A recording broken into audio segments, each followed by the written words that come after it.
Welcome everybody to another day of the LCK Regional Qualifier for Worlds 2021.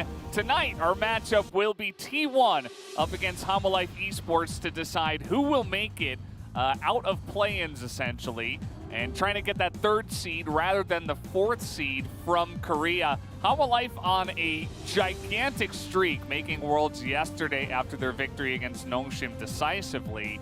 And who knows what could happen today, Wolf? It's going to be a really exciting one. You could think of today as an alternate universe finals that we could have had for summer if Homolife Esports were able to do as they did against T1 in their final series. That 2-0 victory they had there was the form we wanted to see from them all season long, but we did not. But in this Worlds Gauntlet, they've gone on a tear.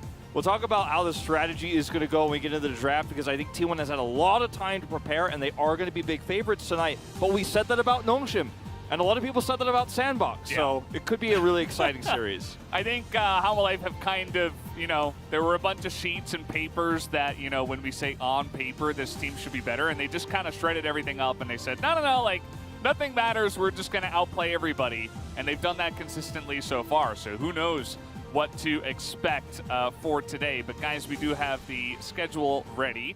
From the Gauntlet, you guys can see the results that have happened already. It's been Homolife making their way into Worlds. That's right. If you're unfamiliar with the format, we usually have a Gauntlet to decide the final seed for Korea, and the finals usually decides that seed. But because we have 4 seeds for Worlds this year, thank you, Damwon Kia, this is, of course, deciding whether or not that third seed is going to be in play-ins, as Valdez mentioned earlier, or will be going straight to the group stage. So it's a massive, important matchup because the winner doesn't have to show strategies in the play-in stage. They don't have to show if they're going to be exposed. And the winner also has a lot of extra time to prepare for that Worlds patch and the developing meta. As, the first point of the match here is basically what I just said.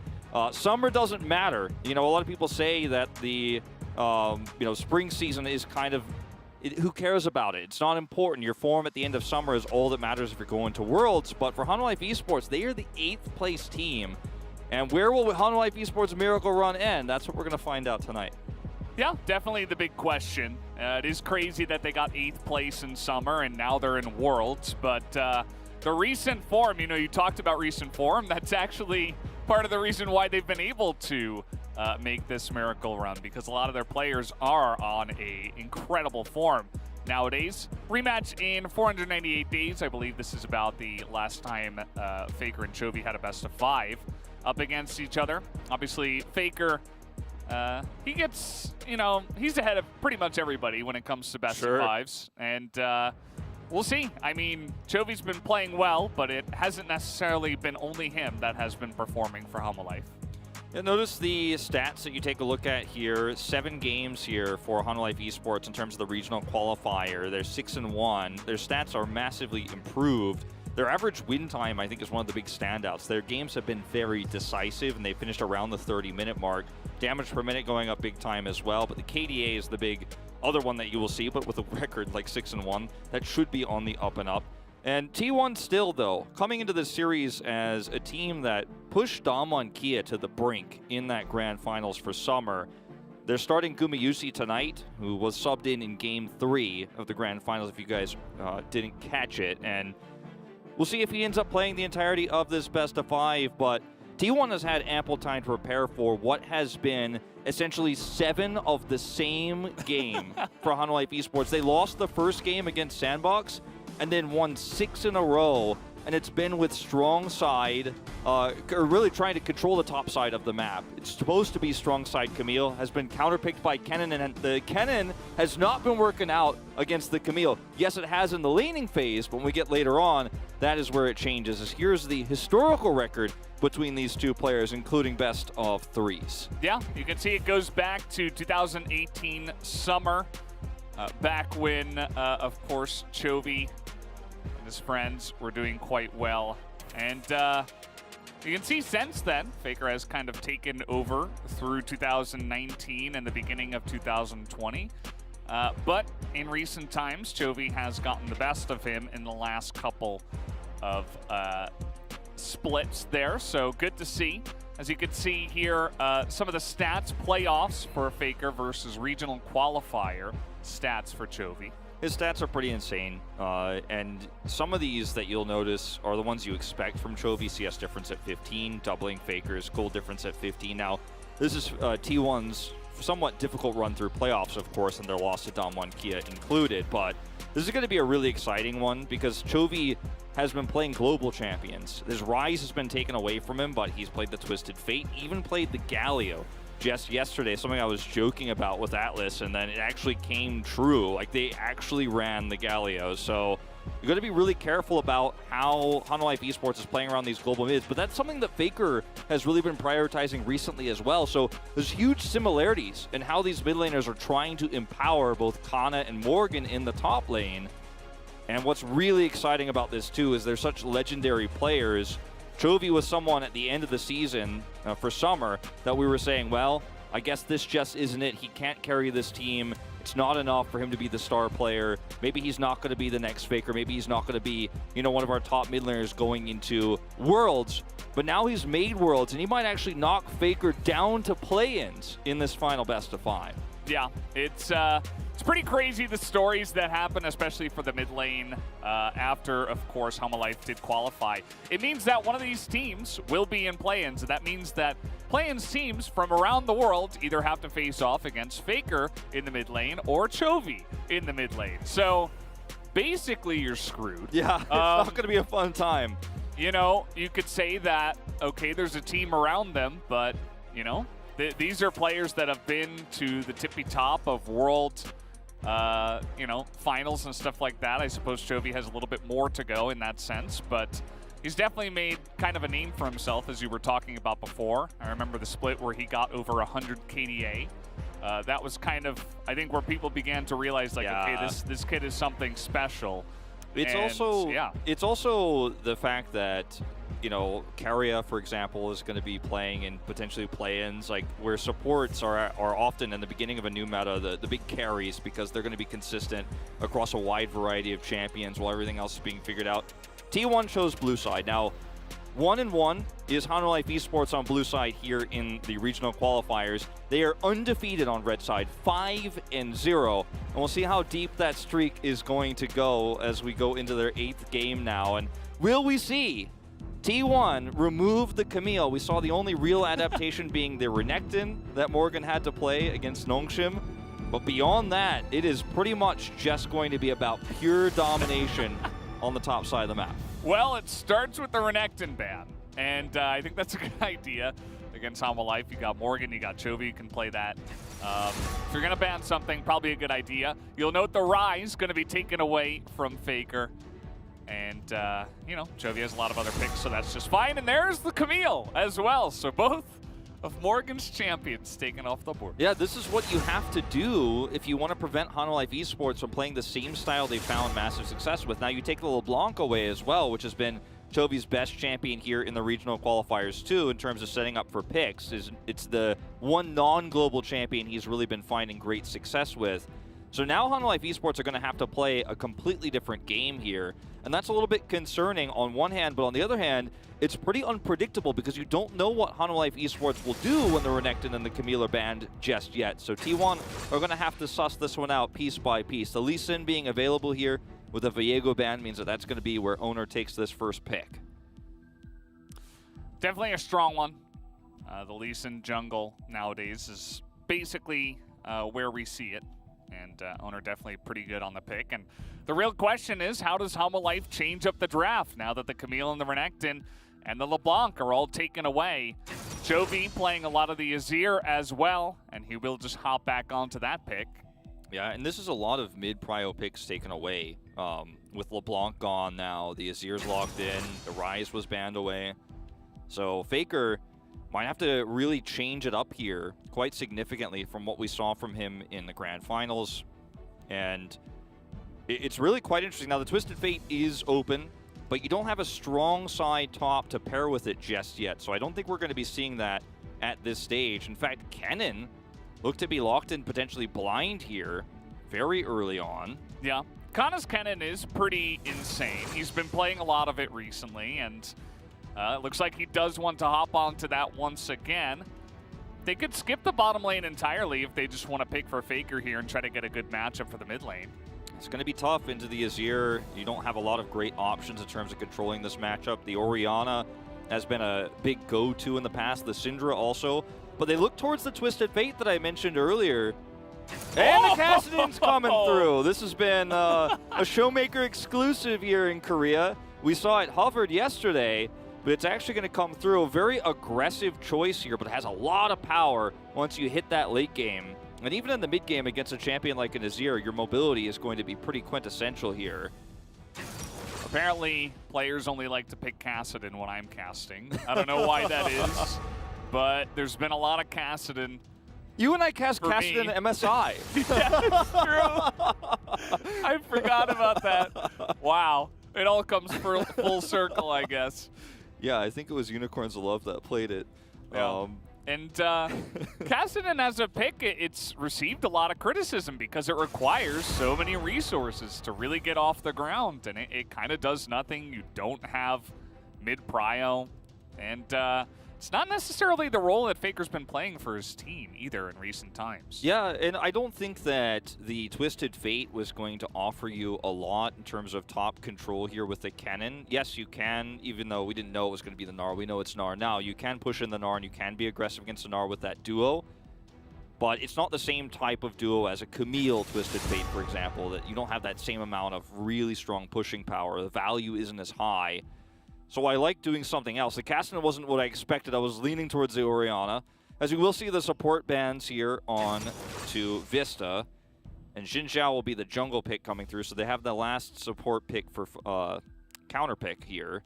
As T1 could just block in the Aphelios Thresh. It's still up. It's still open. And I think this is the first real test that Hanwha Esports have had with their drafting since the qualifiers started. As wow, we'll see the Karma locked in here for the final pick for support. Adding a lot of mobility, very strong with the Xin Zhao here.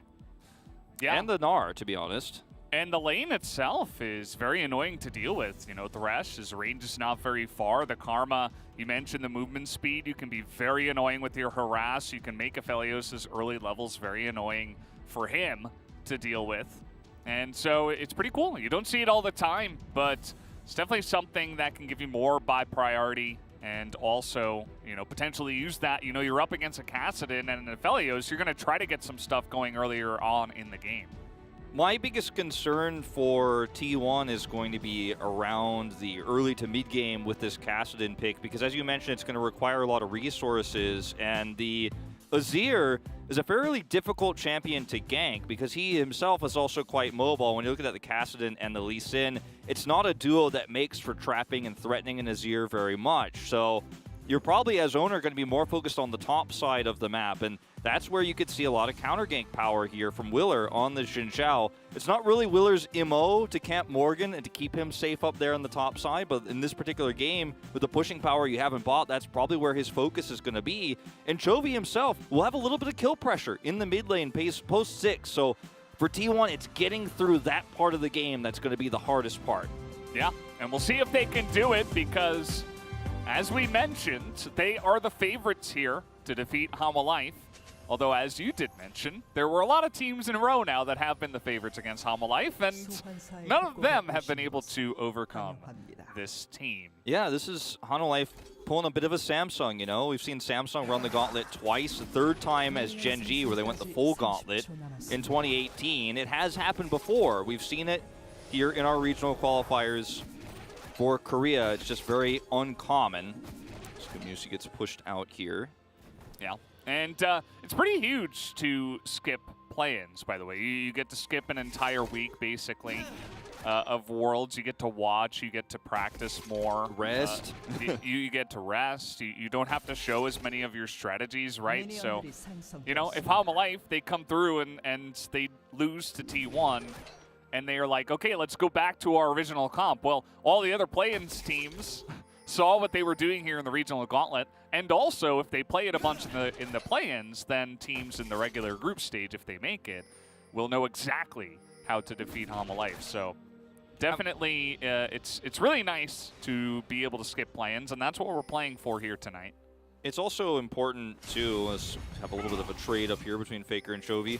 It's important to note that in World Championships and international tournaments in general, teams that are considered favorites from strong regions will often struggle to find scrim practice during play-ins because no one wants to scrim you for your play-in matches because they know that they're going to face you later on and you're one of the opponents that you don't want to deal with. If you're from, you know, one of the weaker regions that's playing in play-ins, yeah, okay, whatever. You might get a lot of scrims, but if you're T1, probably not. You know, not a lot of teams going to want to avoid you because they're going to have to face you later on. So, especially for Korea, I think it's so huge for that reason. Yeah, and so there is definitely a lot on the line here. I do like how Halma Life kind of changed their draft into something that can be a lot more proactive. We've seen teams like Gen G kind of just make Azir Jinx look good in all states of the game. And I think that Halma Life with the Varus as well, you add on the Xin Zhao and the Karma, and it's like, well, everything in the early to mid game should be ours, especially up against the comp that they're going up against. So, yeah, the one exception, of course, being the top side of the map, where things are going to be a little bit slow from the beginning here, as Willer is going to be very aggressive early. I feel like Willer's play has been so upgraded in this regional qualifier compared to what you expected from him in summer. And he's really started to gel with the team. He's just not playing passively at all. He's not just playing Faker's bodyguard, or rather Chovy's bodyguard. He's actually making aggressive plays in the jungle. He's counter jungling and is just playing a better macro game overall, which is great to see. Yeah, it's definitely really nice. I mean, I think that Halma Life needed this, right? We're talking all year, not even just this season, about how the top side of the map was the weakest part for Halma Life, minus Chovy, of course. And finally, it seems like they got someone who's pretty consistent and very aggressive, kind of do his own thing. So it's nice to see. And let's see what he can do down on the bottom side. This ward is going to spot him. Looks like he's just going to go ahead and farm the enemy Krugs, as Owner's doing the same. Owner coming up here, though, to look for Morgan, actually. Walks away from the Krugs. Yeah. For a little bit more, bouncing on the head, but the stun comes in, and the flash will not be enough, and Owner gets out of there very clean, doesn't even take an extra turret shot, so first blood, with that pressure on the top side, going the way of Owner. 2 flashes for 1, and Willer will not be able to make anything happen here, unfortunately. In fact, Carrier even going to clear this ward out, but you know, 2 flashes down is pretty huge for Morgan's ability to lane after this, and he can just teleport straight back to lane. So yes, it's a lot of gold going over, but you know, considering the resources committed, not the end of the world for him. He does, of course, lose his own flash, but you're not going to be dealing with Owner's flash anymore in future gank setups. You should make sure this cannon does not get any further ahead in this early game. And, you know, this is where Willer could start to make a few trips towards the top side of the map himself, if there is that kind of posturing yet again. The Xin Zhao is extremely strong at that type of skirmish, especially when Meganar is up. As look at how this lane is going to go in the early game. We talked about it a little bit in draft, but just seeing it in practice here. I mean, 20 CS up. It's Chovy, you know, of all players, but you give this guy a winning matchup, and he is going to push the envelope on how much he can actually harass Faker and force that CS to crash the turret. Yeah. Azir definitely very good at harassing melee champions in particular. Obviously, as the Kassadin, you go for the fleet footwork for some sustain, but also some defensive runes just to make sure that you can survive. But it's still going to put you very far behind. Chovy did go for the lethal tempo this time, not going for the arcane, the comet. Yeah. And either way, still going to be enough harass onto Faker, as we can see here. And the Kassadin will have to wait until probably level 11 at least to make any kind of impact in this game. Faker has his ultimate now, but obviously Chovy has a much stronger timing here to be aggressive. You know, Faker isn't really going to get much out of that except some mobility here. Is once again, Owner's on the top side of the map, and he's not alone. Carrier is rotating up. Vista's here. It's a big party. Willer on the complete wrong side of the map. They can maybe get a Drake for this if they can keep Morgan alive. This would be massive. Yeah. And the second that Vista shows, you see that they back away. They have to respect it, even though Carrier was making his way up. And Willer decides, okay, we're just going to go ahead and take down the Raptors instead. Not going to run. Doesn't seem like they know exactly where Carrier is, and that is probably factoring into his decision. But he'll take the Raptors for the second time. Yeah. It's a lot of extra gold he has now over Owner, because Owner, yes, did participate in that first kill and actually was able to pick up the first blood himself, but has spent so much time rotating up to try to control this Gnar that he's been able to get the farm twice. Not only does he get the Raptors, but since Faker is still pushed into turret, Chovy can help the prio there on the Drake, so they are going to be able to pick up that first Infernal. So resources committed to, onto this cannon. Not working out in terms of objective control here, and you can see reflected in the gold graph that T1 really only has that first blood's worth of gold of an advantage. Yeah, it's going to be something, but at the same time, Morgan has stabilized, as you talked about, and now he's just kind of warding them off, and as long as he can survive and stay somewhat close in terms of CS, he will be just fine on this Gnar. He's down about 22, but he has the wave coming into him, and Lee Sin has left, so should be good to get most of these. And, I mean, you see his CS deficit, but then you look across the other lanes on the side of Homalife, and as long as he can play the weak side well, his team should be in a great spot. Yeah, certainly true. So you can see the bottom side of the map over here as well. You know, Deft is still holding down the fort here. Only a slight lead for him there in terms of the gold. It's very, very close. It's actually oscillating between the two, but with that early Drake going over to Hanwha Life Esports, you feel very comfortable right now in terms of the pacing of the game. The one thing you do have to worry about is how strong Gumius is going to be later on in the game on one of his best champions. You also have to worry about Faker when he hits level 16, how strong he's going to be. But if you can get enough of a tempo advantage, it is quite nice. Now, this is completely uncontested. And with the back timing here from Morgan, they're just simply going to let this one go. It feels like a bit of an oversight considering the prio that Chovy had in mid, but they just don't touch it. Yeah, definitely a little bit confusing. I think Willer, he was farming out a bunch of camps, and he is very far ahead when it does come to the CS. Maybe he can get a little bit of pressure out of this red buff, but at the end of the day, losing that Rift Herald is pretty huge, as we do have the hook coming in here, but of course, you're up against a jungler, so Willer will just smite that away. So he's getting some stuff on the map, but you think about the fact that now Owner has this Rift Herald, he can easily try to use that to snowball the top lane even further. Yeah. And then you have like a pretty nice rock to build upon, some foundation for T1 here in the early to mid game. Exactly. No, that's the only place they can realistically put this Rift Herald down, though, when you consider the pushing lanes in mid and bottom. If you're Hanwha Life Esports and you feel confident that you can actually stop a Rift Herald drop and you can actually win that, big teleport fight, you're going to feel pretty good about this exchange, especially because Willer is getting so much of Owner's farm taken away. But that's the question, though. Chovy doesn't have his teleport back up just yet.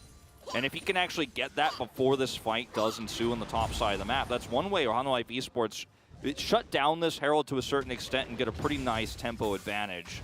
And if you feel like that's T1's one game plan right now, it's pretty easy to play around 2 winning lanes and just keep Morgan up here on the weak side, prepare for that rotation. It's really just about the timing of this, because if Chovy doesn't have teleport, even with mid-prio, it's not going to be easy to get in there and collapse. Yeah. You see that Faker feels like this is the first time he's been able to breathe in this lane. Finds the timing when Chovy goes back, and he doesn't have teleport to lane, so he just is able to push that out. Kassadin feels pretty good if you're not up against a laning opponent, especially early on in the game. He's very good at killing minions when there's no one there. It's true. It takes him a little bit, but, it feels good. Yeah. It's got a bunch. You can use your ultimate. You can clear the wave a little bit, especially if you've got it a little bit stacked. But either way, you can see the CS deficit and see what's going on. Chovy does not have teleport. He has prio, but this is the timing I was talking about where if you're Hanwha Life Esports, you need to be prepared for this to try to get a trade back kill at least. Willer is up here, and Owner is hiding that he's in the brush. And the more time that goes by here, the better for Hanwha Life Esports, because Chovy could just continue to stay mid. They actually do have Carrier rotating up right now. Yeah. This Mega Gnar is going to buy a ton of time. They did see the fact that the Lee Sin is up here. Willer has snuck into this brush, very nicely pointed out by Jonas Strong, that they do not have the vision here of Willer. He has gone totally undetected, and Kana's been playing so aggressive all game long in this lane. He still has his flash, and he will be able to use that to get away here. Owner in position, will land the Q, but 1v2, he will not commit to it. And now you can't drop the Herald here because Chovy's going to have his teleport. You've lost your flash on your top laner, who does have teleport and can return. But this is just not a fight you want to realistically take, and we're back to square one here in the mid lane, where Chovy has control. And they're going to try to force it. Kana teleports in, Owner's hiding here. But Chovy can show up at a moment's notice. The second he sees Owner, he can just teleport in. There's no one to stop him from doing so, and then you can take that fight. Look at where Willer's heading right now. This could be a huge win for Hanwha Life Esports. Yeah, Morgan is going to stick around. Willard did not cancel his back, so he's not here to stop the charge right at the get-go. They don't commit to the teleport. There's a control ward there. I feel like this was a huge opportunity, but as you said, Willard's just a few seconds too late to arrive, and the charge will go through. And maybe I just gave Chovy too much credit on the teleport rotation and on what Hanwha Life Esports is going to try to do to play around this, because that gold that we talked about, that I was really talking about, that Hanwha Life Esports might have been able to really deny value with, or at least trade back a kill on with that teleport, this doesn't come to fruition. So losing that Herald feels a lot worse when it actually just crashes in for free. Yeah, and the thing is that Willer, at the same time, you know, he's getting a nice little farm lead. He's been helping out the bottom side of the map a little bit, but other than that, you know, for the last 3 or so minutes, he's kind of just been hanging around the top side, not getting much done, as we do have a 2v2 coming in here. Vista just going to flash away from this one. You can see the poke damage is coming out in spades, and Gumayusi just hiding there on bush, just waiting as Owner was rotating down, but the damage is there as the Q will force the heal out, and Deft actually flashed forward for that one, so the kick comes in and the Q mixes as Morgan's just gonna die in the solo kill. As now Deft is gonna be able to just walk away from this one. Keria not able to get the flash hook himself, and it's just chaos everywhere. Yeah, definitely a lot of misplays going on here all at the same time, as Faker will get caught. Oh boy, here we go again, but as Chovy is realizing, you still have to respect that. Flash is away from the ultimate. Faker gonna eat 2 turret shots, but he will be just fine. Yeah, I mean, the thing is, that was not the greatest Emperor's Divide ever. It felt really desperate, and Faker can, of course, just use his ultimate to hop over the wall. So if you're fighting almost any other melee champion, you feel really good about that exchange, but not against a Kassadin that's starting to come online. Doesn't have his Mythic just yet, but the damage is real. And Chovy will have to not only flash, but does have to teleport back to lane. As we watch this solo kill in action once again, he just commits the ult here, and Morgan gets double stunned. A lot of extra damage coming out from the Aerie there, which is the common go-to Kennen against, you know, basically winning lanes that you're going to be playing as Kennen. Against the Gnar, we've seen it attempted against the Camille, and it's very strong, but a lot going wrong here for Hanwha Life Esports all at once, and it feels like a lot of it was very preventable. I don't want to say we're going back to old Hanwha Life Esports that we saw before this gauntlet, but the first time they've really been tested in terms of how they control the map without a global mid or, you know, split pushing top laner in the Camille or Renekton, it hasn't looked as clean here for them. Yeah, I just wish that Willer did a little bit more in terms of maybe interacting with mid or bot, or trying to get a little bit more in the face of Owner so that he couldn't just take a free Rift Herald. Like, yeah, you don't have the priority up on the top side, but there are ways to at least push the enemy jungler away from that objective. Especially when you have mid control as well as Chovy did. Yeah, but what ended up happening is that, yeah, he's been farming really well, but he's a 0-0-0 Xin Zhao, and now it's like, well, you know, we're 15 minutes into the game, and then I feel like there could have been a little bit more done, but yeah, a 20 CS lead is way more meaningful 5 minutes ago than it is now, especially as the Xin Zhao. So it is a little bit concerning, and T1 are going to be able to get this second Herald as well for free here. And this is starting to look like a mid game that's gone not only smoothly but swimmingly for T1. And we were concerned, or where I was really saying in the draft that I had the most worries was in the mid lane, where you could do a lot of damage if you end up committing, and Chovy is able to hit those Emperor's Divides, but we didn't see that attempted even once, minus the time Chovy botched it there in mid. We haven't seen any control or counter ganks really on the top side of the map. They didn't shut down the Rift Herald.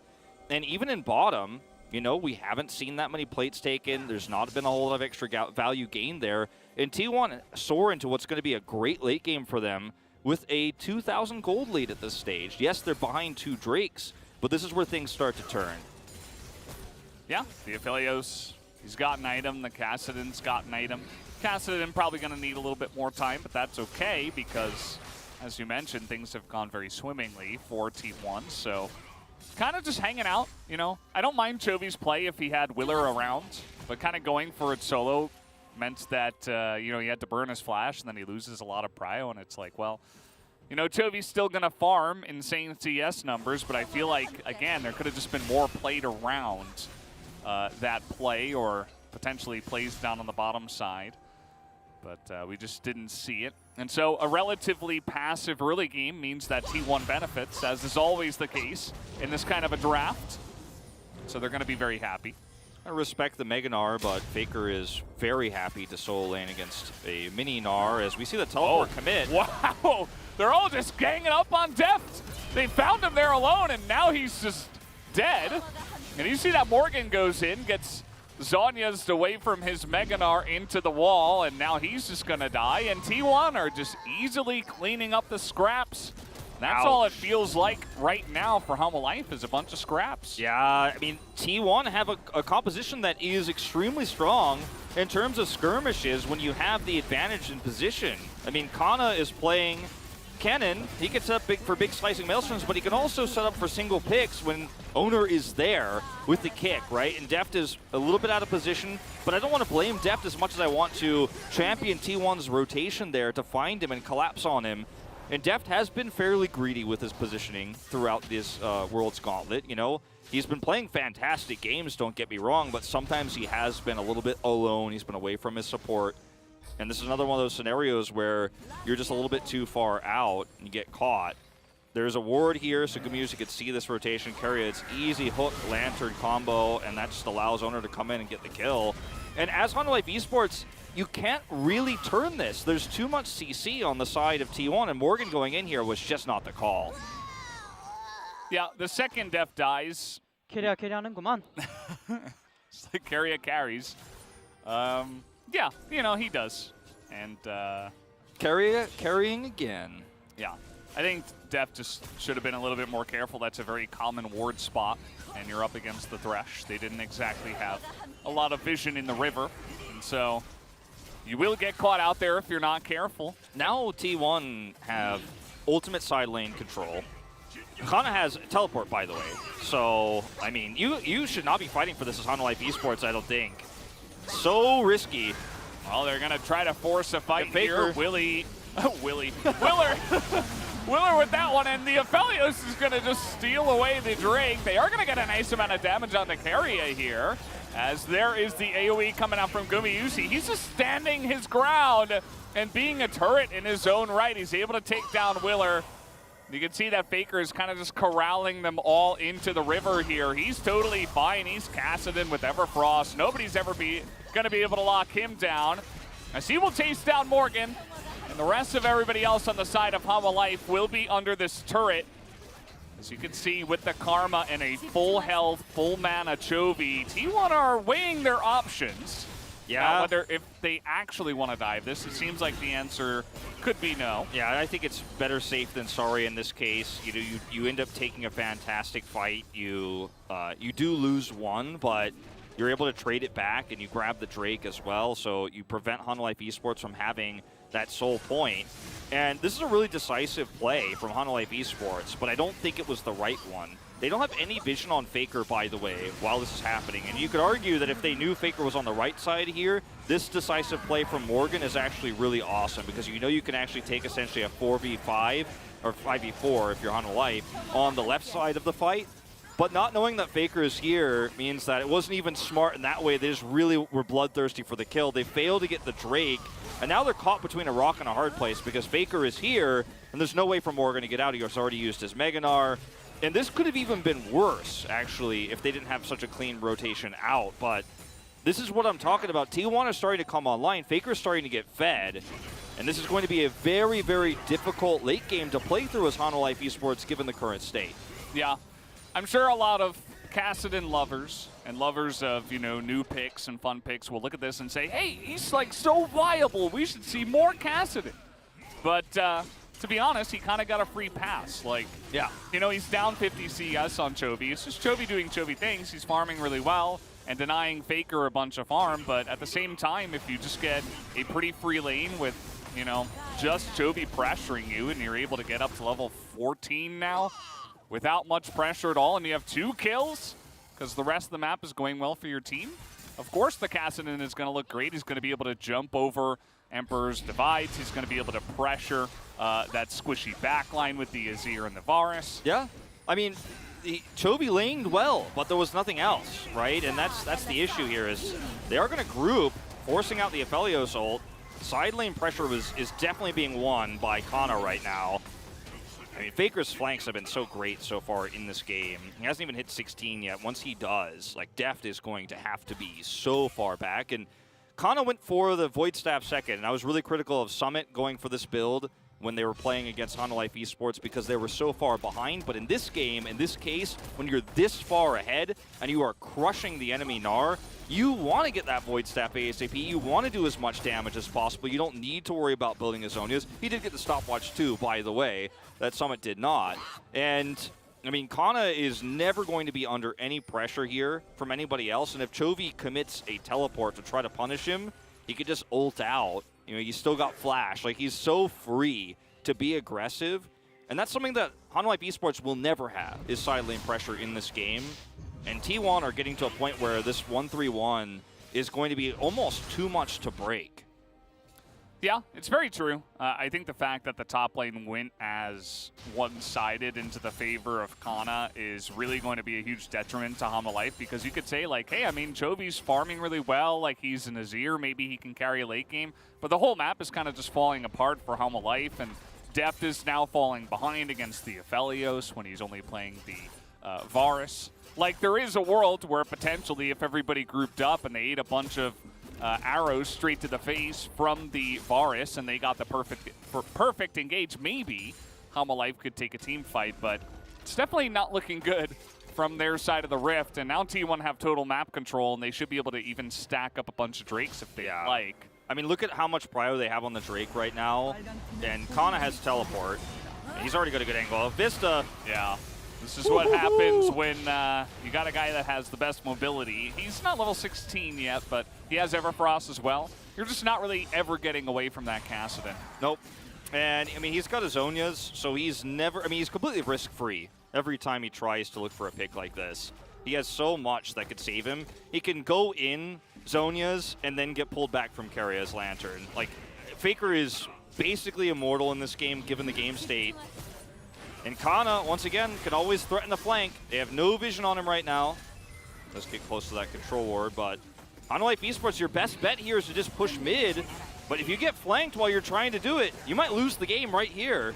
Mega Gnar just goes down, and T1, it looks like they're trying to just charge them. Owner really forcing it here on a Chovy. He dies immediately as the Emperor's Divide is not going to be enough to get Chovy to safety. And here comes Faker over the top. There is just no escape for anybody on the side of Hanwha Life now. You can chase for pretty much the entire time they will be alive, as even Keria and Gumayusi here still very healthy and trying to chase down this Varus, which they will get eventually.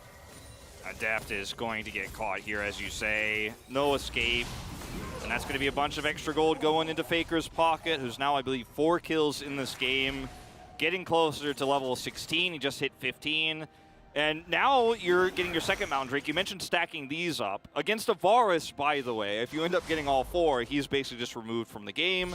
And this was not the cleanest fight from T1, because Kana wasn't actually close enough to hit that Slicing Maelstrom. Vista did have Exhaust available. It was a pretty aggressive play. When we have popped the replay up, we'll break it down a little bit closer, but when you watch this play, look at how far away Kana is when Honor attempts this play. He's super zoned out, and Kana actually can't get in to follow up the Slicing Maelstrom. So Chovy is able to help zone, the exhaust comes through, but the damage is just too much. They're so far behind that they just can't carry. There's no world in which, in this scrappy scenario that T1 creates, even with Owner getting picked immediately, that Deft can actually do consistent damage. He's playing Varus, right? And even though he's the last to go down here, there's not enough damage output for his team to actually try to turn. So, yes, they instantly blow up the Lee Sin, but you lose the longer fight. And that's going to be the story of T1 for the rest of this game. We mentioned it, you know, about 9 or 10 minutes ago. It gets easier from here from T1. We're really, really rolling down the hill right now. Uh-oh. Oh, okay. Great ward there. He knows where to check. He'll keep himself safe there. He was pretty low on mana as well, so who knows? Flash. Yeah, who knows how many of those Rift Walks he was going to be able to get. But he picks up blue buff, and he should be totally fine. About to hit level 16. And yeah, I feel like T1 are just confident enough now, with everybody kind of fed and no Mega Gnar, especially in that fight. They're like, okay, we can just kill them. And they were right. I mean, they could have taken it a little bit slower, but at the end of the day, they did enough. And you know, we're getting into one of these game states once again, especially with the stacking Mountain Drakes, where it's turning into Chovy versus the rest of the enemy team. Yeah. I think it's going to be Karma Shields and Chovy, and we'll see if he can try to carry it. The other thing is that we talk about this all the time, these multi-threat teams that we have in the LCK, where look at T1's comp. If you're deft and you want to poke, like how are you ever going to be able to hit that poke when there's so many ways for you to get collapsed on? Even if Aphelios can actually root you with his gravity. So you're just gonna have a really bad time. He didn't take cleanse, and I mean Faker get on top of you, Owner can get on top of you, Kana could slicing maelstrom you, or just kind of flash in and create mayhem. Like if your team, your front line has to back away, you also have to leave as def. You're not gonna be, you know, life stealing your way into an extended team fight. That's not what Varus does. He's not a traditional AD carry in that way. So it's just so difficult for def to be a factor, and so you've got two great engages in Morgan and Chovy here, with a Narbar when that's available, which is not always on demand, and of course the Emperor's Divide, but the follow-up is just so difficult to pull off. And Jin Zhao getting a you know, farm lead early on in the game, as you mentioned, didn't turn into anything because he didn't play proactively and didn't snowball his laners. If he did, we'd be in a very different scenario where Kana wouldn't be able to just walk up to Anar and say, your time here is done. No Mega Gnar. Morgan's just dead. Yeah. I mean, he will flash, actually, and Kana doesn't have flash, but he is cannon, so... Just rush his way in. He's not able to get that auto, actually. Another lightning frush, and it looks like the hop is not off cooldown here, so Kana will actually kill him through the flash down the incredibly long lane. With Wit's End, and of course Magic Resist boots, he still goes down. Oh, it's one of those games, Valdez, where things have gone wrong. Yeah. I really think if we go back to that teleport that Chovy didn't use, and Willer being a little bit late there when the Rift Herald was dropped, even though he knew Owner was up there, that was really at the beginning of the end for Morgan's relevancy in this game. And the rest of the game goes lopsided with it. Faker's hit 16 now. Yeah, he's 16. He has 3 items, and nobody can really touch him except maybe Chovy if he's able to proc lethal tempo and sit there for a bunch of times with a bunch of soldiers. And yeah, that's just not going to happen against level 16 Kassadin. Sorry to say it. Seraph's almost done. Like, it's this game is well and truly in a state that Life Esports haven't played through since game 1 against Live Sandbox here in the qualifiers. I mean, this doesn't even need explanation. But I mean, yes, he flashes and buys time, but he also uses his flash, which is not a good thing either. Kana can't follow flash because he doesn't have his, because he used it in the previous exchange. But this is what we were talking about. Like, if Willer spends a lot more time protecting either his top laner or trying to empower Chovy's pressure in the mid lane, or denying the Rift Herald there, then these things don't happen like this. And Kana is just like, he's at the apex of side laning for a Kennen. Doesn't get much better than this. As now they can take the 3rd Mountains Drake and put themselves on Soul Point. Yeah. They don't even need to commit anything to it. It's just Gumayusi goes down there, and let's see, we got the Sorellias. They know it's all Chovy or nothing, and they kick him into the team. He's able to shuffle his way out of this one, but unfortunately that does mean that the rest of his team is kind of left alone. As Faker does take a lot of damage, you can see here, but he's able to survive and back away. Kana has a really nice angle here, actually. If Life Esports decided to keep pushing mid, he could have just gone over the wall there and slicing Maelstrom them.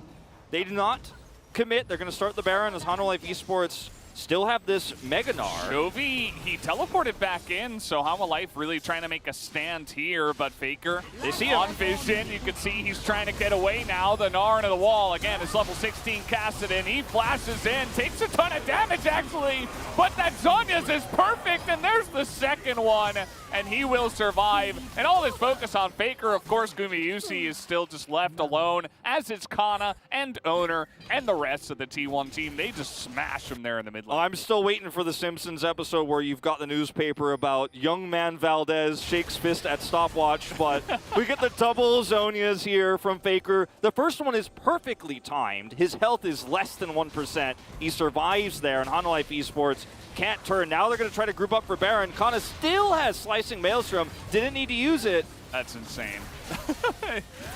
And you can see that Willer will just be taken down too, and the Baron is free here for T1. They're taking it relatively slowly, which I do respect. I mean, you have Kassadin and Aphelios, you might as well.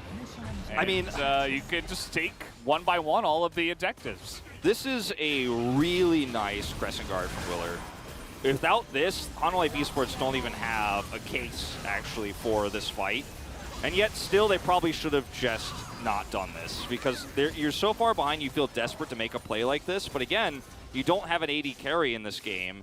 Watch how low Faker gets here. He's unaware that he's on vision, but he's able to rip walk twice and then does a ton of damage. And yes, he does go down to essentially 0 health while he is also exhausted. But the rest of his team can follow up. And again, the most impressive part of this is Kana doesn't ult. He's like, no, I'm going to hold that for Baron. Don't worry. We got this fight. I trust our leader, Faker. And now with the Baron going down here, T1 have ultimate control over all 3 lanes. And we're seeing inhibitor pressure now for the first time. Yeah. Kind of glad that Faker pulled out the Kassadin here for game 1. And he was kind of just throwing down the gauntlet. He's like, okay, are you guys going to do anything against this? It can be very good against Azir, especially as the game comes along. And Hama Life were like, nah, you know what? Just hit level 18. It's fine. Like, you can just carry against us. We'll just accept the defeat. And he's played a great game, just not dying. He's going to get a Banshee's Veil next if we get to that point. And I don't know what happens if that happens. Faker is just, who will be, I mean, he could 1v5 practically. That's how difficult to kill he will be. He's level 18. Yeah. Like, look what Kassadin at this level can do as well. You just hop over the wall.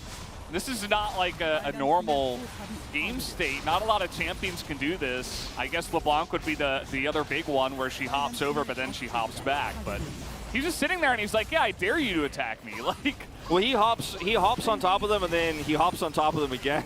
Yeah, or he hops away. He can do whatever he wants.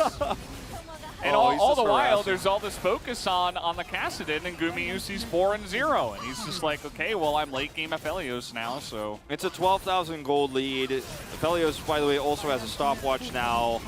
As Hana Life Esports, you don't even want to engage with a Gnar bar. You also don't have one. You're about to.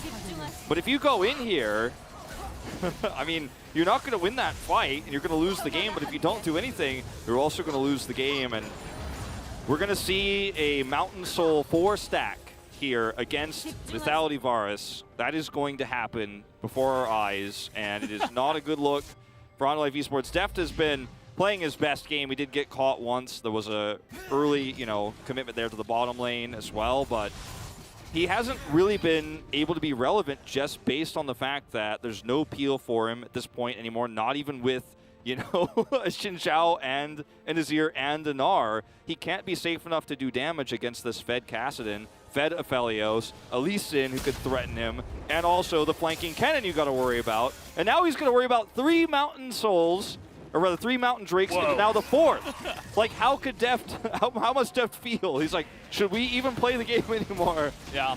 I'm sure Hama Life now are like, man, we should have just played Azir Sivir if we knew we were going to be sitting on Nexus turrets. Maybe try to recreate the Jin Air versus SKT 94-minute game and sit there under Nexus turrets and just endlessly clear waves. They can try to do it with the Azir, but even though T1 took a small break to pick up the Mountain Soul, I would imagine that they're not going to let this game live for too much longer. Okay, the Moonlight Vigil misses. Oh, he lands that doesn't. I I thought they were going to go in on that one, but taking it slow. Kana's like, can I press R? Can I press R? Yeah, just waiting for their moment, and there it is. Nice Gnar away from the team as Owner just laughs at Jovi, flashes over the Emperor's Divide and says, thank you very much, we'll take game number 1.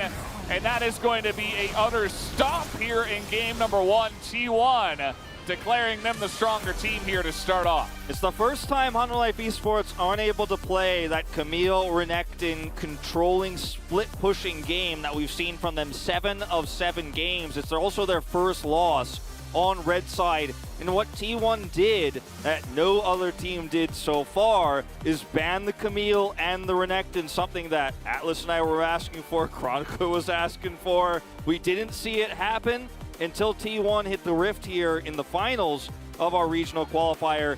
And I don't want to say HunterLife looked lost, but it definitely was a different look for them. The amount of control that they've expected from the top side of the map, the threats that you have in side laning to control objectives weren't there. And when Willer had to really make tough calls and make those snap decisions that you have to do with a jungler when you don't have insane power on the top side of the map, he didn't do it. He didn't come up with the big calls. He didn't make those aggressive plays. We didn't see Chovy teleport to try to stop the Rift Herald that they gave up for free. And, you know, it's just a slight, I feel like, wrench in the gears of HunterLife Esports here in this first game. But if we see a similar scenario happen in game 2, we might be looking at a 3-0 here if HunterLife Esports can't figure out how to shift the draft. Because I guarantee T1 is not just going to suddenly leave the Camille open going into the second game. Yeah, absolutely. And I feel like in the draft, maybe the one thing they could have done was once they saw the Kassadin try to draft something a little bit stronger on the top side. I mean, picking the Gnar directly into Lee Sin Kennen, you know that he's just going to be thrown around like a ragdoll unless you keep Willer up there. But that's not necessarily what you wanted to do in this game. And so you saw Kana got super fed in the early game. Willer wasn't able to be proactive. And then all that early to mid-game pressure was just for naught.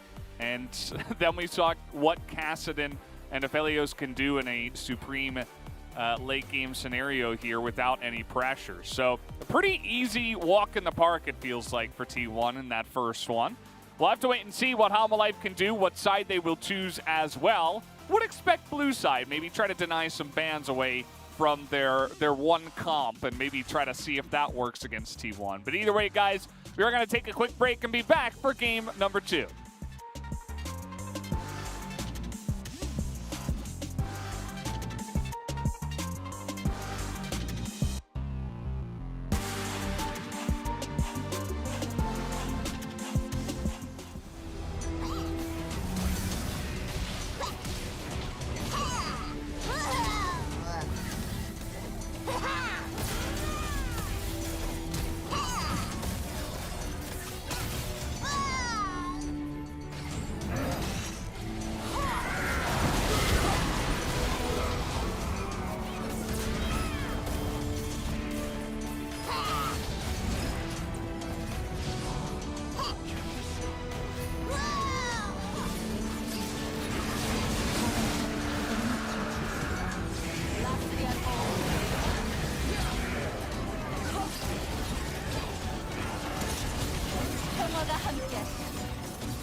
캐는 조심.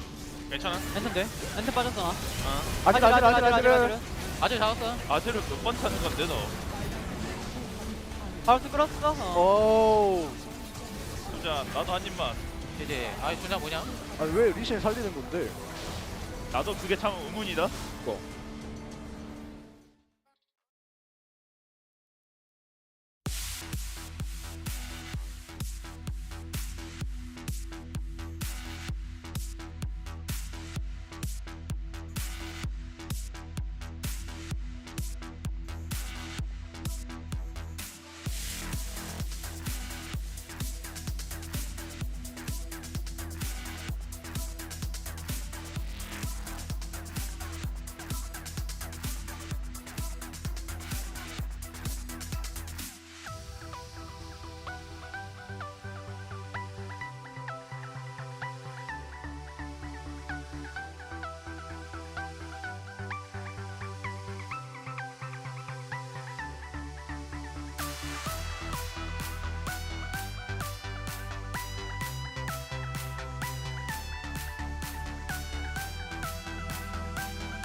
welcome back to the LCK analyst desk. The last one, probably for the year, as we are having the last match here at the 2021 Worlds Regional Qualifier.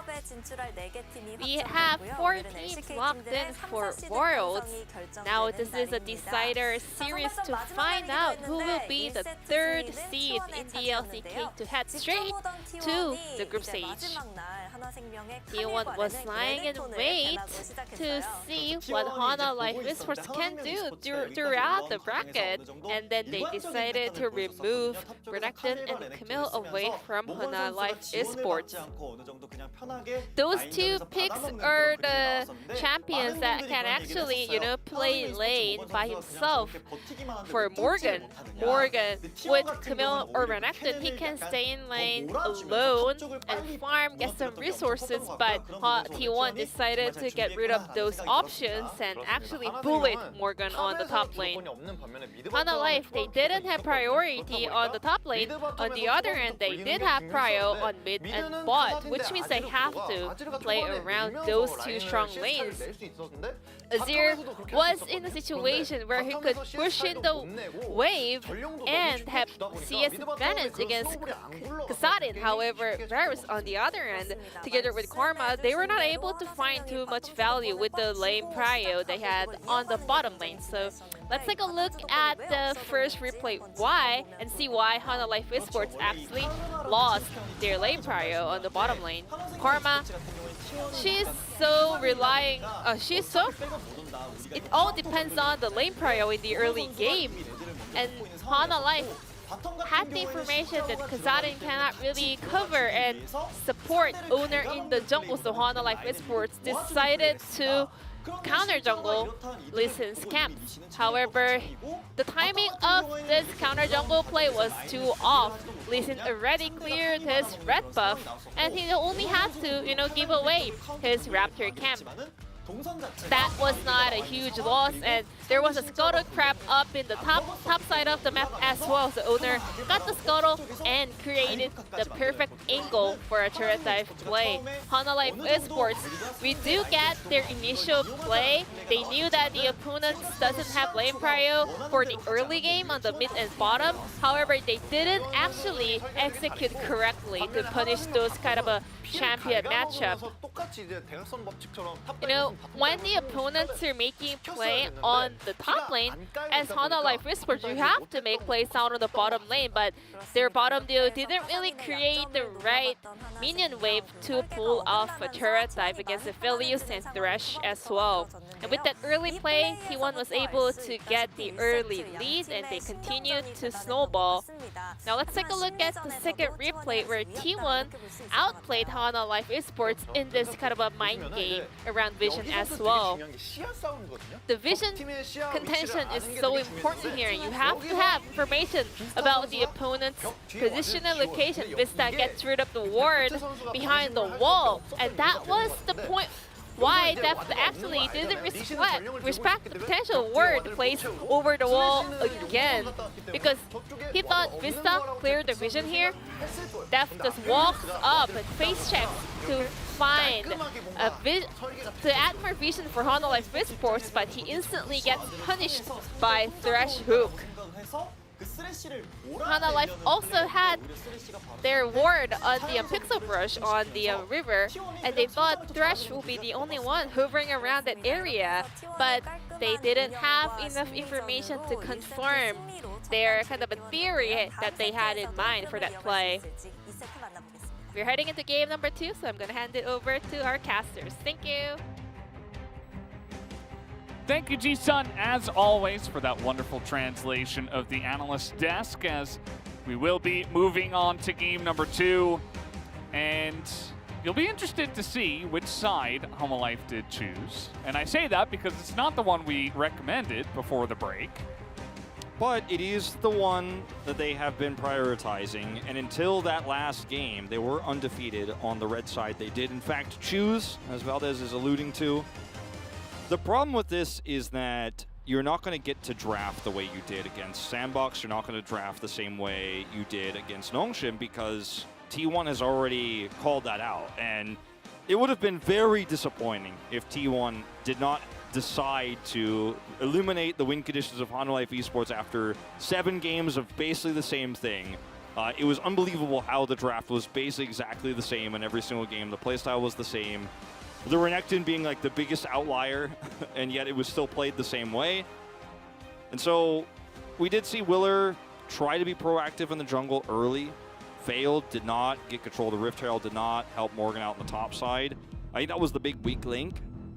And I don't think it was a draft issue per se. In fact, with a stronger team, I would have really liked Hanwha Life Esports' draft. But if they draft a similar style in Game 2, the play is going to have to be better. And I think we're going to see a completely different style of drafting here because I don't think we're seeing the good old Kassadin again. Not because he'll be banned, but I just don't think T1's going to show that twice in a best of 5.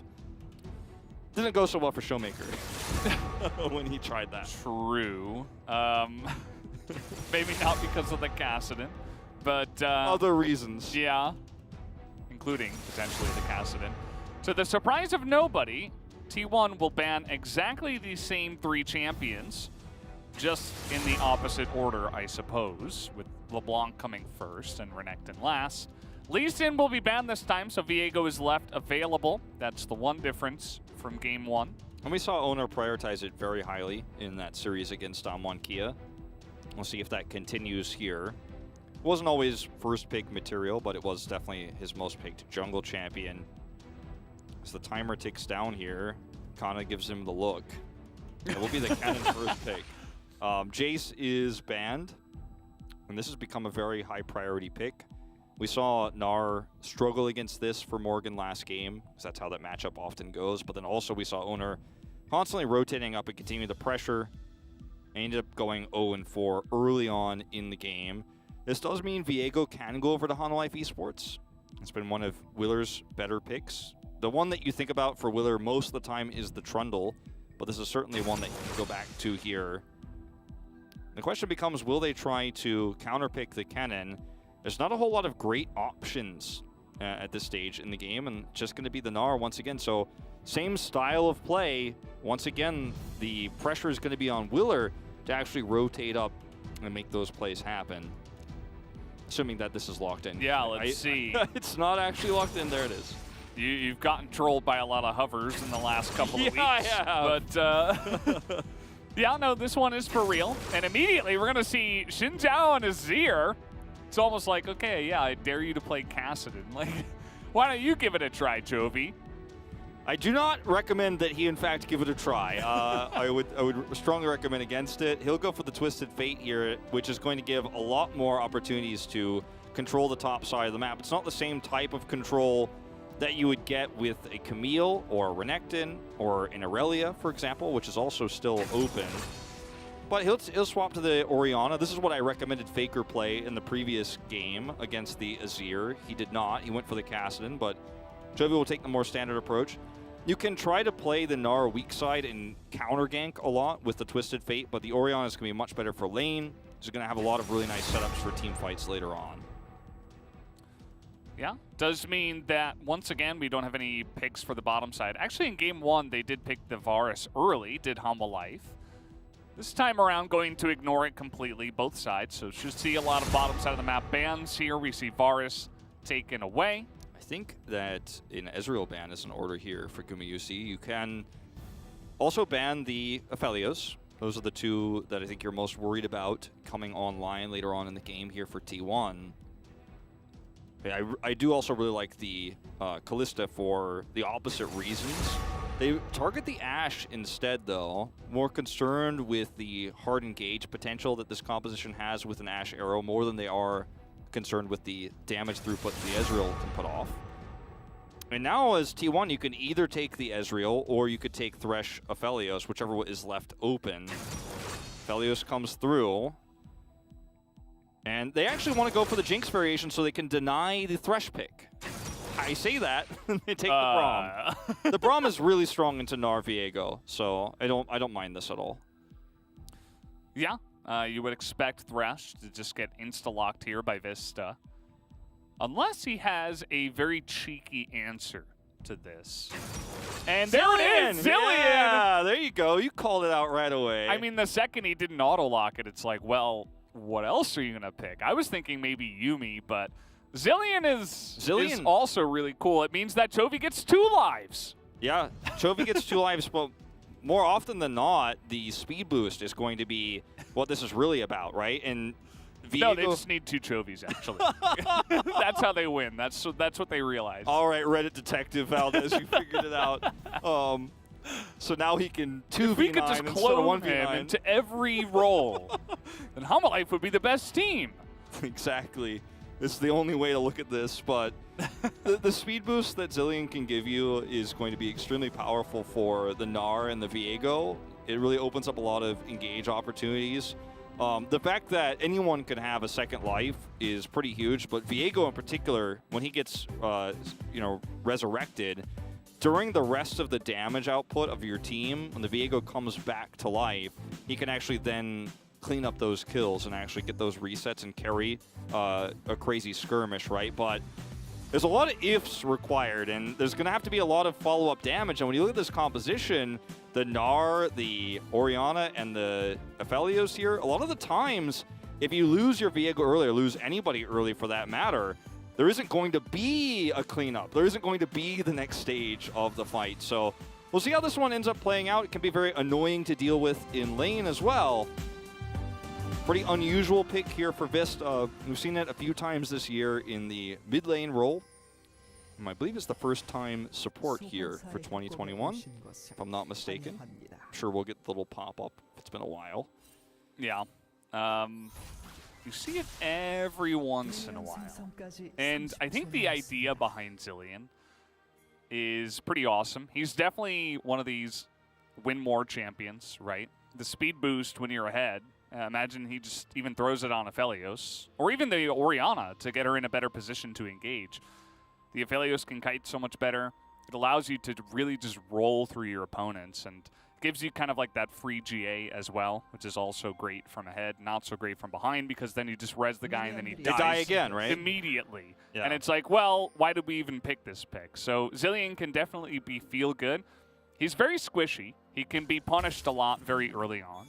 And so I think a lot of the onus in this game could fall onto Owner on the Xin Zhao. Maybe try to show our friend Willer over here potentially how to be more proactive with this Xin Zhao pick.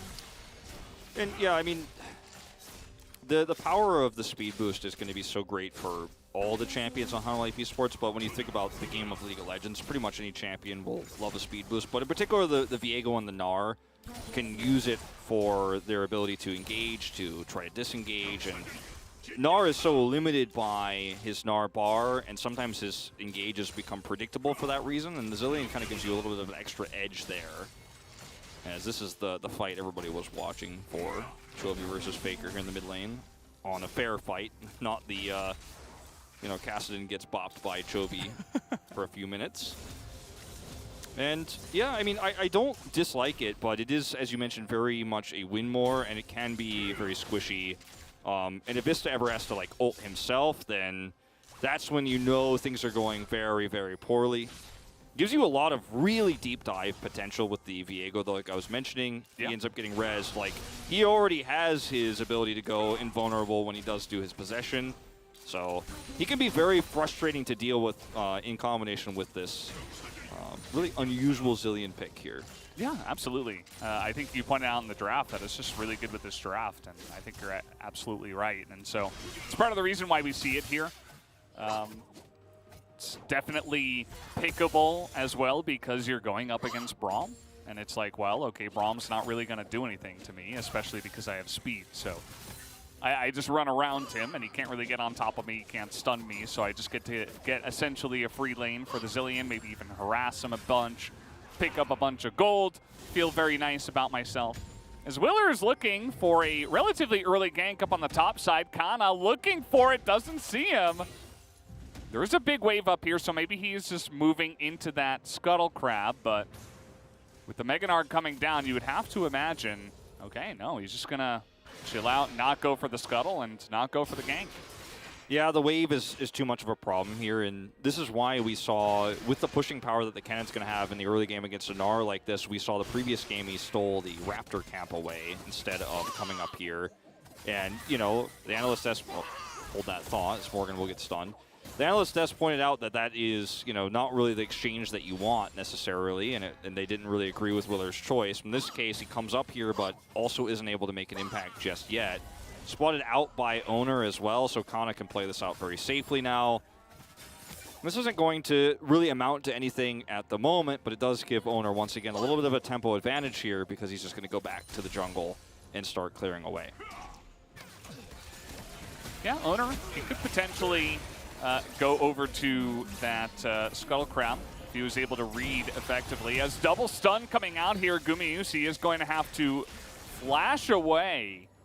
As you saw, the door was used early. It was also in a interesting direction. And yeah, Gumayusi early flash forced already. Really frustrating to deal with these Zillion bombs as well. Actually, you know, if he doesn't flash there, you get the stun off, and things can really become quite disastrous at that point. He's got such great chasing power. As Owner does rotate down here and does want to look for that double scuttle. As you mentioned, with the prio that's gained after that exchange, they will be able to get it. And unfortunately, once again here for Willer, this early game has not worked out.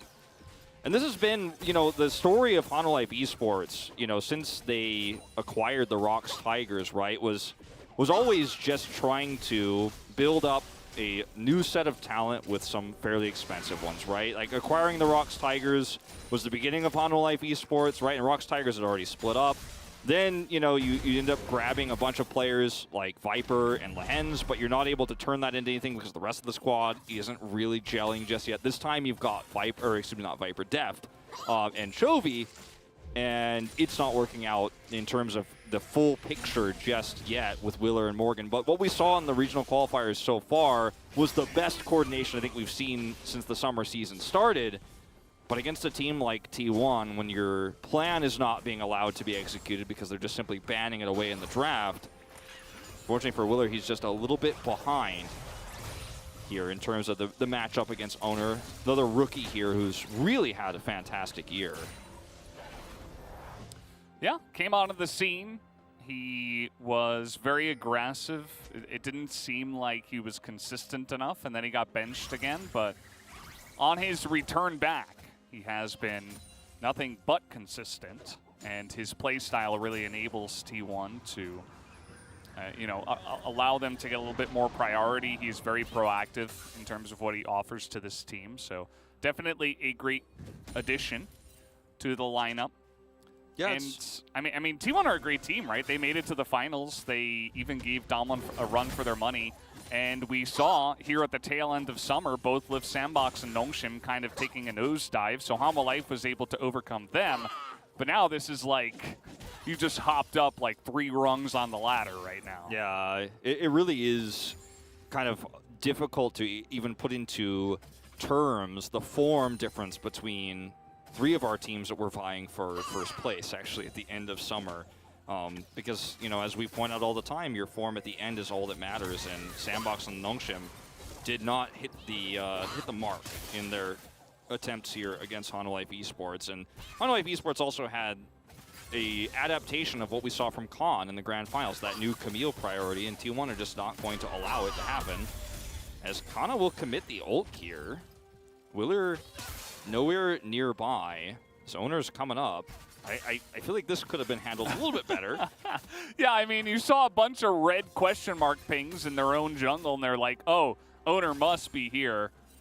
And it's like, well, he was, but yeah, a very early ult, I think, trying to assume that Morgan didn't have his hop at that point in time. Otherwise, there's really no reason to go for that. Maybe thinking he had the stun available as well. It's another mistake he could have made. As Owner's still here, Willer sees this is happening, and the prio from the top side will be enough. Owner just going to be able to get that down. The long charge comes in, level 6 to level 5, and with red buff, Willer says, no thank you.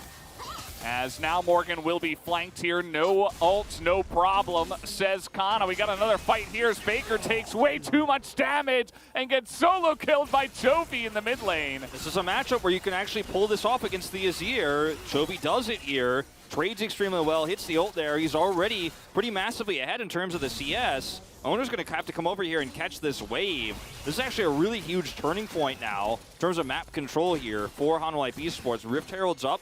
Chovy's going to back, does not have teleport, but this is a really huge win. Bot is pushing hard. Morgan's returning back, and we'll see if Willer can actually maybe take his first Herald of the game here.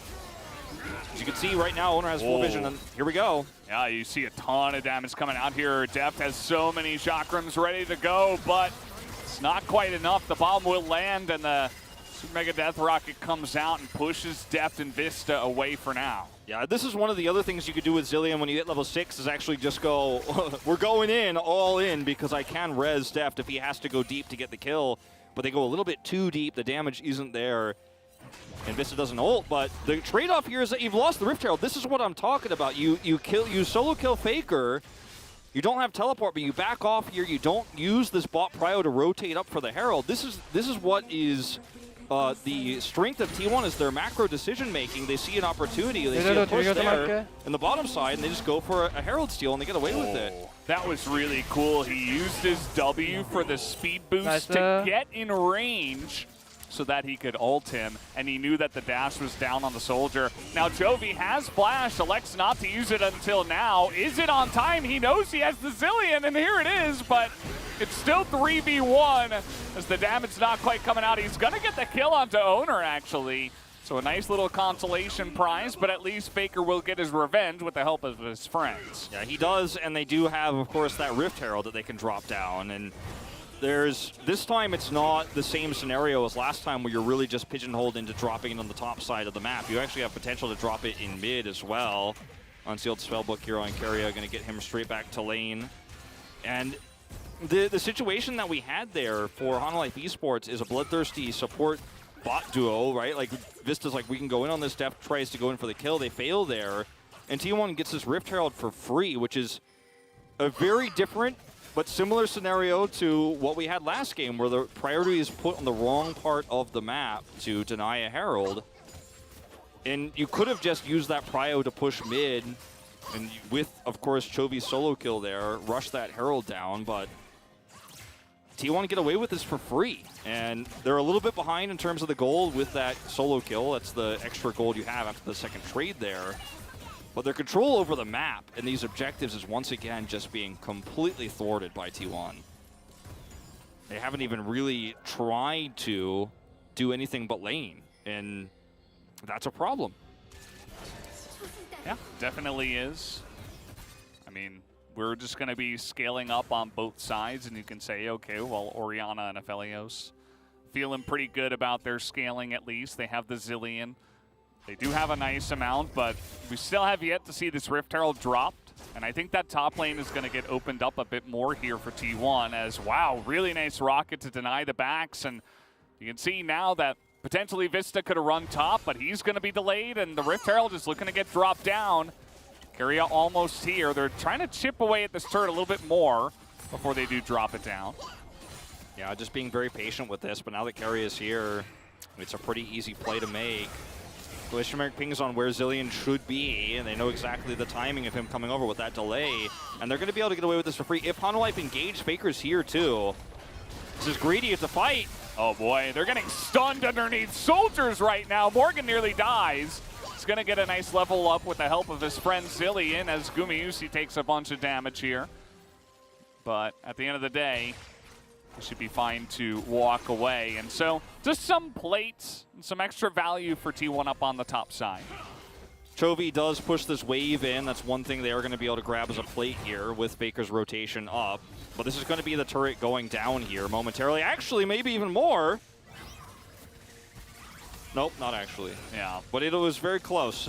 And the thing is, on that fight that Hanwha Life Esports tried to turn and take there, if Faker commits his ult, like, they might actually get wiped there under turret. It was such a risky move to try to turn that, and Faker decides, okay, well, it's better for me to just not use my summoner, not use my ult, and go back mid.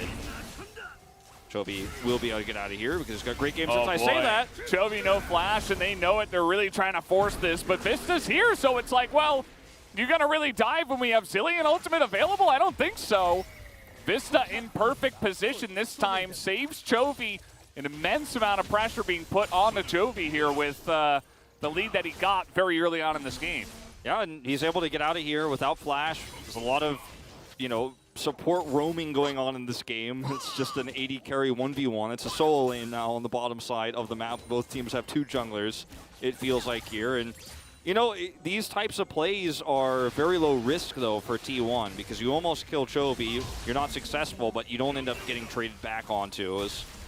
Oh, man. That shockwave's going to land, and Faker doesn't quite have the cooldowns. Down he goes again. Another solo kill, as that will be dodged as well. Too much movement speed. Chovy gets away with another one. And he knows that Faker doesn't have flash. These are the moments you go for these types of plays. You have a huge spike here with your Ludens coming out, and you go for it. I mean, this is too much power now, and unfortunately Jinx having to back at the worst possible time means that it's going to be a full turret going to Crescendo Aphelios, and Hololive Esports going to grab a Drake. This is a really nice turn of events here. Once again, Chovy taking this team, putting it on his back, and he's trying to carry here with a really nice, impressive play there in the mid lane. Trades it out, gets the movement speed, tosses in the ult, and it's the second one, as you mentioned, he gets against Faker this game. Knowing these timings of the Summoner spell being down, Faker just doesn't have any way of getting out, doesn't have the dash. And this is a really, really different game than the last one because Hololive Esports are actually playing on par with what T1 has to offer. It's not just a crazy snowball on the top side. Yes, Kennen is ahead, but Morgan is keeping up in CS. He has no deaths and will actually be able to, for the foreseeable future, match him decently well in side lanes. So I think this is going to be the solo kill once again. He just teleports in and says, "You're dead, Faker." Faker does not respect it. It's home guard with the teleport, and he uses dash to try to harass without flash. You're gonna die every time here. Yep. Chovy just reads it super well, gets out of Owner's save there. I think that's the other reason why Faker felt fairly safe is try it because Owner's here, and he will actually kill you if you commit. And Chovy threads the needle before Owner arrives, and as the dash is wasted, he's just using this on cooldown to harass everybody. That's Gumayusi down to a 3rd health. Yeah. And now you can see Chovy's having a great time. And, it was kind of a meme in the draft where I was saying, what's better than 1 Chovy but 2 Chovies? But actually, you have 2 late game carries that are scaling very well, that have not fallen behind. Chovy's, in fact, gotten ahead. And you have a Zilean to res one. So now that you're ahead, Chovy's kind of popping off here. You're going to get the second Rift Herald. As you mentioned, that top lane deficit, even though Kana's ahead on plates, Morgan's the, similar with the CS. You're in a really great spot with this Zilean, especially with the Fed Orianna in this game. Yeah, no, exactly. And it's going to be, sometimes when you talk about Gnar's ability to make big impacts later on in the game, it's about his ultimate more than anything else and his Gnar bar. And we see miracle Gnar ults happen. We see big, knock-ins to the wall. I don't know what the word for that is right now, the wall push thing that he does. But the wall bangs? Yeah, different genre. There's another ult comes out from Chovy, but with this Orianna that's so fed and that can set up these plays for you and the movement speed you can get from a Zilean, it's way easier for Morgan to use his power later on in the game. He's not going to be as reliant on putting himself into a risky spot. Even if he doesn't have flash, for example, he can set up for those big Gnar ultimates. And that's what's really scary about this composition later on when it is on par. Because Hololive Esports, yes, they have a Drake lead, and yes, it's a 400 gold lead. But their gold lead and their advantages are specifically right now in this Orianna. But the thing is, they're basically on par. And when you're on par with this composition, it can be very terrifying because it's just one messed up team fight for T1 away from having a massive lead. And then that win more Zilean starts to really pop off. And T1 are really in, I don't want to say a dire spot here, but it is very dangerous. They're going to need to approach this next Drake exchange with a lot of caution. Because if Deft gets any more gold here, if he starts to pop off, then you really do well and truly have 2 carries online, and the rest of those fights become so much more difficult. Yeah.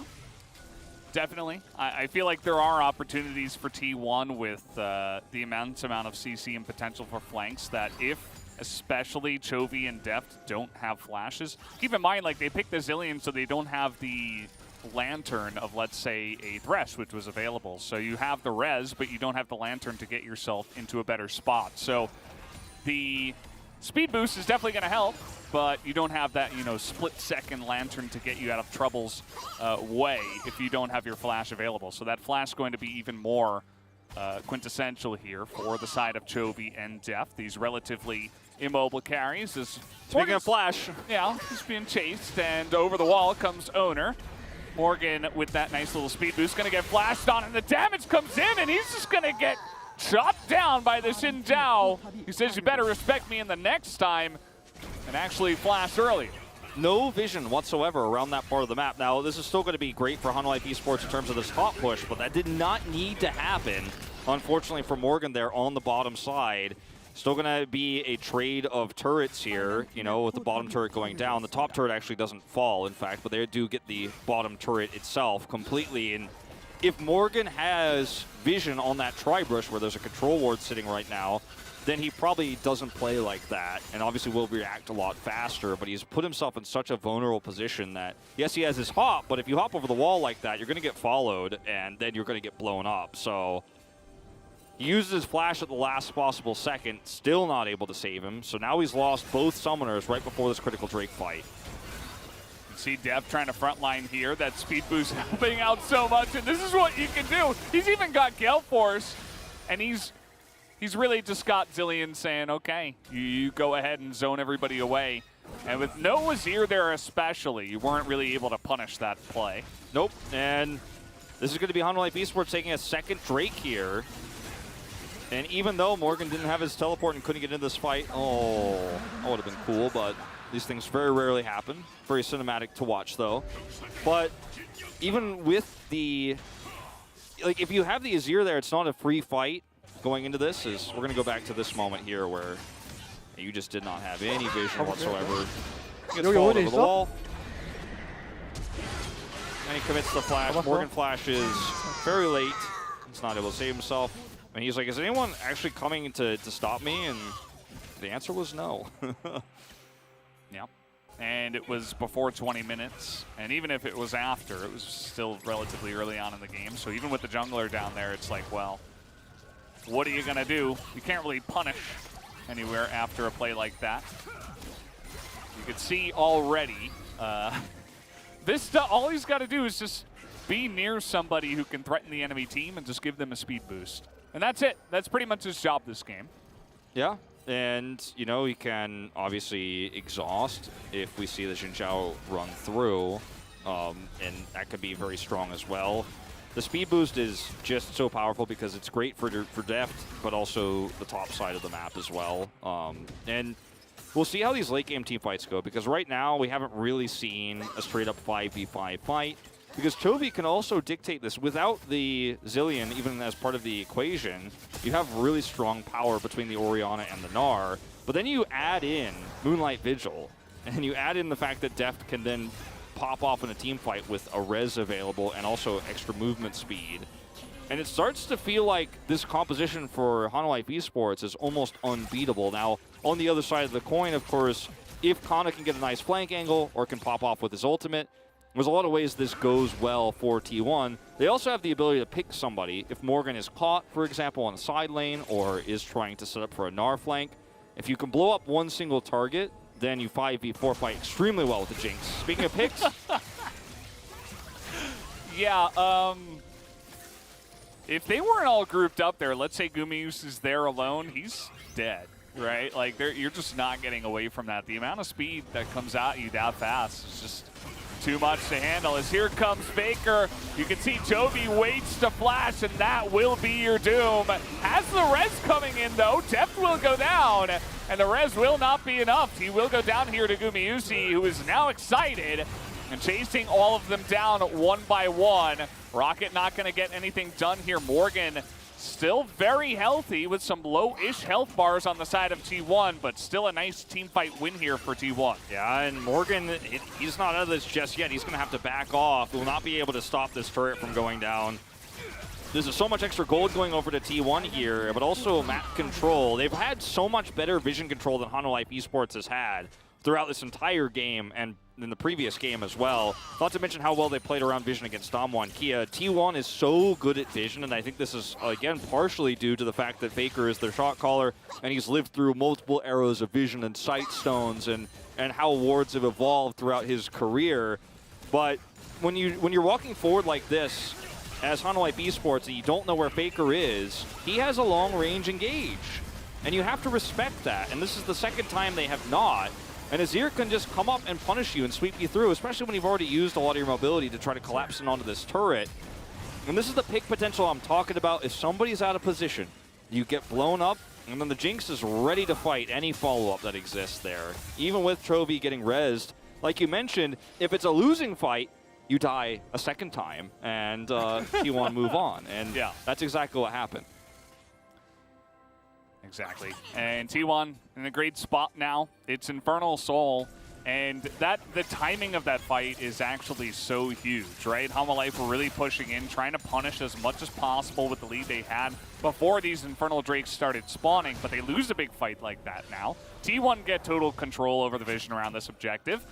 And now you're fighting into no vision as they're actually going to try to catch Kana here. That Shockwave not going to be able to actually land onto him. That means he won't have that that cooldown here for this first Infernal Drake fight. There's no vision on Faker during that moment, so they decide not to chase any further. Could have been a disaster. Morgan, once again, vulnerable. Scaria dodges the Zillion blasts here, and T1 have Prio on this Drake. They have a cannon with Slicing Maelstrom. It's going to be hard to engage. Oh, man. It's great the Zap came in. They're trying to just burst down Willer, but he will get rezzed here by the Zillion. They have to use that res very early on. And now it is just a straight up 5v5. A lot of damage, a lot of poke coming out here from Chovy, who is just incredibly fast. The Chomper's going to be good to zone him in depth. He doesn't have his flash, and there's no res available. And just like that, Azir is the most dangerous champion on the Rift. As nobody can approach him now, they zone him away. Chovy, no flash for him either. He will try to get some damage in, but it will not be quite enough as the flash is coming in and Owner is just taking names here. As down will go the Zillion. That's a that Baron. Is a huge fight win for T1. Ping's coming through here. They're headed straight over. This is a Fed Jinx we're talking about here. Has got her BF sword online. We'll have her Infinity Edge soon with a teleport coming through for Faker. They should be able to rush this down. Wards here, again, almost 0 wards on the map for Hanwha Esports this entire series. And there's another scenario where you have no vision over Baron, so even though Willer is up here and even though you've got Morgan nearby, these low health members of T1 could just take this one out for free. They do scout it out, but there's nothing they could do to stop it. But when you watch some of these fights here, it's just all about, can Faker kill somebody? And he just keeps getting these picks. Like, you cannot be this far forward. I don't care if you've got a Zillion there or not. And you're just going to die straight up, and that's it. Now it's a 5v4 fight against a Jinx. And there's nothing that Chovy could do. And the Slicing Maelstrom means that you can't actually funnel through either of these entrances to the Drake Pit. You have to respect that. And that's why Kennen is so strong, not only for his laning prowess against so many of the meta champions right now, but his ability to say, okay, you guys have better health bars than us, even though it's a 5v4 for us, but you can't enter. This is Faker's calls as he goes through. Yeah, if he steps forward, I will go in. And that is exactly what happened. The problem for Aphelios into this comp, we've seen it before actually in the LCK, is that if you don't have the right guns, you don't have the range to deal with Azir Jinx. Yeah. Azir Jinx will win that range matchup every single time. And he did not have the right guns. You know, the res was used. There were a lot of different things, but you just can't be in a spot where you're going to get Emperors Divided without flash. This is something we talked about, you know, just 5 minutes ago. Yeah. T1 are making it appear before our eyes and making it look easy because I feel like Hanwha Life are just playing directly into their hands. You really have to play around Emperor's Divide, which means that flashes are so critical, as you've pointed out, and you also need to have some semblance of vision, but I think it's just too late, you know, for Hanwha Life Esports to really get vision around parts of the map that are critical. They have had a few teleport wards, but no real concrete vision of where T1 is rotating around, and not knowing where the Azir is means you're always under threat of being Emperor's Divided. And it's the same thing with Jim Zhao. It's the same thing with Kennen if he's going to flank you and set up for big slicing Maelstrom, because we're getting to the point in the game to where during Baron buffs, if you don't know where Kana is, he can just ult in, and you can end up losing an inhibitor if you get wiped here at this stage. And he's fed enough with his Morellamachon online. He also has a stopwatch that you need to be tracking this Kennen.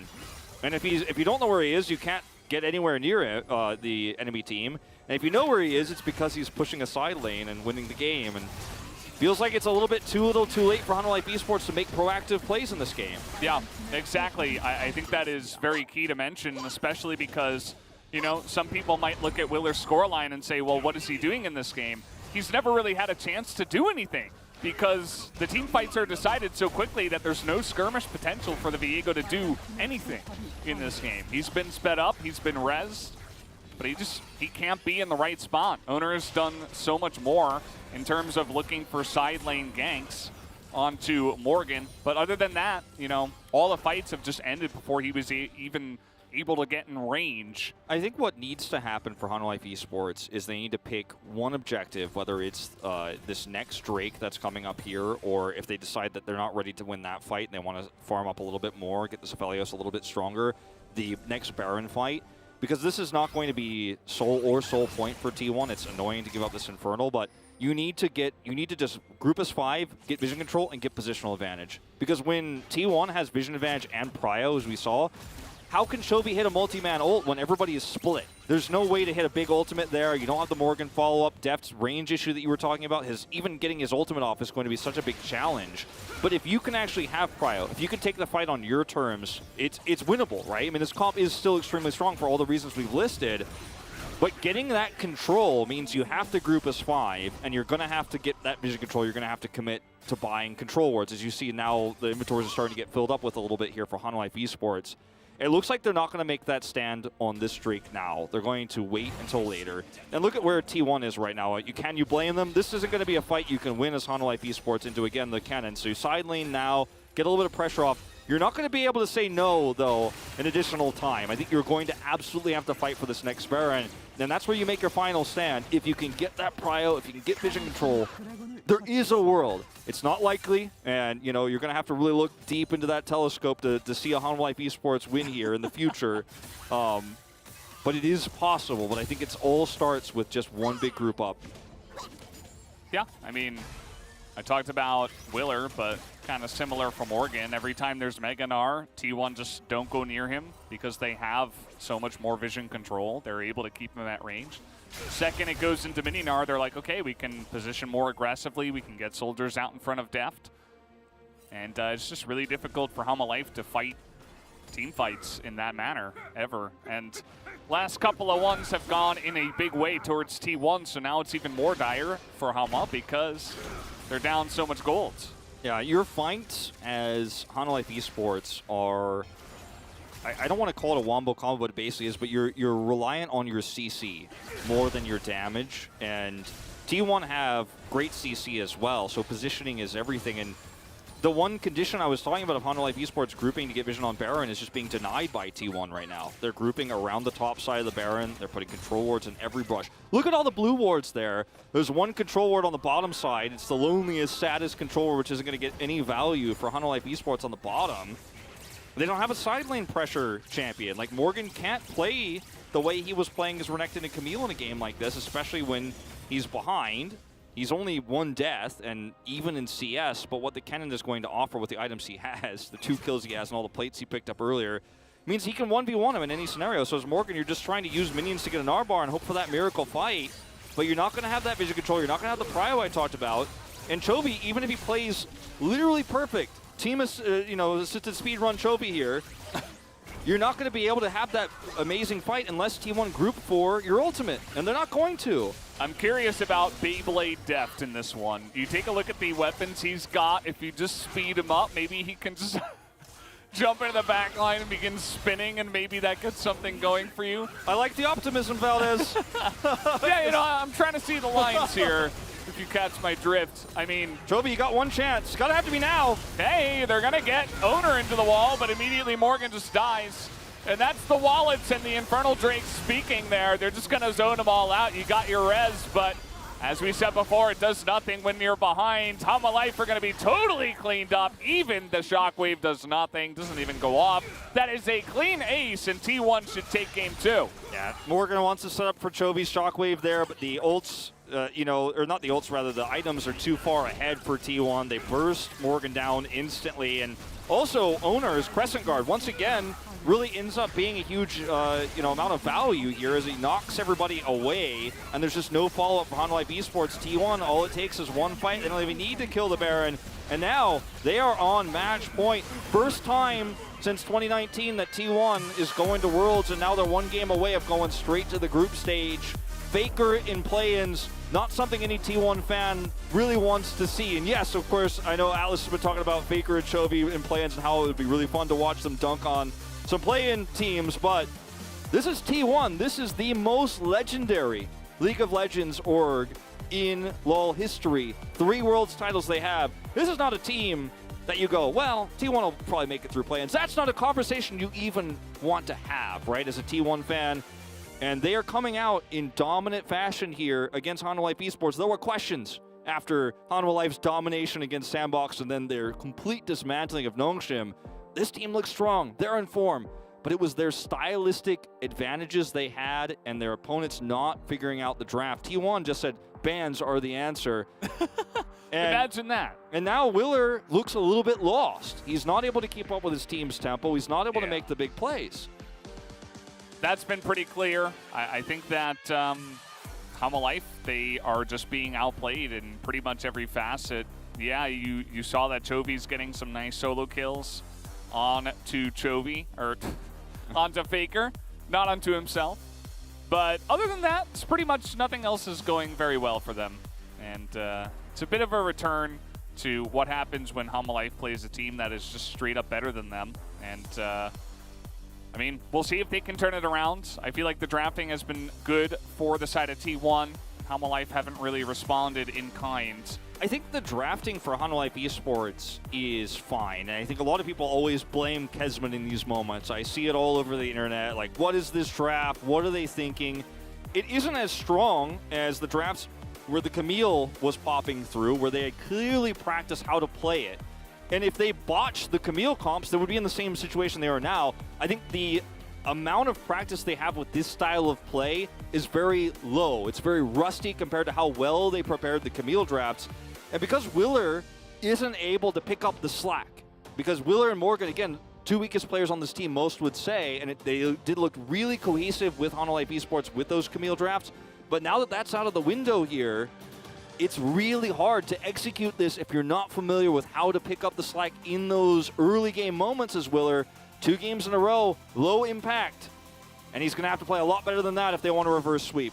Yep, denied any ability to do so. T1 up 2 games here in this best of 5. We'll see if they can take one and make it straight through to the group stage of Worlds. But first, guys, we'll take a quick break.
괜찮아. 너무 방심했다. 슈퍼토스를 이겼다 근데 이번. 아무것도 아닌데. 그건 맞아. 옴대라. 무대에서 형 슈퍼스토스 들렸다 이거. 아, 나 네. 지금 너무 고삐풀링 망나니처럼 하고 있네. 아, 망아지처럼 하고 있네. 나 일단 아무것도 아닌데. 너 원래 근데 너 그럴 때가 잘하잖아. 네. 그렇긴 한데 너 원래 그러긴 해. 지금 나 지금 나 이제 그거야. 알아 너 맞아. 맞아. 맞는 거 같아. 맞는 거 같아. 내 너- 생각에도 그래. 내 생각에도 그런 거 같아. 너 그게 네. 맞긴 해. 네. 맞다. 그래. 그래. 아무것도 아닌데 이겼어.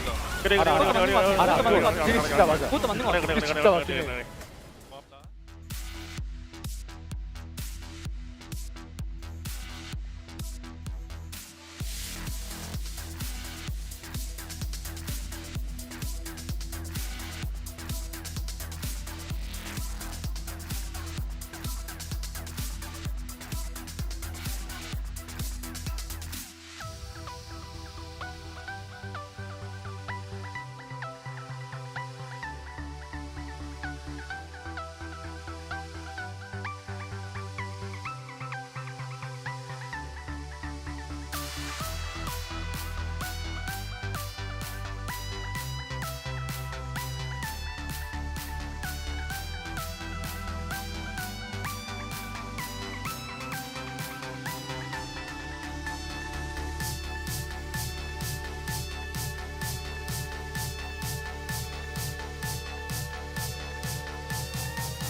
T1 is now at the match point with a comeback victory in game number 2. Life Esports had Chovi's powerful Orianna popping off, making multiple solo kills, so we actually thought Life is about to pick up a victory in game number 2, but T1 made a successful comeback. I think Life didn't lock in Twisted Fate because Morgan's Camille got removed. So, Life, they didn't have any other tool to make side lane macro play together with Chovy, so Life Esports, they instead decided to lock in a strong lane pick for Chovy. I think that Zillion pick was a huge kind of miss from Life Esports because they had no tool to open teamfight, they had no initiation, and they don't have enough beefy front lane as well. Jinx is a champion that hits a power spike in the late game, and Zillion is a champion that actually needs a front line for them to buy time for Zillion and then kind of re-engage with the revive coming from his ultimate. I think Rakan could have been a lot better for Vista to round out Life's comp. And the first pick, blind pick cannon from T1 was actually pretty effective because I thought Viego could be an option for T1 as well, but T1 insisted to keep their high priority on the top lane. I think today T1, they are drafting around Kana, and he is definitely showing a great performance. Faker actually had some hard time early on getting solo killed back-to-back. However, with that perfect Shurima shuffle, T1 find an opening to turn the game around. Life, they had priority on the mid lane. This was a really good start for Life, and they had Vision and Azir. They knew where he's at. But Daft and Chovy, they were just too far up front. And also that Orianna Orb once again spotted Faker, but still Daft and Chovy decided to stay in Azir's range, and this was the one of the worst teamfight opening for Life Esports. And two of the damage carries, both of them were actually got spotted by Faker's Azir. Well, Daft kind of reacted to that Shurima shuffle with his flash, but you have to keep in mind, they both used their flash in order to deal with Faker's play. And even T1's players mentioned at the end of the game in the player comp, they won the game because of that Shurima shuffle. Now here's the replay of the follow-up teamfight after that play on the mid lane. Life Esports, they were now rushing in order to have some priority around the river for the dragon fight. Morgan was trying to get his Gnar up, and then Owner was so clever to actually attack on that Gnar to kind of deny the perfect timing of Morgan's Mega Gnar. And then Wheeler, he was the only one kind of walking up down to the river, and then he got punished so bad. And Life Esports, they were not in the right position and situation to take this fight. Morgan went back to a mini Gnar, but he still stayed around this area. So Faker, he went in to find Deft in front of all of the Life Esports player. Once Morgan lost his Mega Gnar, Life should have just backed and shouldn't have contested for that Drake. They got eliminated one by one by T1 players. T1 with back-to-back Shurima shuffle, they claimed game number 2 victory and brought themselves to match points. Now let's head over for game number 3. Thank you, Ji-Sun, as always, for the wonderful translation there, as we do have T1 up 2-0. And the 2 games have been quite the stomps. T1 coming through with some massive gold leads against Chovy, who was trying amongst his 2 solo kills over Faker. It wasn't enough in that last game. And they will choose red side again here for what could be their last game of this series. We'll see if they can bounce back here in a big way. But I think playing this Gnar on weak side against the cannon is definitely not working out when Wheeler is not making the proactive plays I'd rather see a more aggressive top laner coming through. And yes, the Camille is banned. We're seeing the Renekton banned, the two common ones you see controlling the top side of the map. But the Aurelia has never really been part of the conversation. And I think that's something else that Morgan could turn to. Now, it's not his best pick, and we actually normally see Chovy play that if it is going to be played in the solo lane. But it's definitely an opportunity, because playing this Gnar and trying to rely on the Gnar bar for late game engages has absolutely not worked out for Hanwha Life Esports. And you're not going to get the Camille this game either. As it turns out, T1 are just going to stick to the bans, because there's no reason to change things up now, especially when Hanwha Life Esports clearly look lost in the early game. Yeah, you just go ahead, ban the same stuff. I wonder if Hanwha Life has any other ideas. The answer so far is no. Jace banned again. There's LeBlanc as well. And the Lee Sin once again. Cannon blind. And I really hope we don't see the Gnar as an answer. I was joking with you before the broadcast after we saw the Galio even come in as the global. I was like, what's next? Is it the Nocturne from Chovy to try to control the top side of the map? But if you're playing with something like a Gnar and you're getting crushed and being pushed under turret and Willer is just not giving you any support, I don't think you want to play around the top side of the map. As the Viego is being hovered here, looks like it's going to be locked in, but they're really thinking more about this counter pick. It's a tough call, but there's the Aurelia I talked about, because this is where suddenly Twisted Fate becomes an option here for Hanwha Life Esports. Suddenly you can really control the top side of the map if you commit there. You have a lot of power with this, and you have side lane pressure. This is what Hanwha Life Esports found success with, not with Aurelia specifically, but with side laning champions in those 7 games prior to tonight.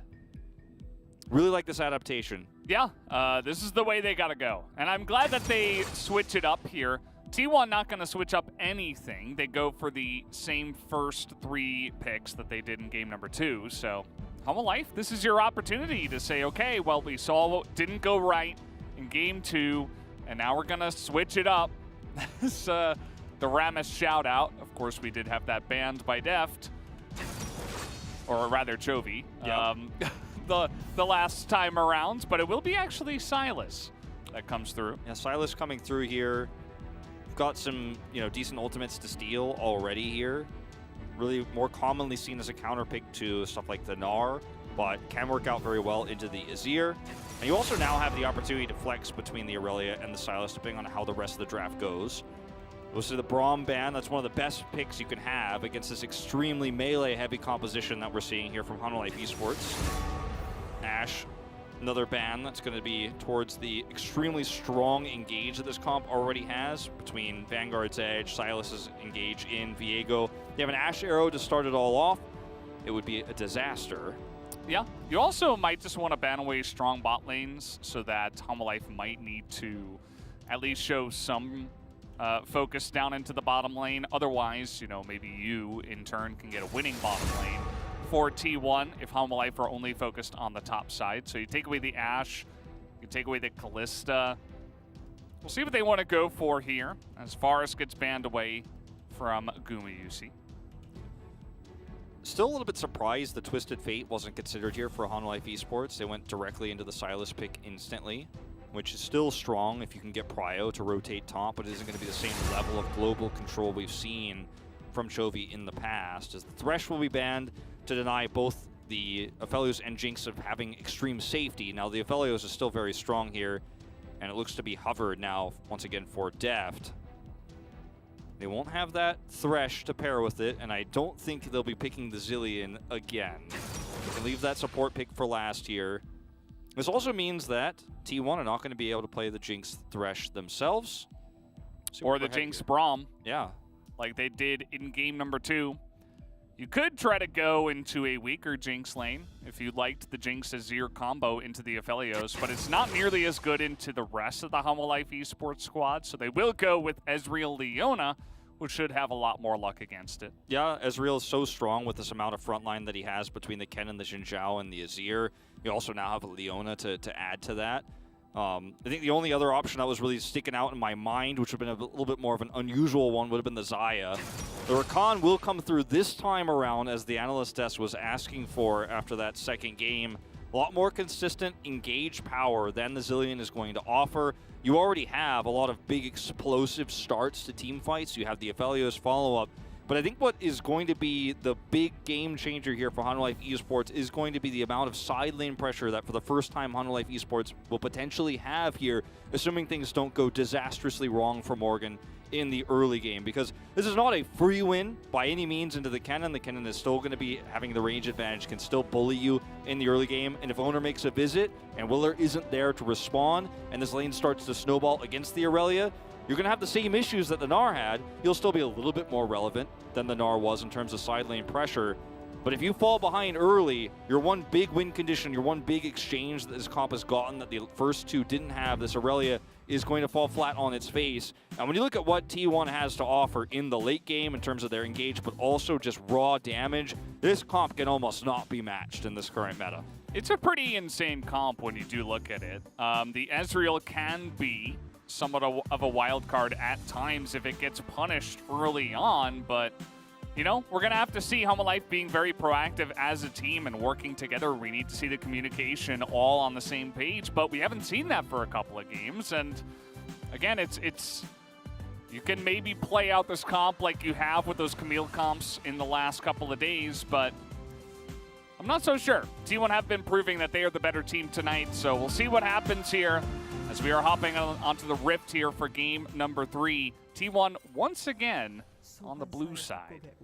And you're saying you're not so sure. The uncertainty, I think, is definitely where we all are right now in terms of the synergy between Hanwha Life Esports roster. And I mentioned, you know, at the end after Rox Tigers split up, the evolution of this team into Hanwha Life Esports has always been the big, expensive, famous players and newer players who are less experienced trying to round it out. And Morgan has obviously his LPL experience behind him. He's not a new player by any means, but he doesn't stack up to the amount of strength that, you know, Chovy and Deft have, but also on the side of T1, even newer players like Owner are really just outclassing him early on.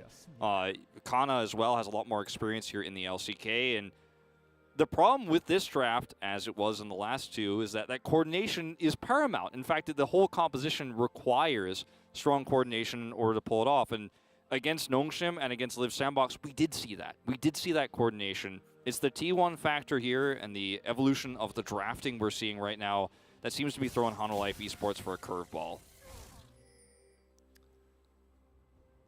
It's definitely very true. We'll have to wait and see. I think if you're T1, you can kind of play this early to mid-game out exactly the same as you have, especially in game number 2. You know, allow Owner to be very proactive on the Xin Zhao. Try to just farm it out fast, put pressure on the top side, put pressure on the enemy jungler, and just allow Gumayusi to just sit down here, chill, farm it out, let Keria get to roam a little bit, and all that good stuff. And I think you'll have a lot of success just kind of doing what you've been doing for the last couple of games. Those win rates were insane, by the way, for these champions for Hanwha Life Esports. Willer 5-1. A lot of those, of course, in this gauntlet. Vista undefeated, 4-0. Chovy 5-0 on the Silas. Has been his best champion for the year, let's be real. Even in playoffs, going as far back as spring, it was his best champion. It's where he's found the greatest amount of impact, and it's where we've seen him really carry outside of just the laning phase. This is where he's had a lot of impact macro-wise. In fact, spending a lot of time on his last few Silas games in summer, rotating to the bottom side of the map, in fact, with the prio he gains. We'll see where he ends up going this game, because if the bot lane continues to push, you can threaten down there, but I think the top side of the map is definitely where you really want to turn things and get Morgan fed. And obviously, Willer has the opportunity to do the same, right, and threaten that Kennen. But the early parts of this matchup, not going to be comfortable, as we know. Faker, again, not taking the Airy, the lethal tempo once again, but it's enough. Very frustrating to deal with here in this early stage. Yeah. Zir, this is what he does. As Chovy, as the melee, you go fleet footwork in this matchup as well. Just try to survive, try to sustain it out, farm up as well as he possibly can, and so far he's on parity here in terms of CS with Faker, so that's just fine. Owner again, you know, try to be proactive, try to get into the enemy jungle. I've watched this 3 times now, Valdez. Yeah. Kana hits level 4, teleport comes through. Wow. Deja vu! Okay, well, this is proactivity. If you're looking for something to happen, it's Chovy teleporting to the top lane at 3 minutes and 45 seconds into the game This and picking up first blood. This time, they commit the teleport. This time, they come to the rescue here on the top side of the map. And finally, Chovy is able to do something.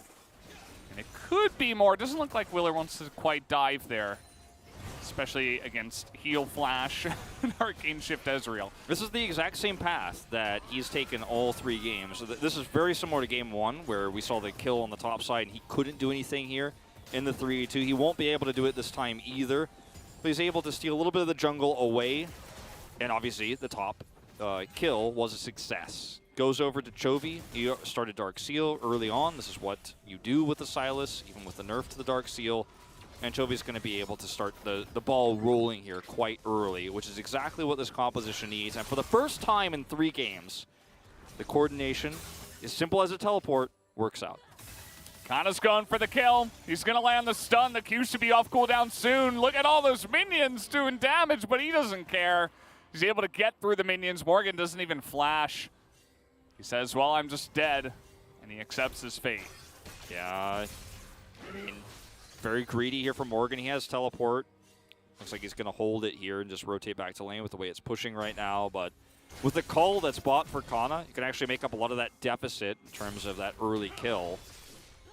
Karia's even taking a trip here. They're going to group up in mid. But with the cull that's taken here for Kana, he's going to be able to shore up a lot of that gold. Faker. Thought we might have more, but nope. It's level 6. Willer level 4 and has a sheen. Doesn't really do much, but yeah, I mean, just unlocking your supports. This is what we saw in the last couple of games. We're going to take another look here at the kill in the top side. Look at the time on this ward. It's down to its last 5 seconds or so. It times out as Chovy arrives. That's how thin the window for this one was. Faker also matches teleport, isn't able to do anything.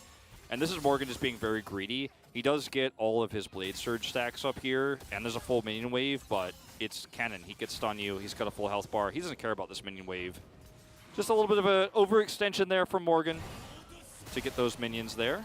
Yeah, I feel like against a lot of other champions, you maybe would survive there, but the lightning rush through the minions just makes it pretty comical. When you're like, oh, I have all these minions, and then it's like, oh, well, they didn't do anything. They did a nice amount of damage, but obviously not enough. As Willer's here, I like how he's trying to be a bit more proactive in this game, you know? Looking for some more opportunities. They're going to get the flash here out of Keria. Looking now for the stun out of the Viego. They will land it. The shield will go into Willer. Do they have the damage? It's the question. This Leona is so tanky. They're turning it around. And Keria alongside of Gumayusi. They're looking to get him super fed. There's the double kill.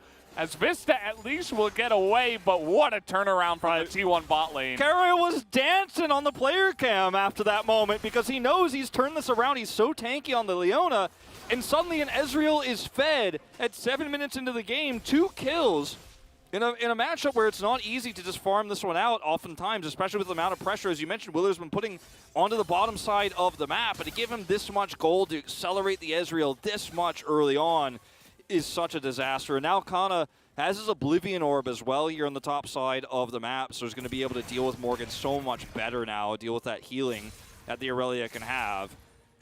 And I don't want to say that the lead is now quenched, but we are definitely on a closer game than we were just a few moments ago. Because now suddenly T1 have a lot more power on the map, and the fact that Gumayusi, which is one of the biggest win conditions you have for the late game here for T1, is now able to comfortably head towards that Sunderer so quickly is a big problem. It's pretty gigantic. Yeah, I mean, I don't know if I can overstate it. And, well, we're having the roams up towards the Rift Herald tier. We do see that it is 4v4, but the vision only coming down now, as they will try to force this. It looks like this only level 5. Keria, but you can see that Willer's not able to get into the pit, and so they're just going to call off the play. Kana looking to extend this for T1. The stun not going to land. Morgan flashes away. We have Keria caught down in the river, though. Might go down here to Chovy, but he's just so tanky. I don't know how he keeps living for this long, but it's incredible. This was such a great setup from Keria because he knows that if he stands there, Chovy can't engage in. Chovy does hijack his ultimate away, but he allows not only the Rift Herald take to be safe, but also the commitment of Kana's ultimate with Faker there on the top side of the map. This is all about Keria. This also all about Keria here as we watch his play here on the bottom side of the map. 2v3. He's like, I'm good, keep fighting. And then he turns around here, and he calls out Viego, gets the Zenith Blade in, then is able to stop the Aphelios. 오, 짜스. 이럴. And then in this top position where he's on this brush, where he has a control ward, he's able to both stop Chovy from rotating in, but then also prevent this from being a fight where Chovy can actually come over here and participate in this top fight. Yeah, and I think Chovy, we're going to see up here, the kill. Faker actually does get a very nice Emperor's Divide. No flash available for the Aurelia. She was just dead in the water there. But Chovy, he only had cooldown boots. He has the items he has now. So that's not enough damage, actually, to kill Leona. Nope. So even though he had, like, tons of time and they could have stuck around up until, of course, the top side rotated down, it just wasn't enough time for Chovy to actually kill the Leona, even though she was only level 5. So kind of comical there. Unfortunately, without a Sylas on the top side of that, exchange where we did see the Slicing Maelstrom and Emperor's Divide committed, you can't win that fight as Aurelia. You're not going to be able to take that fight under turret even. There's just too much CC between those two ultimates coming through. So this is a perfect example of how to use your skirmishing power in this early game with T1's composition. Okay, here we go. This is Morgan's time to shine. The Slicing Maelstrom comes in, and, well, I guess he tried. But at this point in time, you're so far behind, probably shouldn't have gone for that play. As here's Owner looking for a bit more, just stepped under the turret, and Vista has to flash away. Willer trying to get in there, but he might just get danced on again as he gets stunned up, and Umiusi gets another kill. Oh, this is a disaster for Life Esports. This is your last chance to skip play-ins. As much as Atlas is, it felt like fate conspired with Atlas's joke about Chovy playing in play-ins for so long. We did get that one, but you want to skip that as Life Esports, and it doesn't look possible now. It's going to land it. And there you go. He's got the hijacked Emperor's Divide, and Kana with no flash, no lightning rush. He is just dead as Chovy gets another kill. Well, at least some things never change. Some things never change, but this is going to be the first Mountain Drake going over to T1 here. No way to counteract this one. And yes, Chovy does end up killing the Kennen here and gets 600 gold for his troubles. But it's not going to be enough to turn the tides of the pace of this early game. That has gone so horribly wrong now. Ezreal 3-0-1 before we hit the 12-minute mark. It's Infernal Soul, by the way, so this can get even out of hand much faster as Chovy's just deciding to play PvE a little bit here because he's like, I'm carrying this game. I'm going to stay in this top side of the map. I'm going to get as many minions as possible. Grabs another turret plate here. Yeah. And this game is now all about him. I mean, it is quite literally going to be the Chovy 1v9 because, as you mentioned, Morgan shouldn't have been taking that fight with the Vanguard's Edge at the top side of the map. We didn't get a replay of it because there was so much action. He goes for that, fails it miserably. The bottom exchange there with Willer goes very wrong as well. You're not winning any points as the other 4 players on Life Esports. It's a Chovy game right now. Yeah. Let's watch this again. It's kind of like game 1, but even more extreme. Like, you're already at half health before you actually connect with your Vanguard's Edge. Watch Morgan realize in the middle of his exchange that this is unwinnable, but he is unable to escape, gets stunned there. The rest is history. As Keria is playing this so perfectly all game long, every aspect of every fight he's in. And then you chase here, and Keria is still here. You get the interrupt there. Owner's like, yeah, thank you for the easy knock-up. And then Chovy finally makes something happen. Yeah. We just watched this moments ago, but it's so little, so late. It's just Chovy is perpetually, eternally stuck in promotions. It's like, all right, Riot, we're really going to give you, Riot says they're really going to give you a big challenge here. Chovy's trying his best, but it's just not enough.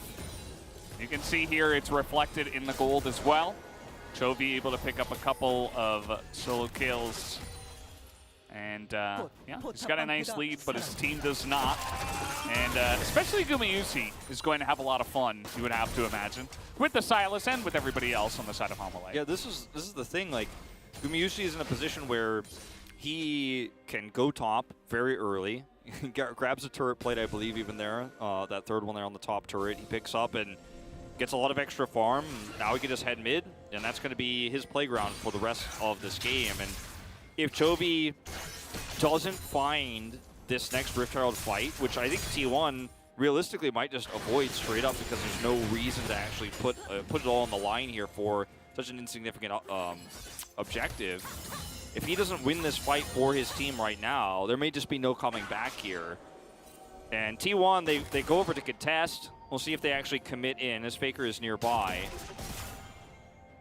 This is really dire for Hanwha Esports. And if you don't have Chovy with this gold here either, like, we're talking about this game being over right now. Absolutely. Well, Owner's just going to go ahead and get a nice little face check in. And down he will go. So that's a nice start here for the side of Hanwha Life. Keria now getting run down. Not quite enough damage, though.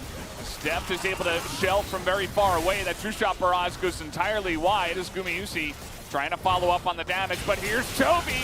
It's the Wraith boss of Hanwha Life. He's able to get pretty deep, but it is Ezreal, after all, who is able to heal and sidestep the damage. But Hanwha Life finally finding a little bit of a foothold here. Keria is ready to re-engage. You got to respect this. As Hanwha Life, they're going to get the turret. Oh, no. He forward. I mean, he arcane shifted forward, and then he immediately just got flash stunned, and he wasn't able to flash out of that one. And part of the reason he was doing that was because his team was following up. As the double teleport comes in, and Chovy's looking for another kill. He's going to pick up one more onto Keria. And now he's 3-0 in this game. I think they might give him the Rift Herald gold as well. At this point, you double down on it as Faker and Kana still want to fight with the low health bars here. Kana does not have his ultimate. Faker's is coming up fairly soon here. But with the low health bars of Hanwha Esports, they are going to back off. Chovy ends up getting another kill, as you mentioned, which is pretty massive. But they were dancing on the edge of death in that entire push. They were in between two turrets. Keria was there. You know that teleport's up for Kana. You've got to be tracking that.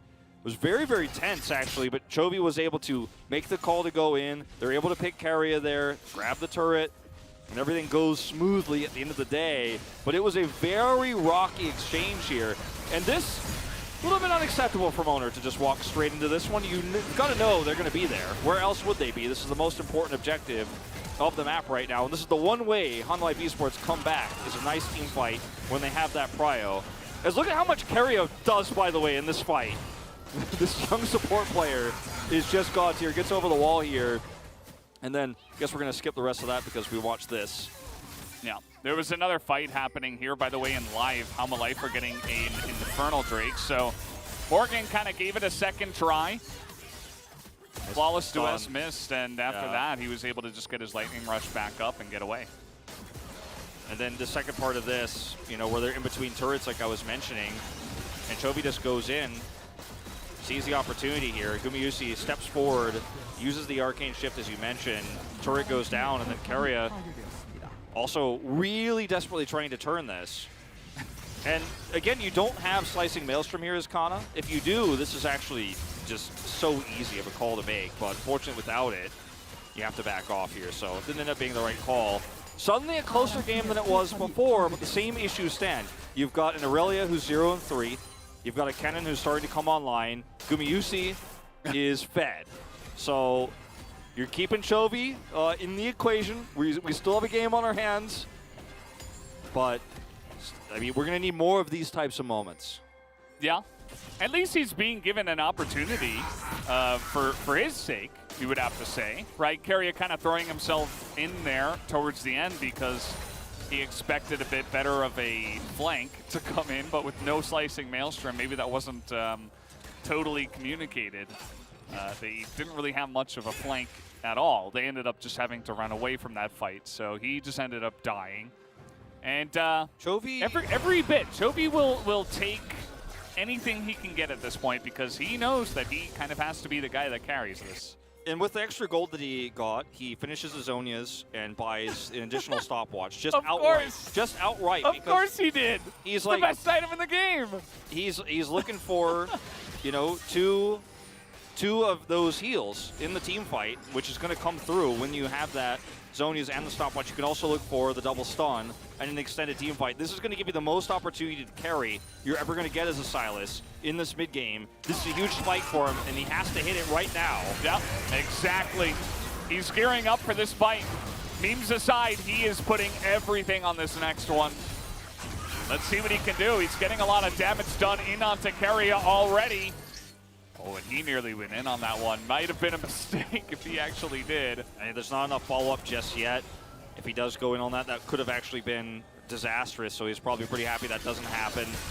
Oh, another stun. In goes Keria, but again, where's the follow-up from T1? It's not there. Kana dies, and now Keria's isolated. Down he will go, and how will life?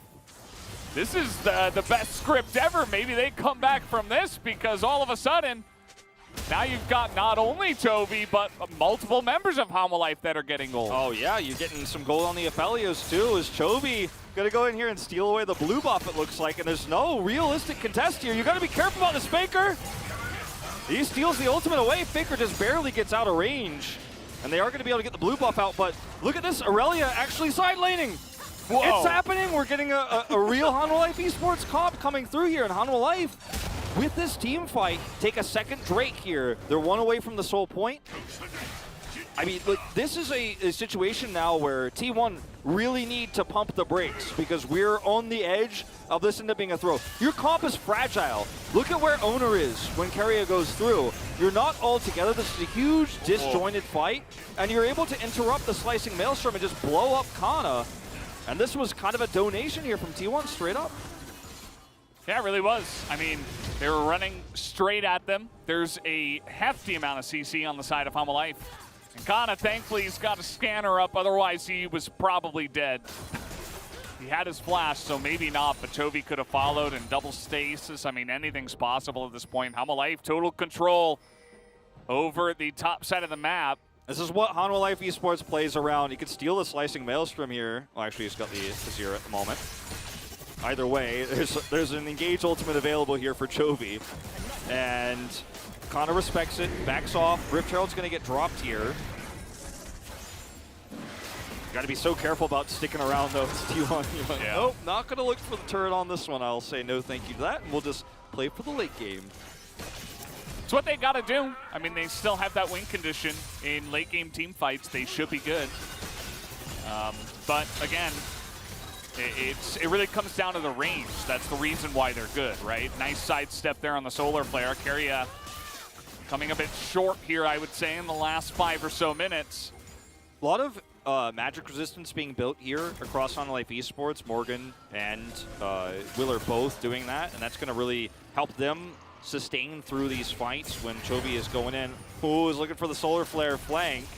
Chovy really does, he... Got Everfrost. It's like trying to reach the next level. He's like, what if I just went in by myself? Could I still win?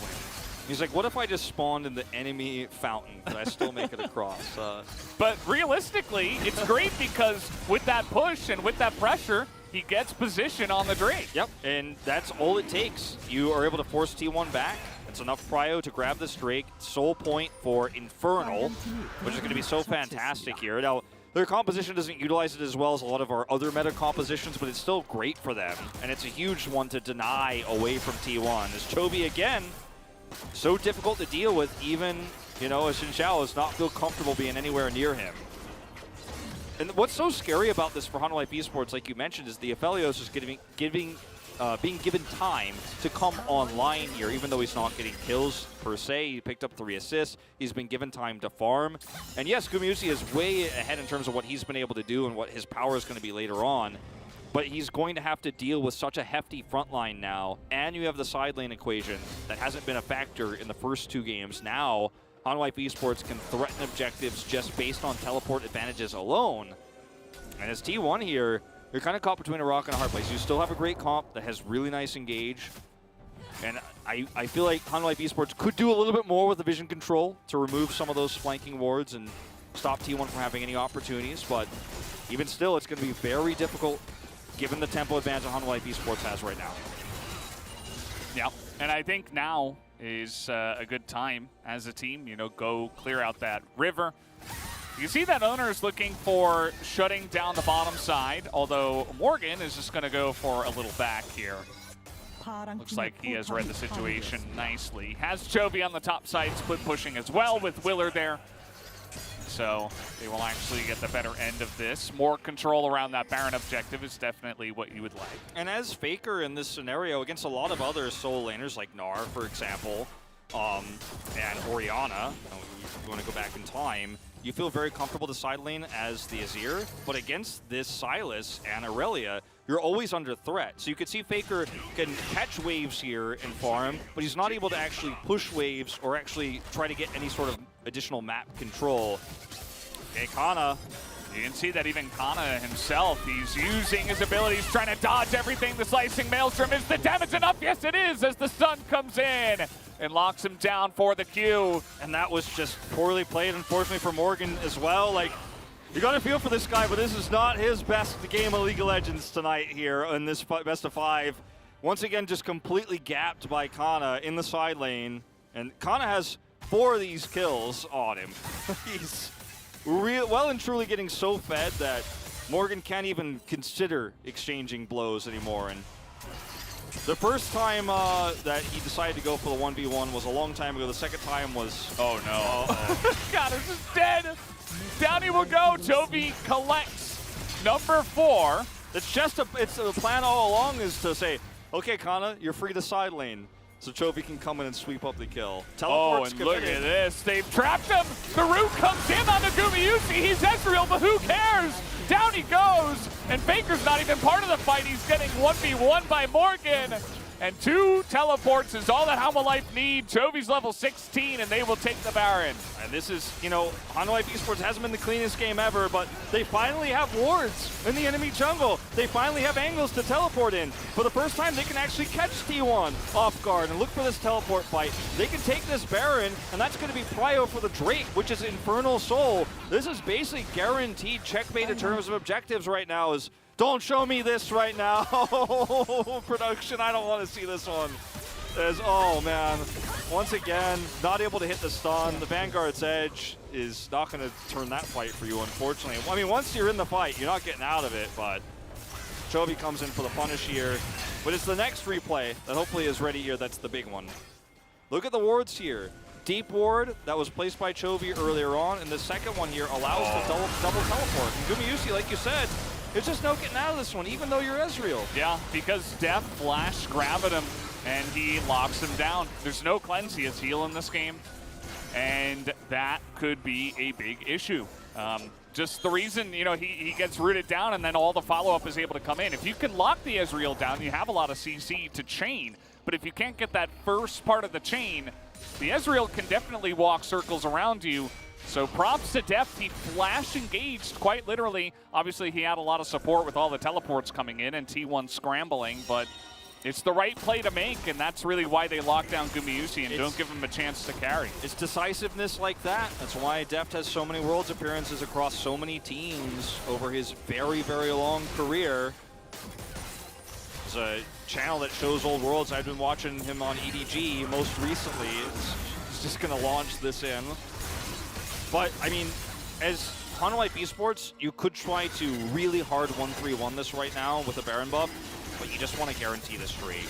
You're grouped up around this fight. You don't want T1 to ever be able to try to steal that one away, because this is really where you need to keep your tempo advantage right now, because if you let off the gas for just a second as Hanwha Life Esports in this game, that's when you lose control of the map. That's when you lose control of how these team fights are going to go.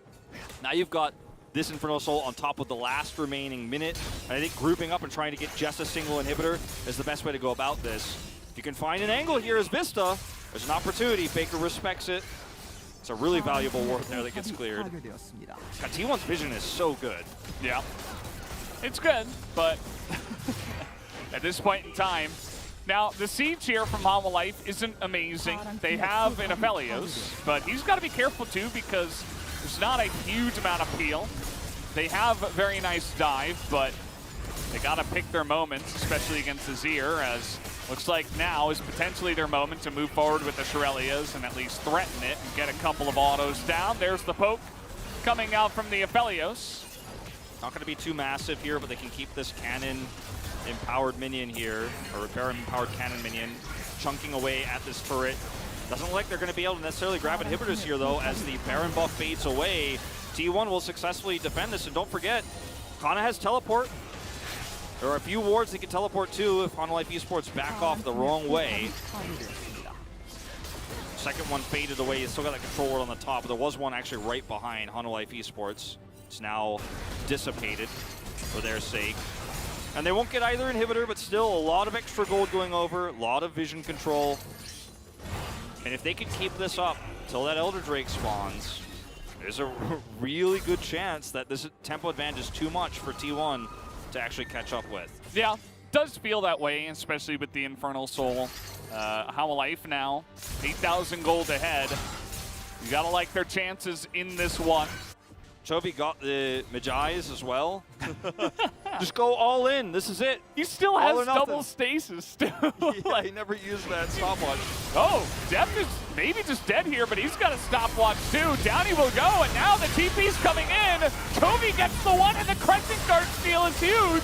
As now Willard comes in, and the rest of the team, the time is bought for Chovy to have his team follow up, and everybody on the side of T1, minus Gumayusi, who did not want part of that fight, goes down. Chovy is 12 of these 15 kills for HLE Esports. The Crescent Guard steal is perfect. He carries the fight all by himself. They set up a bait. They had the double teleport advantage. This is exactly what we saw on the blue side top jungle just moments before around the Baron fight. Rinse and repeat here for HLE Esports. T1 so known for their vision control through the end of regular season, through playoffs, and in the finals. In this series as well, it's been better. But when you overextend like this into a composition that has extremely powerful melee champions that can teleport just directly into the middle of a team fight, you've got to respect it, because watch this. T1 decide, oh, we were going to back, but look, it's Deft. However, there's a minion wave here to teleport onto. Deft has a stopwatch. And he lives long enough to where Chovy says, I can 1v4, and he basically does. Morgan comes through, he gets his first big Vanguard's edge of the game. Keria is exhausted, and now HLE Esports' lead is just basically insurmountable. You get the Miracle Elder fight, maybe. Baron's coming up here in just a moment. 40 seconds on that. But T1, your chances of winning this one are going very, very slim. Yeah. They took a chance. Maybe didn't expect HLE to respond so quickly, but feels like it took a little bit for HLE to wake up. But they are certainly eyes wide open right now. Still didn't have to use the stopwatch, Chovy. Zonia's coming back online. 20 stacks yeah.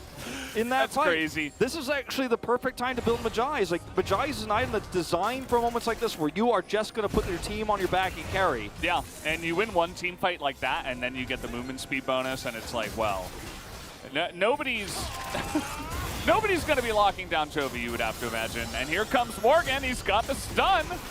Maybe reaching a little bit far, though. Willer has to go into a stopwatch. The team incredibly strong here, though, on the side of HLE, and T1 will not take the fight. And not really having to burn all too much here as HLE Esports, but that was a very risky moment. Willer doesn't have to use his ultimate or flash. They still got a lot of mobility. Oh, there it is. The engage on it. Oh, man, and now that Gumayusi goes down, there's just no hope here on the side of T1. They get the enemy AD carry immediately. Perfect engage comes out from Vista with the vision denial. And that should be it. HLE push in down the mid lane. That's going to be it. HLE winning their first game in this series. Nothing can stop them now, as this is a really, really big turn of events, and they do it on the back of Chovy Silas. Had to wait until literally the last possible moment to pull this one out here in our Worlds qualifiers, but he does it. Kinda gonna give it one last go, and the slicing maelstrom is pretty good, but it's not good enough. They are way too far ahead, and even with the backdoor armor coming in here onto the turrets, it's still not enough. The Nexus will fall, and HLE keep their dreams of groups alive. If I'm gonna pull the brakes real hard here on the hype train, though, I will say it was not a clean game. Morgan's Aurelia performance, even though we really liked it in the draft and we were really pointing towards a stronger topside control, he dropped the ball several times in the side lane. We saw Chovy come up and punish Kana, who also overextended. T1 made several bad calls when Hanwha Esports had teleport advantage that allowed Chovy to carry. And no, we can't say anything bad about what Chovy did in this game, but there were a lot of mistakes from T1. You get one game like this in a best of 5. You only get one. You're not going to get 3 in a row. So yes, this is great for the momentum change. This is fantastic for the player's mentality going into what has to be a reverse sweep. But you're still not going to get your Camille draft. You might not get Aurelia a second time. And Chovy, maybe he gets the Silas once more, but I don't think you see Kana overextend. I don't think you see Faker and Kana pushing into the jungle where there are wards there. You get teleported on top of by an Aurelia, by a Silas. These things will not happen twice. You got one chance in this one now. You've brought this to a 4th game, and Hanwha Esports, they still have to shore up the issues that we saw with Willer in the jungle in games 1 and 2 if we're going to get really excited. You get another win with a completely different style in game 4 before we go to that game 5. That's when I think you start to get excited. But if you're a Hanwha Esports fan, if you're a Chovy fan, you've got to be happy that they're still holding on by his thread. It's his thread that's the strong link for this team. Look at the damage graph. If by thread you mean steel cable, then yeah, I would agree. I mean, he basically just put the entire team on his back. Look at his damage compared to Deft. When things were going so awry, you could see there, like, at 8 minutes, T1 took the Rift Herald, and it was like, oh, I guess they're just going to win 3-0, like, we're going home, and that's it. But no. Just a couple of team fights later, and all of a sudden, this Silas got way too out of control. It's the start of, it could be the start of a wonderful comeback. It could be the start of a miracle comeback. But I caution you, Hanwha Esports fans, you're not going to get 2 of these in a best of 5. Well, they got to give it their best shot here. They were able to get 1. Let's see how T1 respond and what side they decide to pick here, guys. We're going to take a quick break before we do get into that game number 4.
진짜 보자. 숫자부터 보고. 나이스. 끝낼래? 그냥 갈까? 끝내자. 그냥 가자. 내가 캐넨 머리 박고 아지를 묶을게. 내가 중격포로 묶을게. 오케이. 캐넨 풀고 있고. 나 초식에 초식했어. 캐넨 아지를 하나 묶을 거야. 새로 올게 집 갔다 와. 끝낼만해? 끝낼만해. 안 되면은 이거 들어온다. 안 끝나면 탑 밀고 바로 돌면 돼 어차피. 오케이. 아 잠깐만 근데 장로. 뽕할 준비해줘. 야 끝내자 지금. 아 끝낼 생각하자. 아지를 초식이 없나? 초식이 없다. 소리가 없어. 없어. 소리가 없어. 올라간다. 캐는 봐줘. 아지를 높여. 나이스. 나이스. 라인 없으면 그냥 무시해볼게. 나이스. 바지를 빠졌고. 나이스. 이거 이게 나이스, 다 잘했다. 나이스. 소피. 초반에 이 레오나 너무 단단하다. 쏘리 그거. 잡을 수가 없어. 그러니까. 딜이 너무 안 된다.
Hana Life Esports fought back and picked up a victory in game number 3 against T1. Hana Life Esports, this time around, they had a very aggressive comp.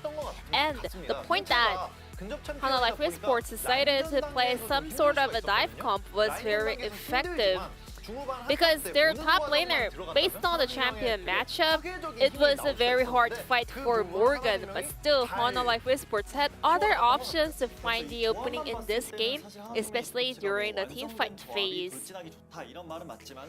Hana Life Esports had a very good dive comp, but at the same time, not many teams prefer to take this kind of a comp because you are not having a winning side matchup in the laning phase. You cannot really win lane with these picks. And T1, they did manage to win lanes, but they were able to, Hana Life Esports was able to actually find a perfect setup to turn the game around.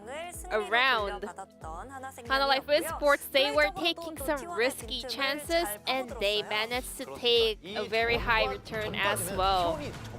Prior to this fight, T1 was having a solid lead in this game, but this team fight was a game changer. Because Vista had his sweeper activated, Keria didn't place the ward around the left-hand side river.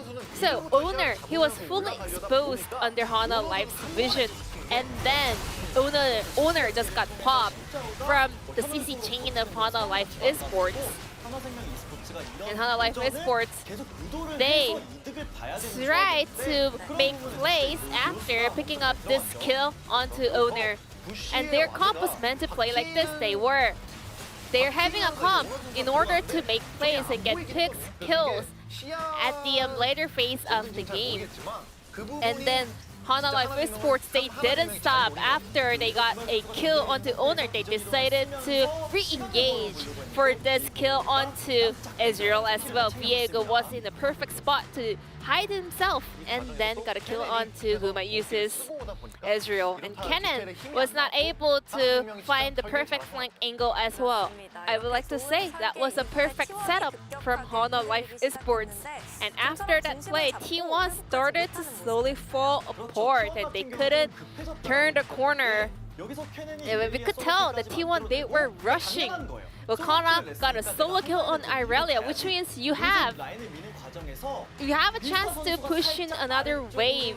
And then Vista, he rotates towards the bottom side of the map, kind of implying the message that he will be collapsing onto Kana, which means Kana is now afraid of the collapse coming out from the opponents. He had to back. Silas was on the bottom lane, Irelia was down, which means T1, they were feeling that this is the time for them to get vision around the berm, but that also finds some miracle CC onto Gumayusi. He gale forces flash Qs onto that Ezreal and find the route onto the enemy AD carry. And the follow-up from Morgan and Chovi's teleport was perfect. Unlike game number 1 and 2, Hana Life Esports was able to pick up a victory over T1. Chovy finished game 3 with a very supportive message to his teammates saying, "We won this game, so let's win another game." Back to our casters. Thank you, Ji-sun, as always, for that awesome translation. As we're getting into Game 4, and I know that a lot of people, including us, weren't exactly expecting this to go to 4 games because of how dominant the first couple were, but Hana Life strike back hard and fast. I mean, not to mention that in the early game of Game 3, they've had 2 kills to Gumayusi. They also were able to completely crush the top side of the map. Solo kill onto Morgan. Like, it was a disaster. And then Chovy decided that he was going to find Kana. It felt personal. And he hunted him down and killed him, picked up a few extra kills, and then started to carry the game. There were a few mistakes from T1 after that, but Chovy did not flinch. He did not blink throughout the mid-game and was able to carry his team to victory. You mentioned it, it'll be T1's first side selection this series. Since the first game, they will pick blue side yet again. So the trend continues here. We'll see if the draft evolves here for T1. Might even see a ban on the Aurelia. I doubt it, because that was the weakest part of Hunalife's game there. The power of the side laning was strong, obviously, but I don't think you're worried about that matchup. I think you feel very confident if you're Kana right now. We'll see what the adaptation is going to be here.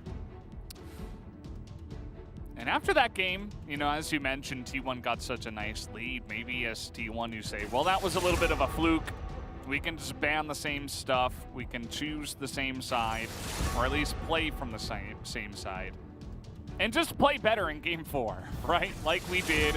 Or no, they're actually going to go ahead and ban the Sylas. They say, nope, his Sylas is too strong. It'll be really interesting to see if Kana picks Renekton here.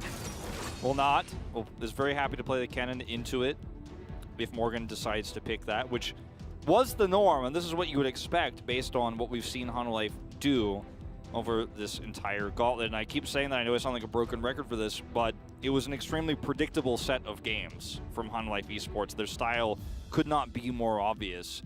But they'll take the Aurelia instead again, still until anything else is locked in, potentially a flex pick here. Because, you know, if you think about it, if you go Aurelia, Renekton, Viego, you have a lot of kill pressure, but you're also very AD focused, unfortunately. So that comp isn't going to work out with this AD jungler. This looks very familiar for T1, but hey, you want to bring some AP damage in.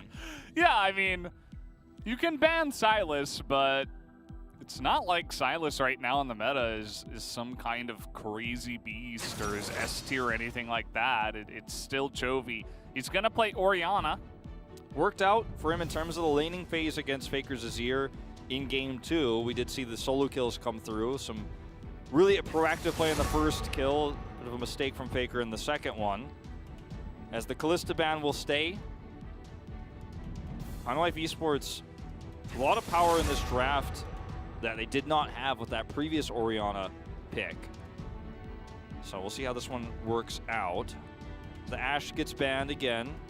These bans are just not really changing or evolving that much. We see the Sylas ban come through, of course. They might leave Varus open this time around. That would be interesting. Yeah, the Braum is going to get banned away. Varus Braum, definitely a really awesome duo, so there is consideration that Hunalife not looking to pick it. Maybe they just want to get Aphelios again for deft. And Braum is so strong into the Viego Aurelia as well. Just such a strong, you know, denier of melee engages, as well as his laning prowess you mentioned with this duo. Aphelios will not make it through the draft for deft this time around, but he will look towards the Varus.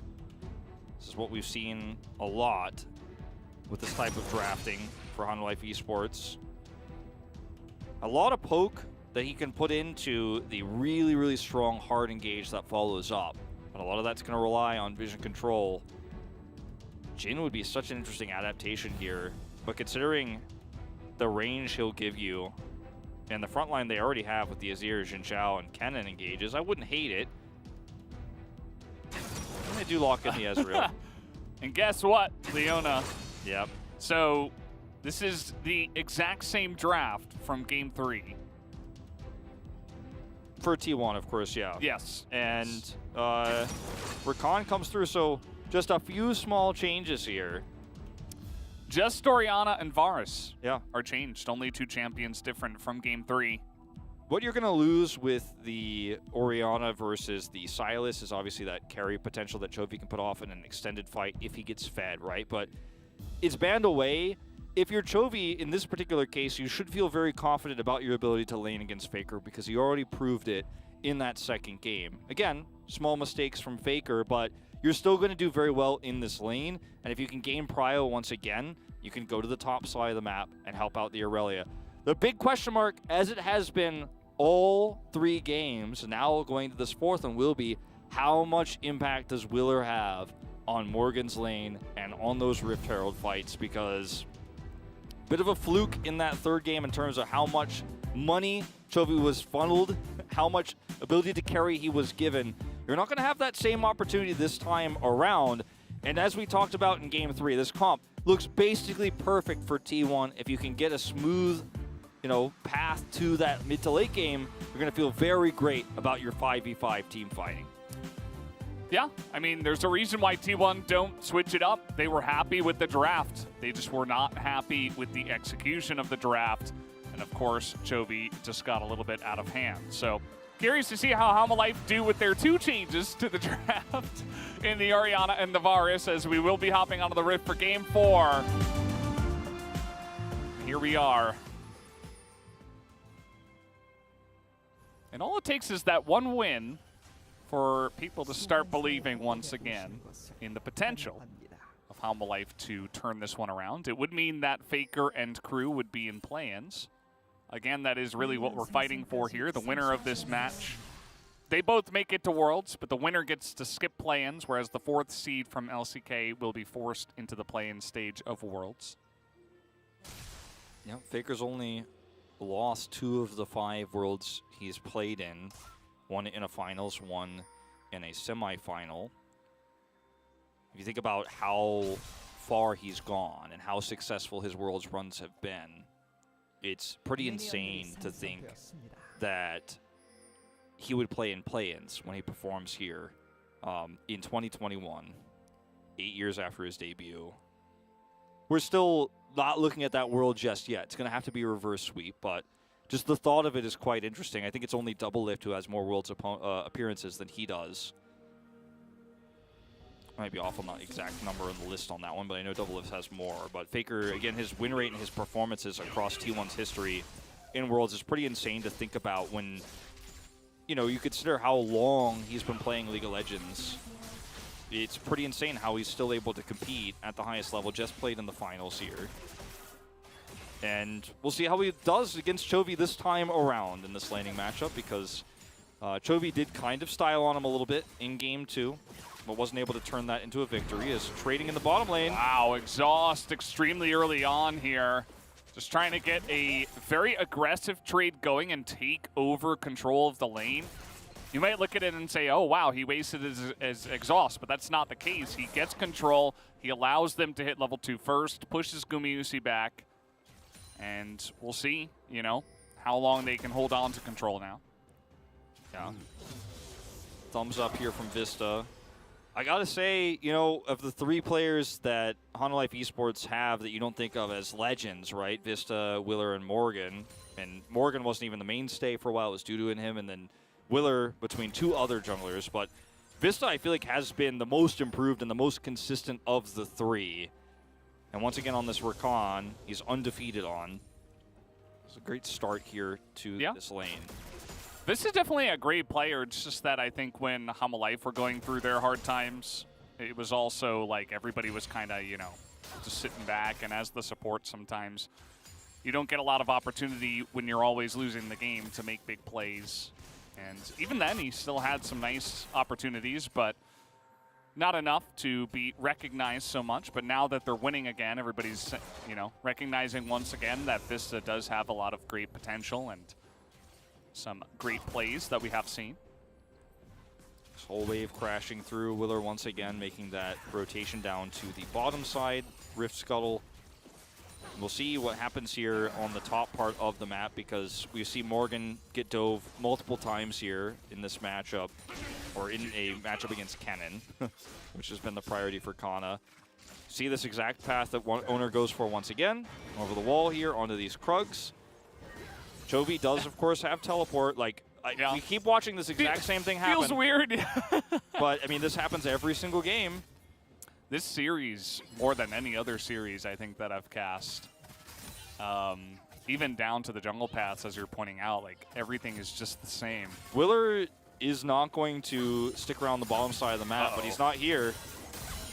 Morgan does have his flash available, but the damage is already coming out. One auto could have done it, but they're not going to press for it. They already got the flash out of him, and they see Willer coming on in, so. Very, very close call here for Morgan. Does lose his flash, as you mentioned. Will walk away with his life this time around. Does have a teleport to head straight back to lane. They're able to confirm that Willer's sticking around. You can see the question mark pings there until he walks onto the ward. Even looked for the scryers there. Did Owner, so a lot of really nice proactive plays around the top side of the map here, and 2 summoners down for Morgan, and Kana is just back to business as usual up here on the top side. All you get is your Null Magic Mantle here as Morgan. with this pack, so you're not feeling like you really gained a whole lot. It's going to be helpful, of course, but Kana's like, yeah, I could still just be ranged and you can't do anything about it, and we're just going to continue this trend. Super early, you know, to have that back, so you're not going to get much of another advantage. As another stun misses. Yeah, it's kind of rough, but he'll be okay. This is a very early take on the Drake. We've seen this before from Life, and they're going to get away with it here. Down it will go. Willard just going to smite it down. 5 minutes, 30 seconds. Infernal Drake already taken here for Life. We've seen this play a lot when Chovy has Prio and Morgan withstands a top gank. It was with the Camille mostly, obviously leading up until this in the Worlds qualifiers, but with Faker, you know, being pushed in a little bit there, they have the opportunity to go over and take the Drake. We've seen this tried many times, but it's been canceled often. This time they actually get away with this extremely early Drake. And clearly, Life Esports have run through so many permutations of this style of draft where you look for that early rotation over to Drake with this Viego pick, and it finally works out, you know, and you could see why they tried it so many times. When it actually works out and you get that early Drake prio, it's pretty massive, actually, in terms of what you can do with a tempo advantage. Especially with a comp like this one with the Viego Aurelia, if you get a little bit ahead, you have that Drake control. It becomes very difficult to recover as T1. Uh-oh. Chovy in an awkward spot here. He does have his flash, but he is going to use it against the Emperor's Divide, which is what you have to do. Gets away, though. Yeah, he'll survive. Doesn't get over that wall, but definitely flashes the Emperor's Divide, as you mentioned. And that's all it takes. Crab Raven his way back to lane. Willard, meanwhile, what? Okay, yeah, he's just dead. And meanwhile, we do have a 1v1 up on the top side. No stun available for Kana. He's getting run down, but he flashes to Owner. And now there's no flash available for Morgan. We're going to have the knock-up come through here as he's trying to get it, but actually he can't get that third hit. And Morgan will be able to walk away. Even with level 6, he's not able to get the kill there. Morgan, I feel like, dodged 2 bullets this game. He's able to survive here. Kana is actually still not alone. Don't forget, Owner still has his ult. It's really big for Morgan, you know. He gets the flash out of Kana, and he drags Owner all the way up, wastes his time, and he survives after all of that. So he's able to, you know, catch up on a little bit of CS. This is very good for stabilization here for Morgan. Yeah, Chovy is going to be able to get ward control here. Actually drops a control ward down next to the red buff. They have one on the Drake. Ooh, that was a really nice arcane shift there. But he is monoless under this turret. These are close calls we're watching in this game right now, Valdez. Yeah, it will be okay, but he has to back here on not a cannon wave, so he's going to have to forego a bunch of CS, Gumayusi that is, as well as giving the plate over to Deft. Willard just going way too deep here. There's a Scuttle Crab here, so this is not a secret. And this ends up being very, very well played from Morgan.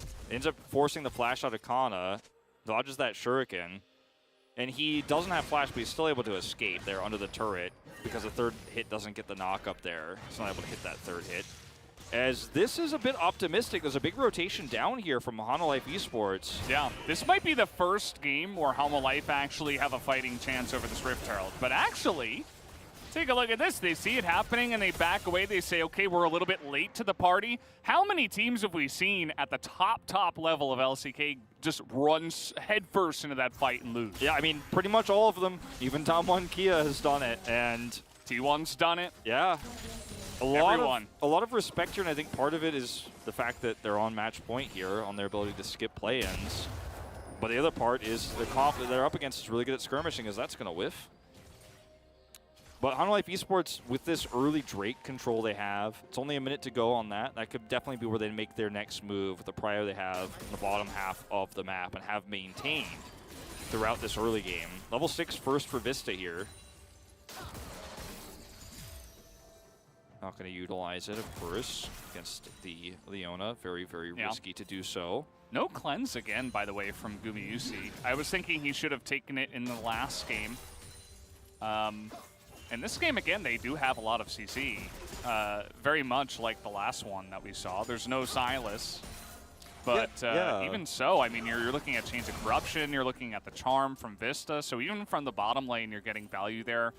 And, you know, stuns from both Morgan and Willer can be cleansed. Decides not to go for it again, valuing the heal for the lane, I suppose. Yeah, I mean, the thing is, a lot of AD carries who don't have mobility feel, you know, like it's a requirement to get the cleanse, but Ezreal has the shift, but even still, there's so many ways to lock him down that the cleanse would end up being very valuable. We saw it so much in that last game especially. Yeah, last game was like the big standout. It was picked so many times. Even results-based is like, well, yeah, maybe you should have learned after that last one, but no, not the same, so. Drake timing here is, again, very early for the second one because of that fast take for Willer. And Chovy actually doesn't have control over the mid wave right now, but T1 do not actually rotate over. They're just going to have a reset here for Keria as he hits level 6. And Hanwha Esports are not going to be able to get the fast double on this one. Morgan playing so passively here as he's just kind of now on an island. You can see Owner is rotating up. He knows this possibility is here. He's just like really happy his team is playing around him a little bit more and he hasn't died 4 times this time. Yeah, he's like, wow, look at that. Well, I get to play the game this time. And Willer is here, so it's going to be very difficult to make a play happen. Kana does have his ultimate, but Morgan has flash. They've got Willer here. Yep.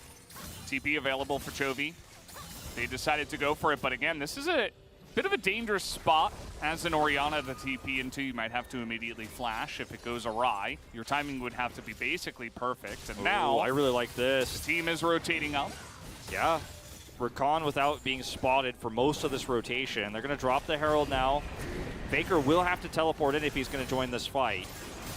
And you can see stun landing there on Nakana. They're just going to give that gold over to Owner, and that's just fine. Says Hamalife, we deny it from many of your laners. Only Owner that Xinjiao is mostly going to be strong early on. Gets that gold, and the rotation essentially works out.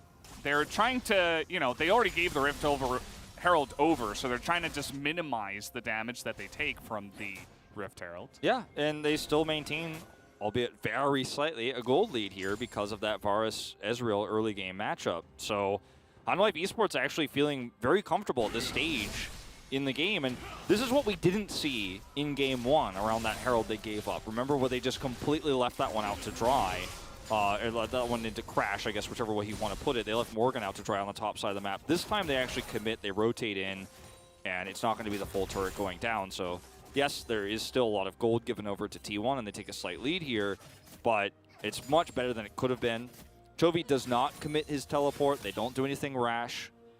I say that. Morgan stands on a ward. A little bit worried. But this is the power that you have, again, with this bot control, is that you can go for really fast Drakes like this. Their vision control around the Drake pit has been phenomenal in this 4th game. Yeah, and T1 is definitely a team that throughout the summer split, they haven't exactly prioritized Drakes. They love their Rift Heralds. And Hamalife, you know, over the course of this run through the gauntlet, they've been loving their Drakes, and they're going to get another free one here, essentially. There's very little vision control for T1 around this objective. A lot of it is around the top side for what they have, which is kind of meager at this point. So you're not really able to do much there. Now Owner's on vision, and here we go. The Crescent Guard looking to save him. He doesn't want to have to flash, but he will be forced to use that Summoner.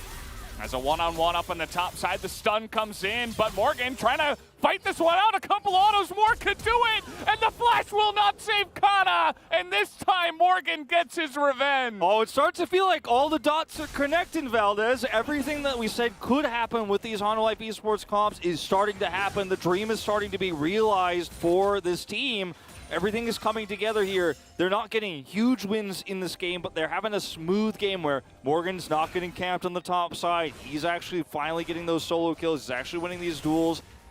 They have vision control around the Drake pit, which allows not only the Drake take, but they're able to force back the members of T1 who are trying to even take their jungle there. And there's so much power in Hanwha Esports' comp at this stage in the game because Morgan is actually able to play the game, and he's able to 1v1 a Kennen without having flash disadvantage, right? These are the moments where you really start to feel the power.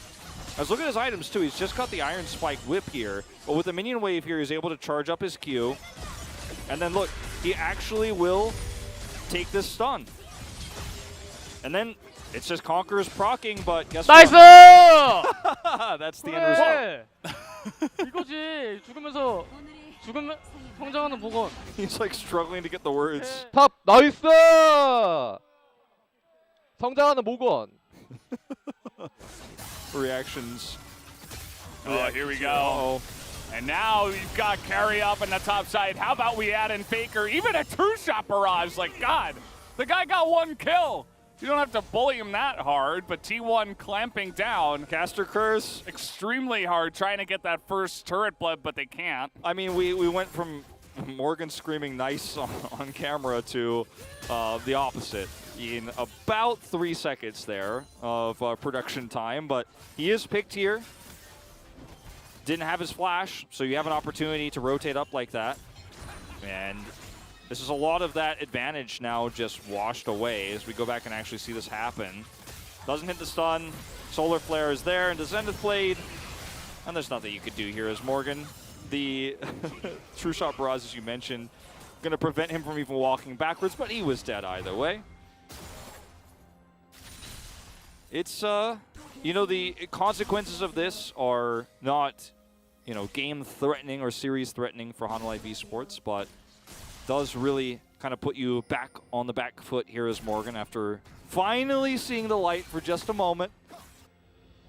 It's all the amount of time T1 are going to give him. For some reason, they have it out for this guy. And I don't blame them, because when you're scouting the enemy team, you say, okay, well, where are they weak? Let's try to, you know, let's try to hit those weaknesses. And T1 have been pretty good about hitting those weaknesses, which, again, are pretty much just Morgan and Willer. And they've been able to get a lot of leads through, you know, the top and the jungle, but not so far this lane, or this game, I should say. Jovi's got his trademark CS advantage right now over Faker, and yeah, is going to be able to side lane very comfortably there. Nobody's able to use that trademark without his express given consent, of Yeah, course. he takes a cut every time a mid laner gets about a 20 CS lead in the 0-0-0 game. Yeah, if you have over like 11 CS per minute, then you just gotta talk to Chovy. And you got to toss him some Obeg wands per per 10 CS lead you get in the best of 5. Well, Well, big one is like about 50 cents, by the way. Yeah. Guys are wondering. I wanted to keep it an inside joke, Valdez. Thanks for explaining the currency. Always has to translate everything that comes up in Korean every time. Now everybody knows. Yep.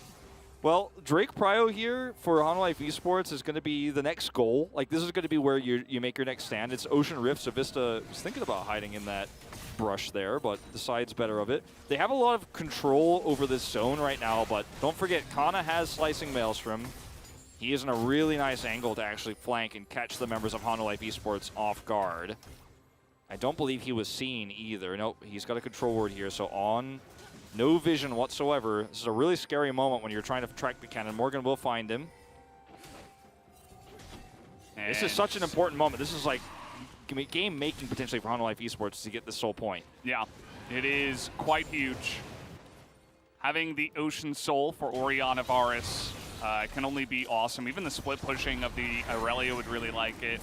And you can see that they're going to drop down the Rift Herald T1 here, but they don't really have full vision of the Drake. It's been pulled out outside of that ward's vision that's in the pit. You see that Deft is already going back to the mid lane, just looking to push back this wave, so T1 give it up. The teleports are coming in, even a Chain of Corruption, and now they're going in onto Owner, but the Charm is here, and Deft will survive. The Engage does not work under the turret. Now they're trying to get on top of Willer here. They will at least get that. But still, it's a 2-for-1 in favor of Hanwha Life. Now Faker going incredibly deep here, as the stun is going to be mistimed, but it doesn't matter. He will be able to flash away. Yeah, Vanguard's Edge coming out from Morgan there with the Azir turret up, though, is just not able to actually commit any further, and Gumusi's going to be able to use this as his little bastion of defense for him to CS under at the moment. But still a very tense moment here for T1. End up losing out on the trade. And when you look at the setup here, it looks like a pretty good opportunity to dive on a Deft. Chains of Corruption land, but Owner's like, no, I'm going and I can close the gap here. But Vista handles the situation so perfectly here. And it's just Keria who's alone. And then when Willer gets dove upon, yes, they do end up picking him off here. But the angle is not great for T1 to continue to push. Morgan really wants to turn this. It's a great stopwatch from Faker and has to flash away. Yeah. But, I mean, this is HonLife, again, having a lot of tempo control. They're on soul point right now. They're in an awesome spot right now. Yeah. Their lead is very tempo-based and can be, you know, if T1 win 1 or 2 team fights decisively, this game can swing very quickly. Their comp is so great at late-game team fighting. And that's why HonLife Esports need to keep up the pressure. Yeah. It's just so much tempo behind them, including all the Drakes, right? Just the one Drake, if you can win one team fight there with a nice little lead that you already have before the Ezreal truly gets online. Because they took that first Drake so early, and they've been able to take every Drake pretty much on respawn, they're going to get to Ocean Soul Point here super quickly, and that will be before, you know, some big spikes come online. Now, Ezreal did just finish his Muramana. Yeah. Doesn't have any boots yet, but still, the earlier the better when you're up against the Azir Ezreal. Exactly, and that's the thing, like, that's why this speed at which they get this tempo advantage with these Drakes is so huge, because you get this before Ezreal's third item. You have an Aurelia who could side lane. And yes, the cannon is ahead, as has been the case throughout this series, but Aurelia can actually give you a lot of pressure and can start to threaten around the map. But once the Ezreal well and truly comes online, and once Faker gets his third item here, that's when 5v5 team fighting becomes really just based around Chobi's ultimates, right? And Vanguard's edging in. It becomes a lot more difficult to pull off because against the amount of threats T1 have, once again, we've talked about this before, Deft, in the long term, is going to be struggling to get poke off. And, I mean, he did go for cleanse, so he's a little bit more flexible in that regard, but there's so many ways to pick him off and threaten him that you're really just going to struggle to find those 5v5 fights on your terms, you know, once we do go down the 30-minute mark, right, and beyond. So the fact that they've kept Ezreal behind this game is really huge. I wouldn't say massively behind, but they've kept him down. And you know, the streak advantage means that you get to shorten the game length. At least they didn't feed him 2 kills at 7 minutes into the game. That is certainly, yeah, they certainly did not do that It's this an time. improvement, you know? And we're just going to be trading turrets here. There is a very decent amount of Baron damage here on the side of HonLife, so even if T1, you know, they try to make a big move towards the Drake, there could be pressure from Hanwha onto the Baron where it's like, oh, well, you can take one Drake, that's fine. We don't need Ocean Soul. We can take Baron and then get Ocean Soul in 5 minutes if you'd rather that. Yeah. So they have a lot of control in this game. Morgan's teleport is coming up soon. You know, soon TM. It's still quite a few seconds away, but once that's up, he can be on the opposite side of the map and can pull everyone towards the objective that he does not, that HonLife Esports is going to group for the other one towards. So, for example, in this case, if he stays bottom and keeps pushing, T1 group around that, going, okay, well, we can group to maybe try to pick him and grab the Drake. The rest of HonLife Esports goes towards Baron, and he teleports in. So, a lot of control with this Aurelia pick in this tempo advantage that HonLife Esports have, especially once that teleport comes online in just a few seconds. He is actually grouping around. They have a lot of control wards here on the blue side of the map. T1 not a ton of vision around this zone. Yeah, HonLife, I mean, T1 are not both. T1 are not doing enough to actually penetrate these defenses right now. They're getting Owner in closely now. He's going to put down a control ward in here, but the poke is already coming out.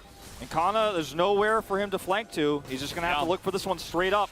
He has Flash. He should have his Rocket Belt, but you can see, here we go. The Flash comes in. Immediate cleanse from the side of Deft, and the engage from Vista is huge. Knocks up both Kana and Gumayusi. Morgan's on the other side. And T1 desperate to try to stop the Ocean Soul, and they will, but into the back line goes Owner, actually doing a ton of damage here, and Deft is kind of left out all alone. And somehow T1 are trying to fight this one back. The stopwatch timings are huge, as Gumayusi's still alive, and he should be able to clean up the rest of this fight. T1 somehow gonna come ahead at the end of this one. And this is where we've crossed the horizon of HonLife Esports' tempo advantage versus T1's elongated 5v5 team fighting prowess. And you could see that even though the start of that fight was so fantastic for Hanwha Esports, the follow-up was there. Once the Slicing Maelstrom starts to come through and Gumayusi is really difficult to grab hold of, T1 is going to win this longer fight. Vista plays this perfectly, and Morgan has that angle. The cleanse is good here from Deft, but look at what happens when Owner is left to his own devices here and starts to go in. Gumayusi can't be touched by anyone. His positioning is so good. Morgan's looking for him on the left side here, but Kana goes in. Owner's on the flank, so he can get on top of Chovy, and once Chovy's down, how do you actually kill anybody here? You don't have the damage. And Deft eventually gets collapsed on. He can't get over the wall. He used his cleanse earlier. And in the longer fight, Ezreal is well and truly online. Yes, Morgan does get that extra kill onto Faker, but this is the first of many potential big, longer fights that T1 are looking to take. And this could be the beginning of a comeback in this game. I think comeback is a bit of a strong word because, again, the advantage Hanwha Esports had was small and it was tempo-based. T1, one more team fight alone is going to swing them into a massive lead. Much bigger than the gold lead you see on your graph. Yeah. It's crazy. I mean, the lack of sustained damage, as you said, the second they lose the Orianna, it's like, where did it go? Morgan was chasing for a lot of that. Deft stuck between a rock and a hard place. And you consider the synergy between abilities such as the Crescent Guard from the Xinjiao, the Slicing Maelstrom. You could say, oh, those don't work very well together, but what it does is it splits everybody up on the side of Hanwha Life, and then Ezreal clamps down immediately, and he's so good at cleaning up the trash. You know, this is what we know. Yeah. Ezreal being good for, especially in long fights like those, and it was just in Ezreal playgrounds. Nobody could really touch him, even though Vista charmed him, knocked him up. The flank came in from Morgan. He wasn't able to lock down Ezreal. Even through all of that, he was the one that survived and did the sustained damage. Exactly, and this next fight, you know, again, Hanwha Esports is the first Drake they've given up.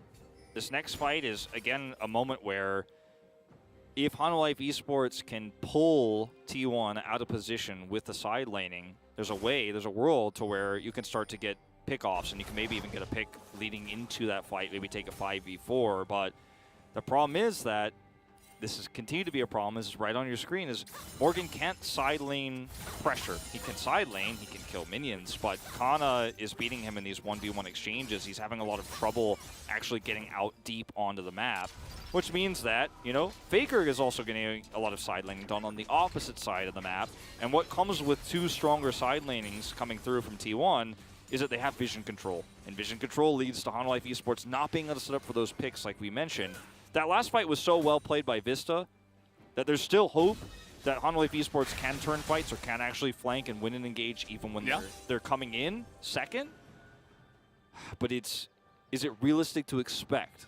I think the answer to that is no. And well, you were talking about the vision control. Like, there's an insane amount of wombo combo on the side of Hanwha Life. If you consider, like, Rakan is one of the best ball carriers in the game. You get Vanguard's Edge right on top of that. You have all of that lethality damage coming over the top.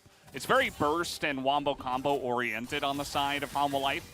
But again, you can't be split up in a river. You can't be unsure about where the enemy is. You need to know exactly where they are. You need to get the jump on them and burst someone down. If you can't do that, I'm sorry, you're just going to lose to Ezreal and Azir. Chovy is getting away with this top pressure that he's putting on right now and does have teleport. The timing of this is actually going to be very clutch. He does have a stopwatch as well going into this next fight. This is so critical. Look at the positioning of T1, though. They already are on top of this Drake. They already have vision control. Look at the control wards and the choke points. There's no way to walk into this against Kana's Slicing Maelstrom that isn't a disaster. You're going to try to use this mid-prio to try to pull T1 apart, but Kana, again, unseen from the back. This could be game-winning. Okay, they do have that ward there. They spot him. That's massive. And Chovy, he knows. I mean, there's nowhere for him to go. He has the flash, and he actually gets a nice amount of range onto himself. Owner not able to get the damage done onto this Orianna. And you can see Faker, he's desperate now to fight this one, but they will not win it. As yes, the Ezreal will live, but T1 just goes straight down the corridor into their deaths, and that's 4 kills to the side of Hanwha Life. And it's all about that one ward. You have that ward, you can make this split decision. Chovy uses that stopwatch he bought right before this, right? He's been holding on to that one for this big moment. Now he was able to get in there, get those picks. We talked about this so many times. If you have a vision advantage, this time by T1's design, because they were playing very greedy, you can make this play. And yes, it looks like they're going to give up control of this Drake, but again, it's only the second for T1. And as I say that, No arcane shifts. Can they get the knock-up? No, it's going to be Gumayusi. Denies the Ocean Soul. that's pretty massive. You'll take a flash for that, but Baron's still going over to Hanwha Life Esports, and this is going to be Baron buff with Chovy, with Morgan to push on those lanes. They've got an insane amount of wave clear and pushing power here, and the tempo advantage remains. But watch this again. You talked about it. If you can wombo combo, if you can get a pick, it's so massive for this composition.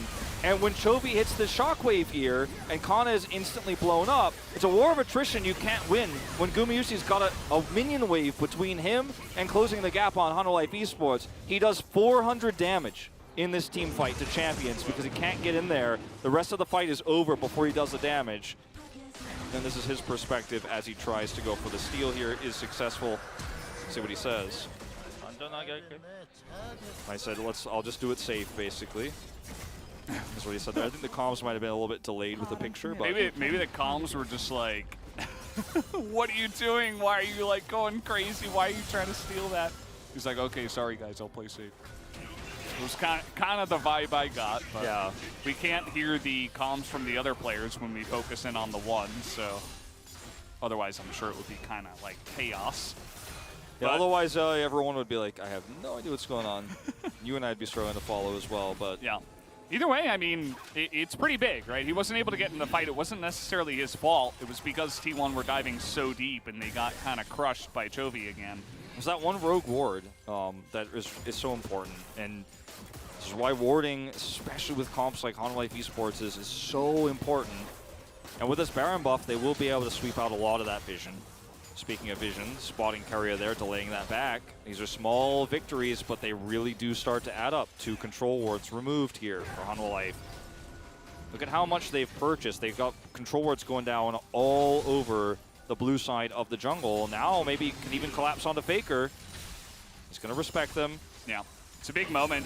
And this draft from Hanwha Life, they have much better siege compared to the last one, right? I mean, you're looking at the Sylas compared to the Orianna, and even the Aphelios compared to the Varus. The Varus poke comes in. This is a very deep teleport coming in here from Kana. He's so far away, they could just collapse on him. He's gonna go in, and the charm comes in. He gets the slicing maelstrom off, but it only catches the support. Faker, though, gets a massive Emperor's Divide straight onto the two carries of Hanwha Life, but it doesn't seem to matter. Willer is here, Morgan's here. They're trying to fight it back. The big flawless duet comes in, and Willer is getting the resets now somehow, but it's not gonna be enough, and Faker lives with just about 50 health as he carries the team in such a crucial fight. It was a closer fight than it needed to be because Willer is on this Viego, but Faker living there is so massive because if he doesn't live there, you get the reset, and that's the finish wipe. That's going to lead to Baby even, but inhibitor it takes. Kana's flank here is extremely greedy, but watch Faker in this fight because he's ready to follow up and punish this.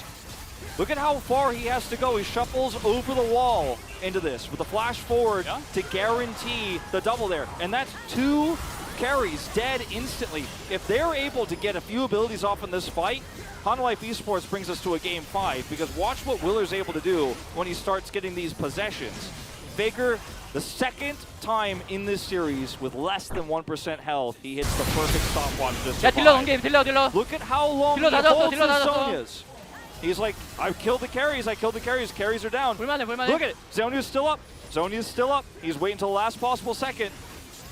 And look at how low he gets before he presses his one key. It's crazy. insane. And he's so calm too. 나 미드 뜰게. He's like, all right, well, you know, let's go mid. It's fine. And, you know, it's big, you know, that flank that came in from Kana as well. It got the flash away from Deft. And you remember what we were saying in Game 3. The Azir is going to be huge against flashless, immobile carries. And that's why the Aphelios got dunked so many times. Yeah. And, you know, at the end of the day, Hanwha Life were able to win that one. But you see what happens. You take the flash away from Deft. and you're able to just get him into a position where Emperor's Divide just crushes that Varus' soul. He's not able to do anything. Morgan's going to teleport back in here, but the angle is still poor for Hanwha Life Esports for Drake fight. They're going to look for the inhibitor instead. Maybe they can actually catch T1 here between a rock and a hard place with this Varus control of the choke. But now you're trapped as Hanwha Life Esports. You're going to have to get out of here somehow. Make it this inhibitor turret, but getting the inhibitor is, I think, out of the question. You got the Sun turret up here now for Azir. They're going to have to go out the back door here. I don't know about this one, Morgan. A lot of damage going through. But at the end of the day, Morgan can just walk away. They get the turret, and the Drake doesn't actually get taken here by T1. They actually commit to the chase instead. Faker's rushing over to it now. He's like, okay, I mean, I guess maybe I can just solo this down, but Willer is in position for the potential steal. He's just going to ult over the wall. But do they have the damage output onto this objective? As it's going to be Rakan! Vista takes down the objective. They get the Ocean Soul. But look at Faker. He's just doing free deal from the bush. Not quite able to get over the wall, though, as now they're going to get the flash out of Gumayusi and Hanwha Life. They get Ocean Soul, and maybe now with 3 kills, they can get more. Oh, this is such a massive lead now for Hanwha Life Esports. They have the Soul. They have control over the map. Baron's up in 15. And this was a really decisive call from Faker and T1, but it ends up being the wrong one. Not only do they chase Hanwha Life Esports down to try to stop that mid push, but then they split back Faker off from the side there to try to rush down the Drake. Fail that as well. It's stolen by Vista, but that's not the big story. The big story is the kills that come through afterwards. And Hanwha Life Esports are looking to bring us to a game 5 here off this push. Where did he go? Down goes the Ezreal, and down will go the Xin Zhao. Keria trying his best to just delay as much as possible, but kind of up in 3 seconds. Can he pull it off? He doesn't have Slicing Maelstrom. I think we're just going to go straight into a game number 5. Hanwha Life Esports, they do not want to deal with play-ins. They don't want to play into the memes of Chovy in play-ins, dunking on teams. They don't care. They want to make it straight into groups, and now it's one game between them and making it there. And I said it after game 3, you're not going to get 2 games like that where T1 make massive mistakes, Chovy gets the carry on the Sylas, pops off, basically finishes a Majai's. That's not going to happen twice. They need to win a more decisive game and a completely more diverse style of play, and that's what we saw in game 4 here. And it was so decisive, their decision to push mid when T1 had that Drake prio, push mid and pull T1 apart is what led to T1's indecisiveness. They got neither the Drake nor were they able to get kills on the chase. And Morgan was in the base. He was on the other side of an Azir turret. They got out and rotated back. Faker made a decisive call, and this is what Faker does best, and this is what T1 has made a name for themselves here at the end of 2021 with his fast, decisive macro calls. But just like in that finals with Damwon Kia, this call ends up being the wrong one. They end up getting too far split apart from each other. The collapse is real there from Hanwha Life. They win the fight on the Drake. And the steal from Vista, as beautiful it is, isn't the big story. It's the kills that lead to the push down mid that end the game. And now, after game 2, nobody would have expected the Hanwha Life Esports to bring this back. I mean, this story, Samsung Galaxy-esque, the run through the gauntlet to be the top world seed here, of course, of the ones in gauntlet, be so massive to not only go from the worst seed 8th place in summer to this place, and then to reverse sweep finalists T1. Yeah. They are 1 game away from that. I mean, if we only had 3 seeds, this could be 1 game, 1 best of 1 left to decide our 3rd team that makes it, right? Yeah, this could be T1 not going to Worlds if it was the old format. And that has happened before against, you know, you were talking about Samsung Galaxy-esque. That has happened before. And Hanwha Life, you know, they may win this one. They may get their ticket into groups. You can see the damage that comes out here. Def this time, especially in the late game, he was just hitting every arrow. And I think that added to the pressure that was mounting onto T1. They're like, well, we got to do something, guys. We can't just sit here and get poked out and die. It was such a great game of League of Legends. Hanwha Life bringing it back. This is what we live for. This is why we do the gauntlet. This is why we have these best of 5s, Valdez, for Worlds. Absolutely. And guys, it will come down to 1 game to decide who will make it into the group stage and who will be forced to play through the play-ins, T1 or Hanwha Life Esports. We'll see you guys for game 5 after the break.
슈레 킬게 슈레 킬게. 이제 개피. 아직 안 킬게. 레오나 풀 있어 레오나. 슈레 킬게. 지금 피오네. 진짜 좋았고. 레오나. 진짜 나이스. 패널 좋아했다. 안 돌아.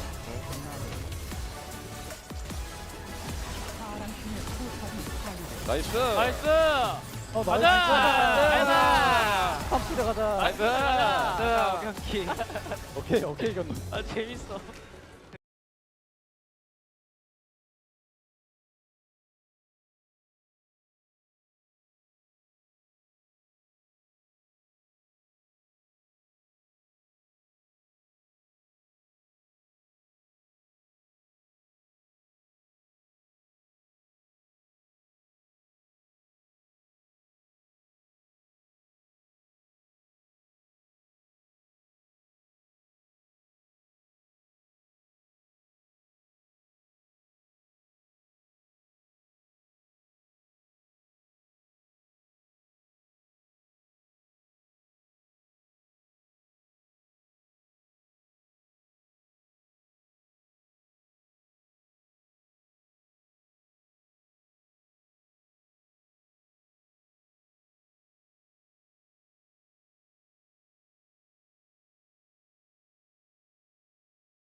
Hana Life Esports is just about to pick up their very solid victory over T1. If they get another win, they might be able to get the reverse sweep. So let's take a look at the draft first. Morgan is very well known for his Renekton. However, I think he wanted to kind of play Aurelia, a champion that is currently feeling a lot of confidence in it. And also, he didn't want to play Renekton into Kennen, but I want to point out that the key players on the side of Hana Life Esports is not only Morgan, but also Vista. I think two players are showing great synergy once they get to play their comfort pick. I think Hana Life Esports had great draft here. Morgan is not a player who kind of wins lane and wins game, but once he managed to get some kills, maybe with the help from his teammates, and he gets to play the side lane champions like Camille, he knows how to exert his pressure on the side lanes. And somehow, at some point, we had bounty gold for Morgan, and then he was winning Kennen on the side lane. I think the decision from the coaching staff and also Chovy, Deft, Vista, and also Willer helping Morgan get kills to have priority on the side lane was so on point, and Deft Barrisos always just great, just like he always kind of pops off. So let's take a look at the first highlight where Chovy had some fantastic play by drawing the attention of the opponent. I think Chovy, his performance was very sharp starting from game number 1, and T1, they did a fantastic work finding Chovy in the back line, but Chovy's reaction was just too fast. Keria and Guma Yuzi, they were hovering in order to find a range onto Chovy, but he walks away, and the perfect Zonya's timing was there to save himself. And then Vista, he perfectly finds Kennen, and then Chovy answered back with ult flash. I thought Chovy was gonna back following up to the mid lane, but he decided to take right, and that was the key to the success. In this kind of a chaotic moment, it's so easy to make mistakes, but Chovy, he had the presence of mind that in this kind of a dirty team fight, Morgan was the one always picking up kills, and which allowed Aurelia to get super fed heading into the later stage of the game. Now let's take a look at this game-ending Dragon team fight where Hana Life Esports showed their full potential. Hana Life Esports, they did not try to contest for the Drake yet because they didn't have any vision priority or control over the Drake. They were one dragon away from getting the Dragon Soul.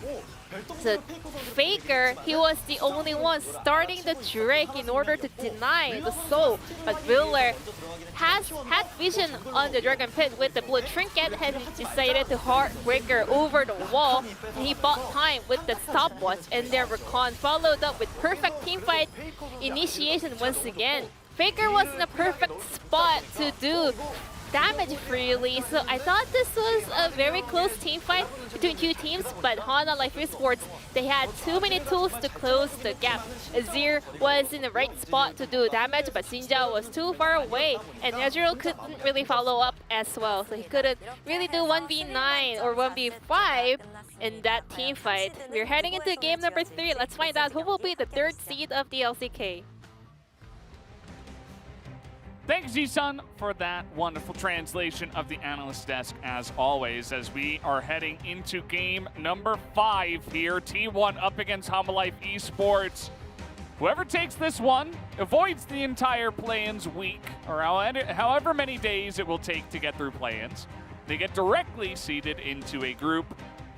And more than that, even, I feel like, you know, it shows so much about these two teams and what we've seen so far. The fact that Hana Life can actually challenge T1 in a best of 5 and T1 not able to close it out. I feel like a lot of teams are watching this, kind of licking their lips and wondering what could be against these two teams. What's really cool about, as we see T1 will pick red side this time around, what's really cool about Hana Life bringing this to a 5th game is that they've done it with a completely different style from what we saw in their lead up to this Gauntlet Finals, right? And yes, they have played the Aurelia now twice in a row, but it hasn't been complete side lane control. In fact, Aurelia is struggling to side lane in these games.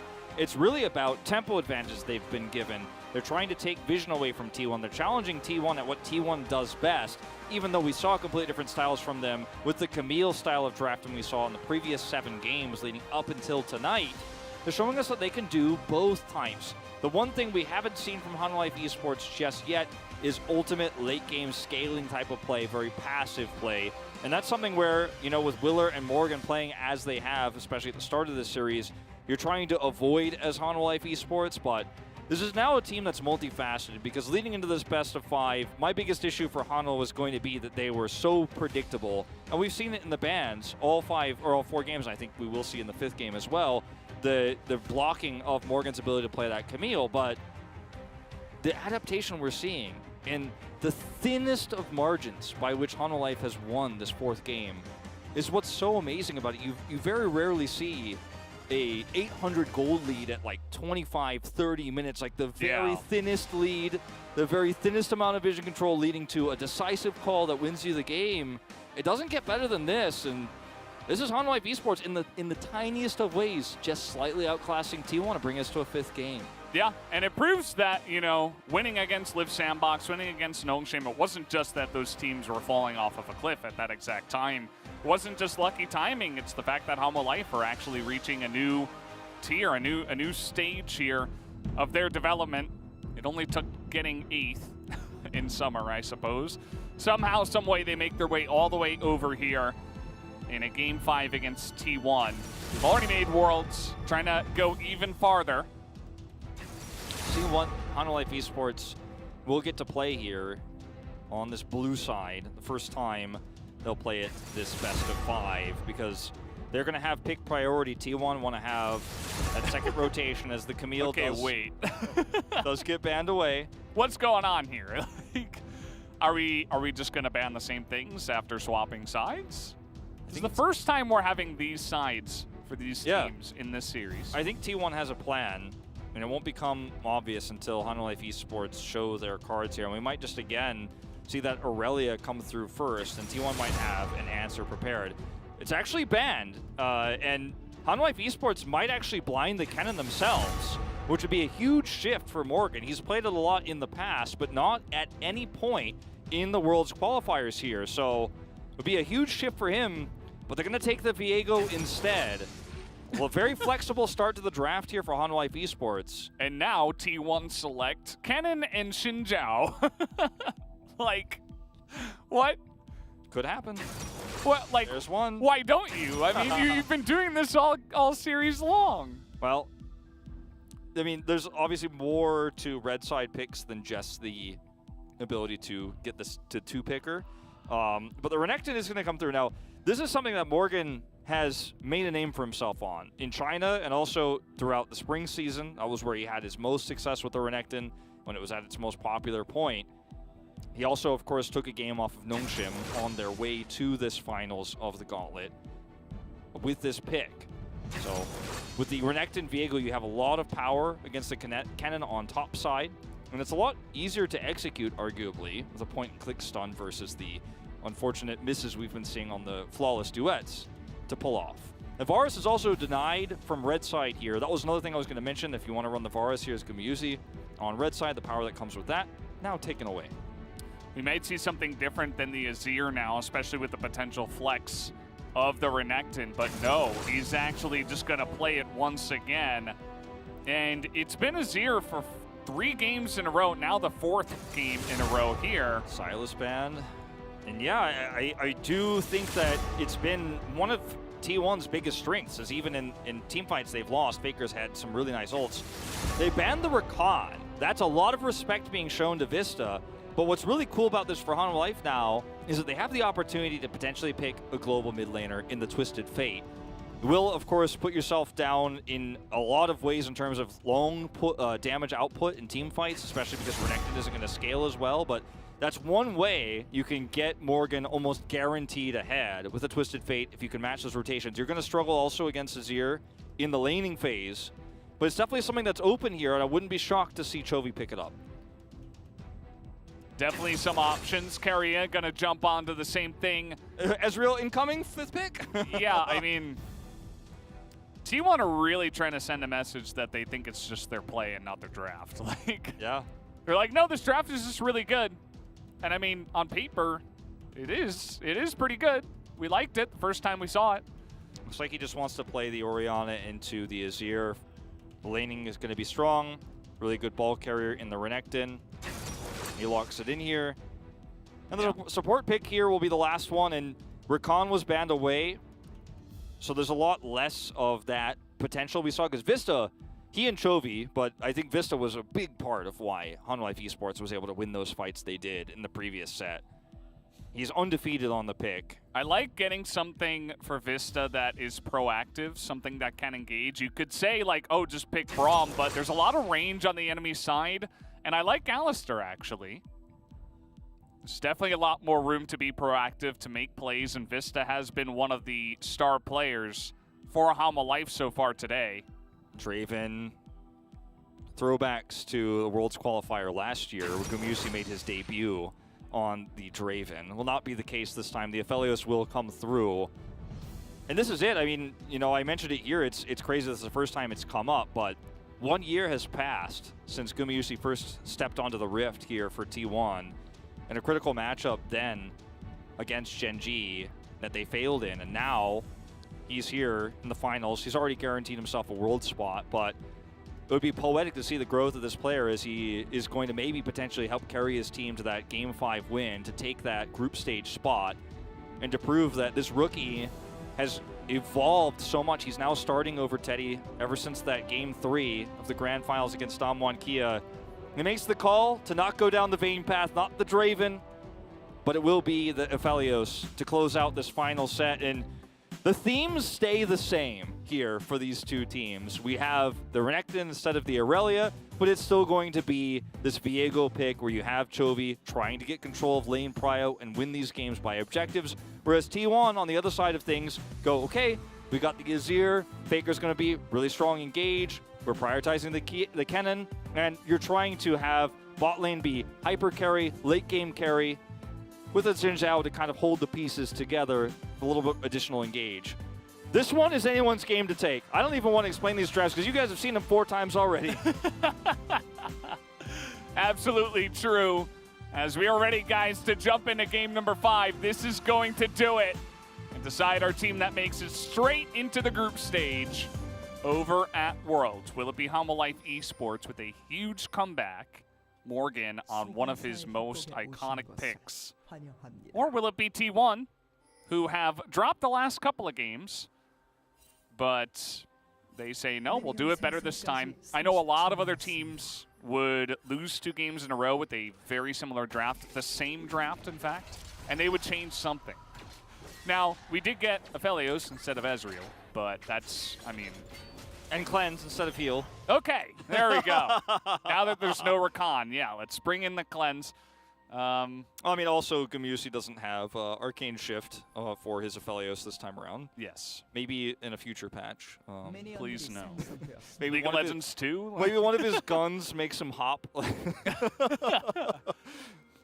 That would be interesting, you know, like a Nara hop or like a Fizz hop, you know, kind of thing. You actually have to like play around it, you know, like it's a 6th gun, so it makes it a little bit harder to get, right? Because there's more guns. Let's not give them any ideas. No, let's shelve that. Hey, look, this happens the exact same way where Morgan hides in the bush and hopes that Kana walks into him so he can get the auto off. It happened with the Aurelia, going to happen with the Renekton now, and Kana puts a ward. Like, are we going to see the same rotation where Willer goes bot and Owner takes the Krugs on the top side of the map? Probably going to be a little bit different considering the swap of sides here, but the pathing has been almost identical in every game for the junglers as well, as we've pointed out. These games have looked so similar to each other that it's just so absurd. For Hanwha Life's draft, I liked Rakan better than Alistar. Obviously, Rakan was banned this time around, and I wanted something proactive for Vista, so I actually do like the pick of the Alistar given the situation, but just on paper, I kind of liked Rakan better than Alistar, but I like the Renekton better than the Aurelia, actually, for Morgan. I feel like he'll just be even more stable on a pick like that. Even though Aurelia offers potentially higher highs and big outplay potential. Like Exactly. Morgan on Renekton it's really stable, and as long as everything else on the team goes the same way it's been going for them to get wins and catch up and potentially reverse sweep, I feel like it's perfect. Yeah, exactly. It's a champion that allows him to not carry, but actually just not botch it. And that's what we saw, unfortunately. And I hate to say this about Morgan, but he has missed a lot of his flawless duets. His Aurelia seemed very sketchy at best. And, you know, we saw at the beginning of the series start out with Kana just dominating the early parts of the game, but then controlling side lanes and matchups he had no real right to do. Like the Gnar, you can give him that one, but the Aurelia games where Kana was looking for solo kills was just not acceptable, as Willer is going to once again go for the skank timing. Take a look at this. They're looking for Gumayusi on the backside. They get the flash out. Willer's still here. He's still zoning him out of a lot of XP and gold. And there was a ward placed by Morgan in the river. He knows where Owner is, and he knows he's safe under the turret himself. So no buildup of the wave into a gank on the top side either. And Morgan will be fine. Curry going to hold the wave here. This Gumayusi being flashless now is so frustrating to play as when there are so many threats. He'll, of course, still have his cleanse, but that's a massive gain early on for Willer, who loses nothing for it. As, you know, on the side of T1 here, you still have your top side that's going to be great to start, but Chovy has proven time and time again he's extremely strong laning against Faker's Azir with this Orianna. And it's a very similar game. Will we see the early Drake take, as Owner is actually going to invade here? They know he's here. And here comes Willer. He's going to land that stun. Well, he tried to, but here comes Morgan now. They saw him into the jungle, and Owner's going to get punished. So greedy. And he uses his abilities, has to flash after he's seen there. And Chovy has prio. You're on the blue side of the map. There's no getting out of there. And yes, Morgan flashes for it, but it's an extremely decisive move there. He loses flash, and it's a trade of flashes, but he goes down. That's first blood going over to the Viego. And this is a disaster already at the start of this game for T1. You've got to be so scared now of the potential. If this Viego becomes unchained, gets that early Sunder online, what he can do. And Kana's life is going to actually be pretty drastically affected by this. He's not going to be able to farm as freely. He's not going to be able to push this as hard. The threat of Viego coming through can also deal so much damage to the Xin Zhao if he tries to match the rotation.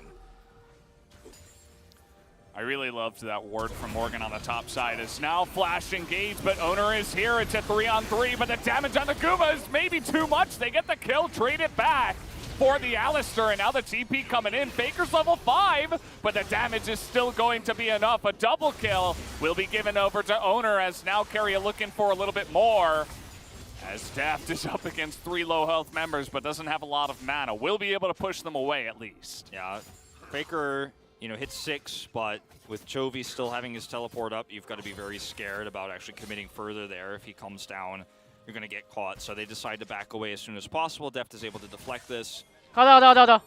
But this is the spot. He's like, let's go. 가. Flashes in, gets the stun. 어딜 들어와? 저 와드. And 저 it's 와드 great to 뭐야? see Morgan. 와드 누구 거야 He's 이거? like, what is he doing? Whose jungle is that? Who put that ward down there? It was him, spoiler. And then this happens where Vista makes a really proactive play. And this is actually a great place to fight this Viego in the early game. If you can get that single pick, the resets are so powerful. But Faker's teleport is well timed, and then end up trading it back. But it's great to see Morgan actually having a lot of fun in this extremely stressful situation, right? Because he has been the weak link for this team in a lot of these games, and now he's made a proactive play. Now he's gotten his team ahead. Yeah, sometimes when you go so far in one direction, you come out on top on the other side, if you know what I mean. He got like so broken down that there's nothing to worry about anymore. He already played his worst League of Legends. He can only go up from here. And maybe that's why he has kind of this carefree attitude. And he's certainly playing some good weak side Renekton here. Able to stave off the invade from the enemy jungle. He is, of course, falling behind on the CS against Kana, who has been consistently strong on this Kennen. But that's just the way this matchup is going to go most of the time. Yeah, I mean, it was how he played his Camille into the countless cannons that he faced. He was non-stop behind at CS, but was still able to stay safe and stay stable in the lane and then go on to side lane extremely strong. Also, his ability to team fight around the first Rift Herald with these strong top side picks. It's not in terms of the matchup, but in terms of what its power is going to be in a 5v5 fight, should it break out on the Herald, is going to be quite strong. Now, will he have Slicing Maelstrom amount of power? No, but he's going to be so sticky in this upcoming team fight that it's one that Hanwha Esports can actually look to group and take. Aphelios stays in lane with the bot pressure there. Notice that Deft was rotating up, showed that he left lane, and is now going to back off to match the Aphelios. So T1 have to make a tough call, not knowing where he is. And they're going to decide to go in. They're going to look for the exchange here. Yeah. To contest. You see Deft now, and that will be enough information. There was a lot of prio on the bottom side here to the side of Hanwha Life. That play early on from Willer to actually zone Gumayusi off of a bunch of CS means he's down 20 CS, which is pretty huge at this point in the game. And Guma was able to get a nice push off, which means he will come up here a little bit before Deft. And it means that T1 as a team can actually get in onto this objective. Willer gonna have to heartbreak over the wall. Now won't have that for the fight. Here comes Morgan, the Dominus procced, and Deft looking for a little bit more. The Chains of Corruption come in, but just traded for the cleanse, and T1, they get away with the Rift Herald once again. Morgan zoned out here too, unable to really get value out of that Dominus. And you mentioned, you know, the positional advantage that T1 have. They have the man advantage as well. And with the Heartbreaker being used for Willer and he's flashless, there's just no realistic way for him to get in there and actually look for the 50-50 smite fight. He's not going to be able to collapse on or blow anybody up. So at that moment in time, the second he had a Heartbreaker over the wall, it was a lost cause. Now, again, Hanwha Life Esports cut their losses and back away. They don't force the fight. They don't end up flipping the game on the Herald. Deft's back in lane already. And it is going to be pretty massive for T1 to grab this early advantage. But again, not game losing here for Hanwha Life Esports by any means. And take a look at how much value they're getting on the bottom side here. Gumayusi zoned out again. Willer's here. Area is going to get that engaged. The Unbreakable Will does come through, and Vista will survive. That's nearly 2 plates. I mean, one more auto would do it here for Deft if he wanted to get that second one, but he's not going to commit with Gravitum available, rather, and the Moonlight Vigil. He could be just blown up, so probably a good idea. Still getting a lot of work done down here for your bottom lane as Hanwha Life. Keria looking for the flank here. Did have a control ward, so knew he wasn't seen right away, but he's not able to punish or anything like that. And Deft will eventually hit that auto on the turret. Not able to make that happen for the SPAC now, unfortunately, as you mentioned. But teleport coming through here from Chovy. Yeah, this is Chovy, and even Willer's here as well. The flash available for Kana, but this is an Orianna. You're not getting away from this one, and down will go Kana. As once again, Chovy with a game-breaking teleport on the top side, but T1 will strike back with the Rift Herald in the bottom lane. Yeah, they are going to drop this down here. Faker also pushing mid. See if that gets punished. But the big story is going to be, of course, that Herald on the bottom side, as you mentioned. And they're holding it so long here, zoning Deft and Vista out of so much of that CS. Faker stays here. Herald's dropped. But it has been such a success story for Chovy and Morgan together, finding value on the top side of the map. Morgan's going to be getting his own plates here, so still a trade of gold. T1 trading up here, obviously, with the Rift Herald, but it's not going to be one-sided. As now you have a Viego that is 3-1 in this game, is really going to start to come online in these later team fights, especially around the Drake. So, yes, in some ways, T1 are looking great because they have this Kennen who's going to be just fine to continue to side lane. He's not going to fall behind against this Renekton in this game, even with the death there. Faker is starting to scale up, right? Has great engage, but it's the tempo moment here that can turn things around for Hanwha Life Esports, just like the last game where they ride on just a small lead as Chovy gets the speed up. We talked about it so long ago, it feels like, in this series, how great he is at the Orianna the first time, and that just continues to be a trend. Just making life hell for Kana, who's really trying to push the envelope. Like, every single time he overstays, even by just 5-10 seconds, there's always a ward, it seems, in that brush, or somebody roaming up to the top side looking to punish. Still T1, they took down that entire turret down on the bottom side, got all 5 plates. No Drakes taken just yet in this game, but T1 getting that bottom turret. They have some nice prio down there and could maybe look for it, but with the rotation of their bottom lane up to the top side, looking to maybe get more plates into this Aphelios. Hey, this is a really aggressive move here from Owner. Once again, teleport coming through. Yeah, teleport is in here as now Carry going very deep into the enemy jungle by himself here. The Aftershock is gone, and that's going to be a stopwatch that will save his life, but only for just a moment. The Slicing Maelstrom is not going to do enough. It's actually Owner that takes down Toby. That is the biggest part of this fight, as now Deft is all alone on the backside here. Owner looking for a little bit more, as Willer is Viego, but also Aphelios. But also extremely fed. And able to just get a bunch of kills on the top side and back away. 4-1 and 2 now is a Viego T1 committing this fight so deep and so far that you end up getting cut off. And remember, this is a scenario in which Life Esports have a Hidden Vista card, as we see a little bit of a trade in the mid lane. But this teleport that comes through here from the cannon could have been fight winning, except that Deft instantly roots him and then bursts him down to half health. And with Keria completely zoned out here and down to low health, by the time the Slicing Maelstrom comes out, the fight is already won here. And you can't even really fault Kana for the decision to teleport in, because if he hits that Slicing Maelstrom, that is such an easy fight. But the route was perfect from Deft. Yeah, and I was watching the bottom side of the map, or the fight rather, where Owner was getting the kill onto Chovy. That didn't matter because Gumayusi flashed over the wall into 3 people. Yeah. Into the fed Viego.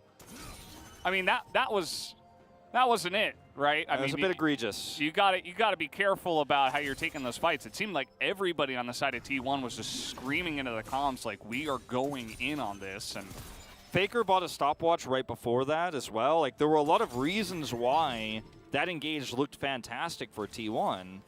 But yeah, the flash forward from Gumayusi and the teleport being completely shut down by Deft there from Kana just turned that on its head. yeah. And I think T1 probably make that decision a second time again because of the the way that went. Like, it looked so good for them when the teleport started. It doesn't work out in the end. They have prio now on the second Rift Herald, however. Yeah, and T1 are still ahead on gold. Yeah. Somehow, some way. I mean, they have that CS difference in the top and the jungle. That's really the biggest thing about the CS. And now, as you mentioned, they have position here on this objective.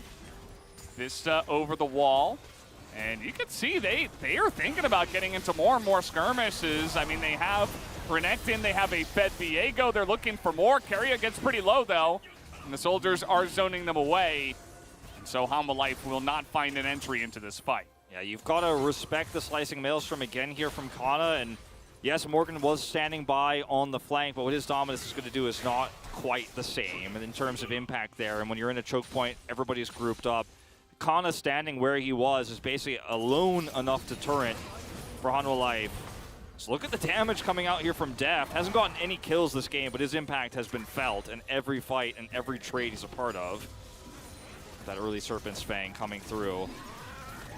I'm really feeling like this game could go either way once again. I mean, we are really on a knife's edge right now. It's crazy. I mean, the first couple of games were so one-sided that I was like, oh, well, this is not going to be that interesting of a series. Like, T1 are just going to bop them. It's going to be a 3-0. It's kind of what people expected, right? T1 are the favorites.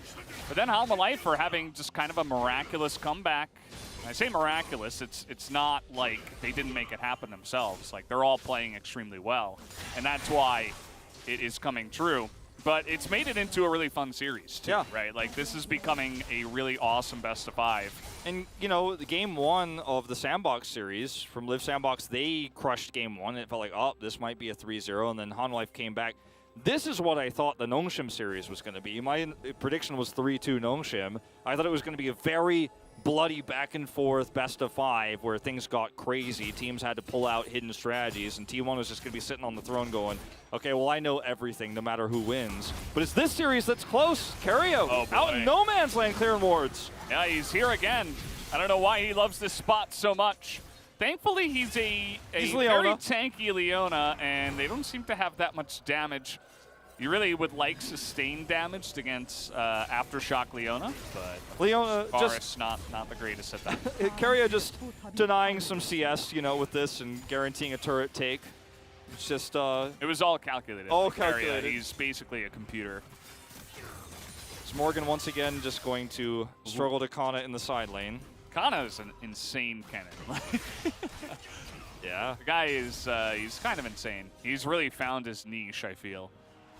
It's crazy how Kennen just soared to popularity with a slight buff to his Q at the very end of the season.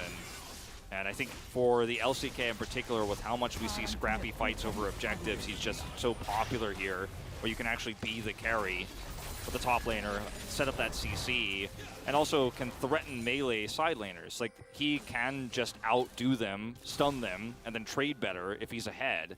If he's slightly behind, he can also do okay.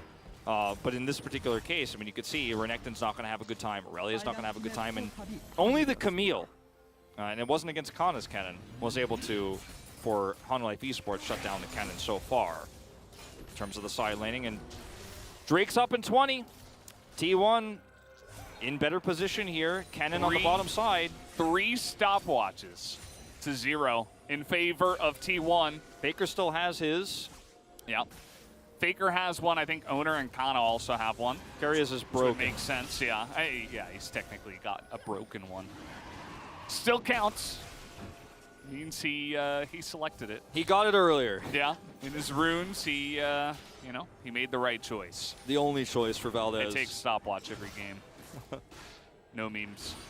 And yeah, T1 just setting up a really nice position here, trying to use Faker and his poking potential to keep Chovy, Deft, and Vista out of the left side of the fight. This is the Infernal Drake, so both teams looking to get it. Big chain of corruption once again, and look at that! Willard just walks in and steals it! Amazing that he's able to get that smite down, but here we go! The Slicing Maelstrom is pretty huge, but it's not quite enough damage as a big shockwave follow-up. Willard looking for the fight on the backside, and there it is! Deft is able to land that piercing arrow into the super weak, squishy underbelly of T1 that had taken so much damage in the fight. Guma trying to get the root down. He will get the one. And more pokes are coming out, and Chovy's trying to 1v3. Don't necessarily have to do that. You just took a fight in the Infernal. He's like, I got to proc my area here. But this is such an important fight for Life Esports because your composition doesn't compete with T1's as well in the late game, especially because all of your gold is on this Viego this time. And yes, he is very powerful, especially in this mid game, which is part of why he pops off in this fight. But you don't have the gold on Chovy this time for the late game. So if you just let this one go with the disadvantage you have in terms of positioning, you're really giving T1 the keys to the mid game. But this is an amazing steal coming through from Willer. They also are looking to steal it with depth. And then look at this follow-up engage from Vista. Then he flashes out. So fantastic. He lives so long here.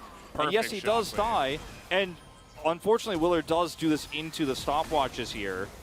But once the stopwatches expire, he's still able to come in there and get those resets. Stopwatch wasn't in the game. Life crushed them this fight. Like more of the stopwatch propaganda coming through from Valdez, but yeah, you're right. We gotta get rid of that one. I mean, without it, this is such a decisive moment for them. The positioning of Willer on the flank there, it's all good news for Life fans. Still down on gold, but they're keeping the tempo, again, alive here. Don't want to give T1 2 Drake. Oh, Keria, but instant flash comes in from Deft. And the chains of corruption, and Keria, he's just on the wrong side of this fight. He's going the wrong way. He's like, oh, I thought we were blue side. We were blue side for 4 games, and now Owner's super deep in there, and the damage comes out from Willer, and this gigantic Viego is on the chase. He's looking for more. We got Mr. 200 Years on the opposite side. Gumayusi trying to make it go, but Vista gets it going, and Faker is trying to 1v4 now, and he will be able to. He's creating the front line for Gumayusi on the Aphelios, and he's going to keep this fight alive. Jovi's just barely going to get out of here. It looks like Faker still doesn't have his dash just He'll yet. have it. There it is. Yep. And no dissonance, no mana here. He's got a Crab Rave. but he doesn't have a life anymore. Faker takes it down. Calls on the Baron here, coming down, pings up here for T1. They're going to try to make this one work. It's 22 minutes in. Felios barely fed at this point, only has the 2 items, but they've got Crescendum. So you can start this. I mean, it's fairly risky, but you have the ability to get out of here if it's spotted early. It's not. As Hanwha Esports slowly rotating through, they have a lot of vision actually around this part of the jungle. I'm surprised they're not coming in to scout this out faster. Now Willer's over here. They do know. Willer's level 12. I mean, there's a way for him to potentially get in, but it's not going to be quite as miraculous as the Infernal Drake seal. And in fact, he's going to go down here. He's got a blast plant, so your other favorite thing. he's going to eventually die. But heroic effort, I guess. But still, it's massive for T1. The Azir and the Aphelios live, and Kana's got to be careful.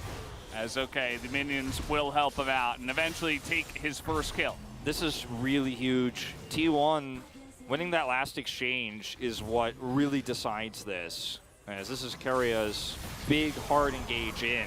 And look at the chains connecting here for depth so that the follow-up isn't there. Man, I did not see that blast plant auto. Yeah. That's why Caria was in the wolves. I'm like, what are you doing? And I mean, it all makes sense now. Deft also denied them from rotating back in. I mean, Aphelios does a ton of damage. The choke point control here for T1 is massive. Vista has been making so many impressive plays, and if his team is healthier, if this is a more even trade, it's fantastic. Like, I'm ready. If I actually got to choose an MVP and if Vista Hanwha Esports won this 5th game, 100% I vote for Vista. His consistency across all 5 games is just look at him go. He's calling for Aphelios the whole way. Insane. A Faker turns this on its head as soon as he pulls out that Emperor's Divide. Still has his stopwatch available with the Zonia's up, so he's very happy to continue to chase forward there. This guy has got nerves of steel. I mean, it's crazy watching him make those plays and like barely even blink. Oh man. T1 now with this Baron buff have control of these lanes. There's not much that Hanwha Esports could do to punish at this point, even with this still fairly fed Viego, who's got his wits end up. Can't really collapse on this, can't punish this with his composition unless T1 make a mistake. And Chovy ends up getting that really awesome shock blast through. Now this is, again, also an unpunishable move, but it does give Hanwha some breathing room. Can clear those waves. No threats on not only their inhibitor turrets, but also these inner turrets that still are up. This one will likely fall, but they end up stemming the bleeding here quite a bit. Yeah, still pretty early on in the game, and the first Drake was taken at like 13 minutes in, so we only have 3 Drakes so far, and you can see that we're a long way off, especially because the team split the first couple of Drakes. We're a long way off from the Drake Soul. The Cloud Soul in this game only makes sense that the last... the last time we're in this LCK. The last Soul, yeah. It's a Cloud Soul, of course it is. Yeah. Last LCK game. Well, I mean, if you look at the, the amount of time that Chovy bought when he did eventually go down to Faker on top of the Drake take there, which isn't too consequential, as you mentioned, with only 3 Drakes in here. This Baron was clutch for T1, gave them a lot of extra gold and control over deep warding on the map. But Hanwha Esports is still hanging on because this is not deadly damage. It's an early Baron. And they actually ended up stemming the bleeding and prolonging themselves here in this game because the Baron isn't that huge. It's not a massive power play for T1. However, I mean, these fights get harder and harder from here. Unfortunately, Chovy doesn't have, his 3rd item just yet. And once he does, he's going to do a lot more for this team, but he's still so far away from it. He's 0-2 and 10. There's a lot of assist gold, but he isn't the one who's popping off. A lot of that gold has been going to Morgan and Willer in that top duo. So it's hard for him to be the one to just press the R button and carry these fights. Still very strong, but it's going to be, again, about positioning. Can they blow up Gumayusi? How good are the calls? How good is Vista's flank? Ooh, Morgan on a ward here. Yeah. I feel like Deft also is getting pretty nicely fed. He's not quite there in terms of CS, but he's not too far behind. He also has 8 kill contributions with a couple of kills, so he's doing pretty well for himself, and he's been having a really clean game so far. You nicely called out the perfect Chains of Corruption on the teleport play earlier on. Here's Chovy again, and you know what? Faker greedy. Yeah. Vista around the back here. He does have his flash, but Vista's just like, no, I know you have flash. We'll just wait for that. Doesn't even bother to use it. And that kill goes into the pockets of Chovy. As Gumayusi, though, he's taken down this inhibitor turret. This is a big objective to take at 27 minutes in the game. Yeah, Chovy has teleport, but there's no wards to teleport on to punish. You know, this ward is not realistic to go in, so they get the turret, they don't get the inhibitor. Chovy's just going to take top turret instead, and a lot of much-needed gold that comes with it before he builds into his Morel and Omicron.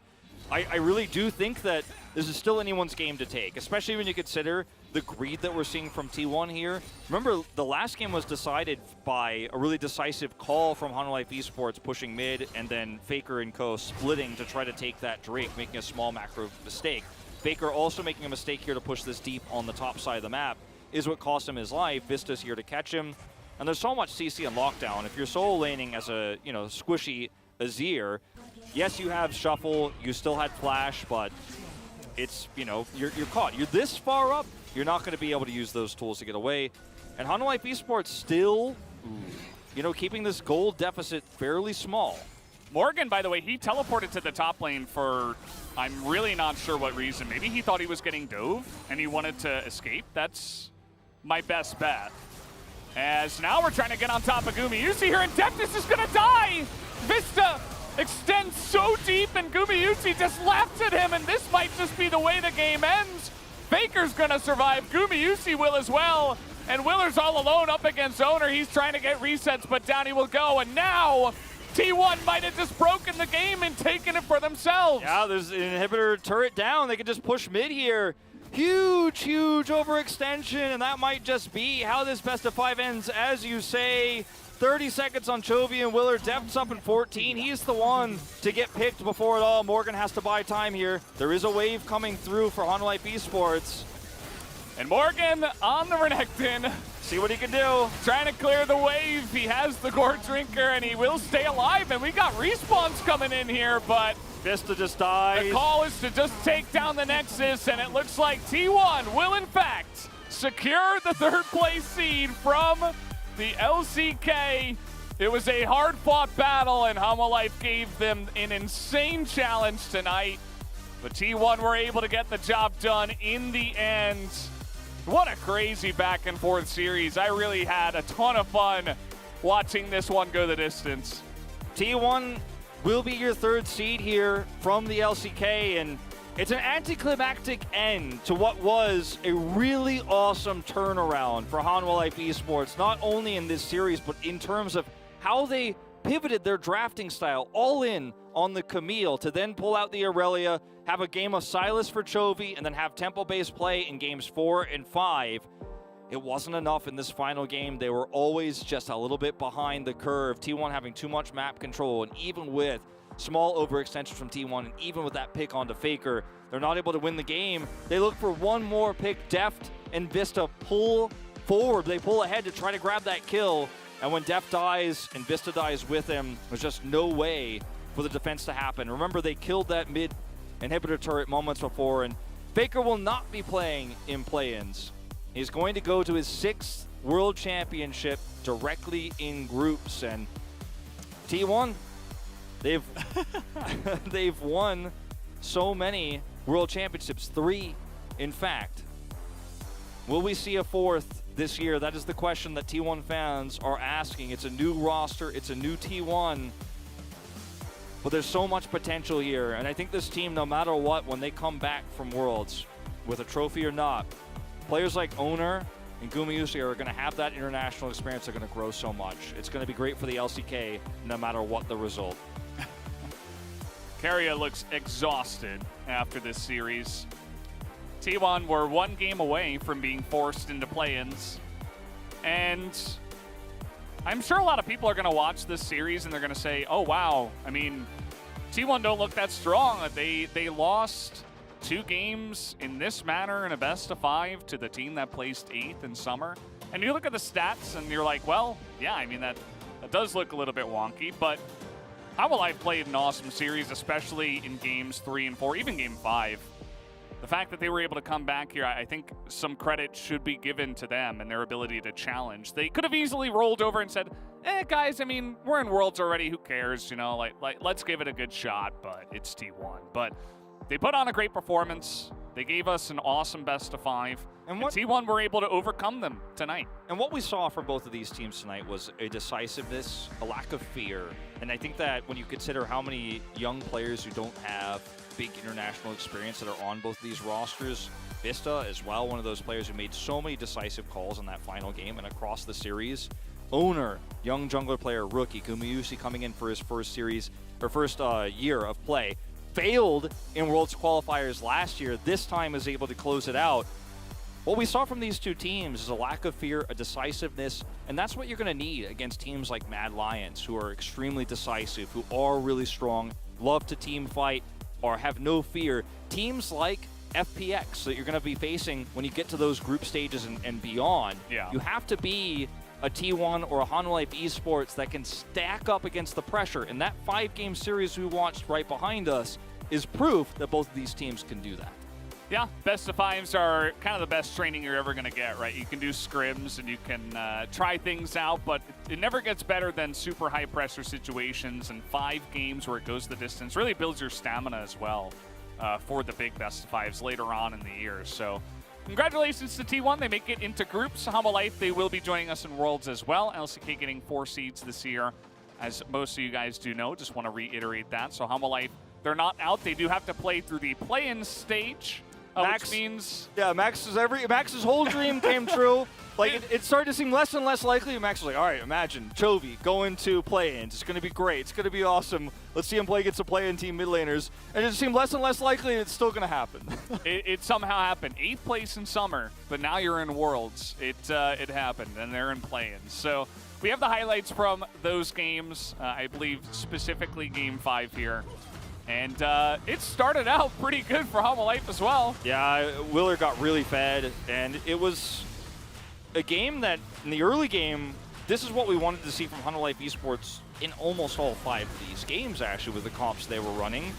And it was only in the 5th game where everything really came together. They played an aggressive style around this Renekton. Willer was able to finally pop off on the Viego early, but they couldn't translate that lead into a long-term advantage. And part of that is because Faker's Emperor's Defiance are so good. This is a champion that Faker has historically, throughout the entirety of his career, dominated on. He's been target banned in metas where Azir isn't played by anyone but him. And he pops off in this series again on this champion. And it's something to fear, you know, going into Worlds. So many players were hoping that T1 lost. And I'm not talking about fans, I'm talking about players from play-in regions, because everybody wants to play against Faker, right? The greatest player of all time. And now if you're a play-in team and you want that opportunity to walk up to Faker in the mid lane, if you're a play-in mid laner, you're going to have to get out of play-ins. You're going to have that chance later on. To get through Chovy. Yeah, you're going to have to go through Chovy first. It's like his younger brother, you got to get through me first. And I guarantee you, it's not going to be easy for any team. And not even just Chovy. I was actually pretty impressed by a lot of the members on the side of Hanwha Life. Even Morgan and Willer. I mean, pretty much everybody who talks about Hanwha Life never gives these guys any credit, and for a decent reason. You know, they're not exactly the strong part of the team, but they showed up in 5 games tonight. And at least towards the end. And in 12 games in the Gauntlet, you know? Yeah. I mean, especially the previous 2 series where this team really came to a head at its very most critical point. Got them into Worlds, right? And denied Peanut from going to Worlds again, right? Denied Rich his first World Championship. Stopped Live Sandbox, the romantics of the LCK, who had the most unique style, from going. So you watch these final moments. 난 볼래? 앞에 거 잡아. Faker looks dead serious. I'm sure he's going to prove me wrong in just a second. 쉽지 않네. 나이스야, 이기면 된 거야. As long as we win, it's all good. That's basically what Faker said there. Yeah, nice smile as well. He's happy with his teammates. They got the job done in the end. You can see Kana and Owner especially definitely a little bit upset with how the result went, that it was so close, but Faker the leader, all that matters is that we won, you know, and that's what they did. They pull it off. They're going to the group stage. It's going to be great to watch T1 at Worlds again. We missed out last year. And, you know, they're looking for revenge after that semifinal finish. Yeah, it's going to be awesome. But guys, we have the interview ready. I'm going to hand it over to Jisun for the translation real quick. Thank you very much, guys. This is Jisun with the interview translation from Faker Guma UC after their 5-game series victory over Hana Life Esports. You guys qualified for Worlds group stage. How are you feeling, Faker? Somehow we are at Gauntlet, and somehow we are on the top seed in the Gauntlet run. And still, I'm glad that we got this best of 5 victory. 그렇죠. 구마유시 선수는 작년 Guma LCK UC, your 대표 선발전에 debut 했었는데 was last year's Worlds Gauntlet, and this time around you were the one bringing your team over to Worlds. How are you feeling? 작년 이맘때쯤이 Last year, 생각나는데 you know, 그때와 달리 this 좀 brings back all the 경험도 memory 많아지고 of the same period of last year, but I have, you know, I had bigger 정말 가고 desire 싶더라고요. to 그래서 go to 광고 Worlds, 30대로 and 간 거에 대해 I'm glad that we 꽤 are the 3rd 만족스러워요. seed of the LCK. I'm pretty much satisfied. 긴장한 것 같기도 한데 머리 스타일도 Guma UC, 바뀌었으니까 특별한 I 이유가 think you 있을까요? dyed your hair blue. 그거는 결승전 때 지고 I mean, 나서 after we lost the 너무 finals, 마음이 I was, 허무하길래 you know, 기분 전환용으로 feeling too 좀 empty. 충동적으로 So I just 했습니다. wanted to get some, you know, shift and swing in my mind. 그냥 Why blue 너무 then? 튀고 싶진 않아서 I don't want it to make it too, you know, 저희가 봤을 때 too 너무 much. 잘 어울리는 것 같습니다. 약간 부드러운 매력이 드러나는 것 같은데 Yeah, I really love it. Faker, what do you think of his new hairstyle? 일단 염색한 줄 몰라가지고 I didn't even notice. 최근에 알았거든요. I just knew 좀 recently. 자연스러운 것 같아요. It's really, it looks really natural. It looks good on him. 그럼 페이커 선수 Faker, you have never lost to Chovy in a best of 5 series. Were you aware of this kind of a record? And did you think that you'll be winning again? I mean, Chovy in the regional qualifier and also at the end of the spring split, I was a little bit worried about today's matchup, but still, I've never thought I would lose. 맞습니다. 페이커 선수가 말씀해주셨다시피 Faker, just like you mentioned, Hana Life Esports, they were making their miracle run and they were building up a huge momentum. So what did you focus on dealing with Hana Life Esports? 어떤 점을 가장 What was the 경계해야겠다라고 focal point that you were 생각했을까요? watching out for against Hana Life Esports, watching their series?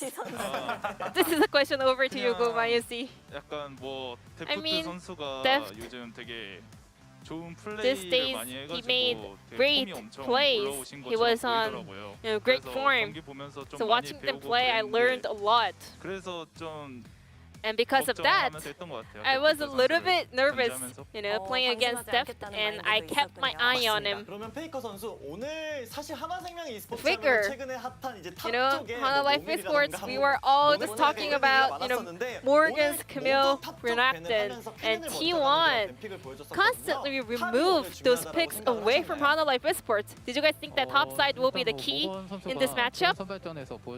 Morgan, based on what he kind of showcased in the regional qualifier, it was the biggest change that Hana Life Esports had compared to the regular split, and that was the main reason of our kind of strategy and draft. And Kana, he is, you know, I mean, he has proven himself a lot on that cannon. So we wanted to just keep doing it until he loses. Well, game number 2 wasn't easy. You didn't really have control in the early game, but with the back-to-back Shurima shuffle from your Azir, you guys turned the entire tide around. And Azir has become a meta again. So what do you think of the meta shift as well?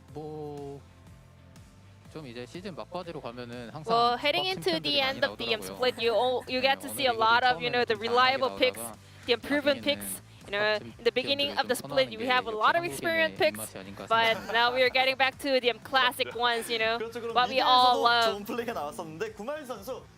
Guma UC, T1, the characteristic, especially in the series was about the lane priority, and your Jinx was doing a fantastic work, and then you decided to play Ezreal again after losing Game 3.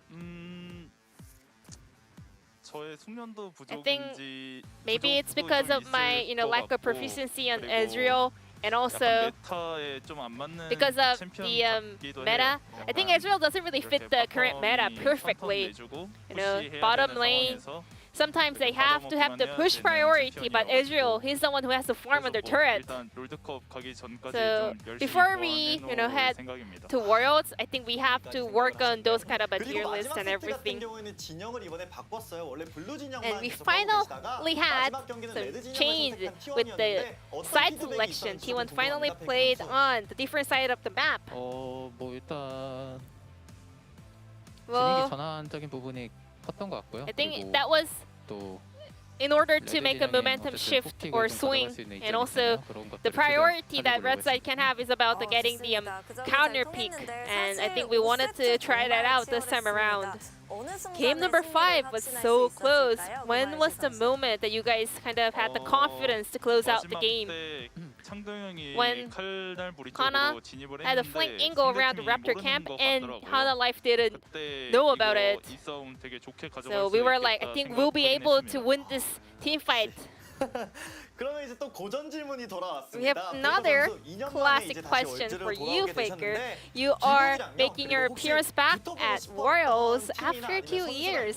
Is there any team or a player that you would like to make a face-off? 지금 중국에서도 FPX가 FPX. 강하다고 들었고 Yes, I heard they are very strong in the LPL, and I always love to play against the stronger teams, strong teams on other regions. So I would like to, get some revenge of the Korean teams as well, and also play against Korean teams as well.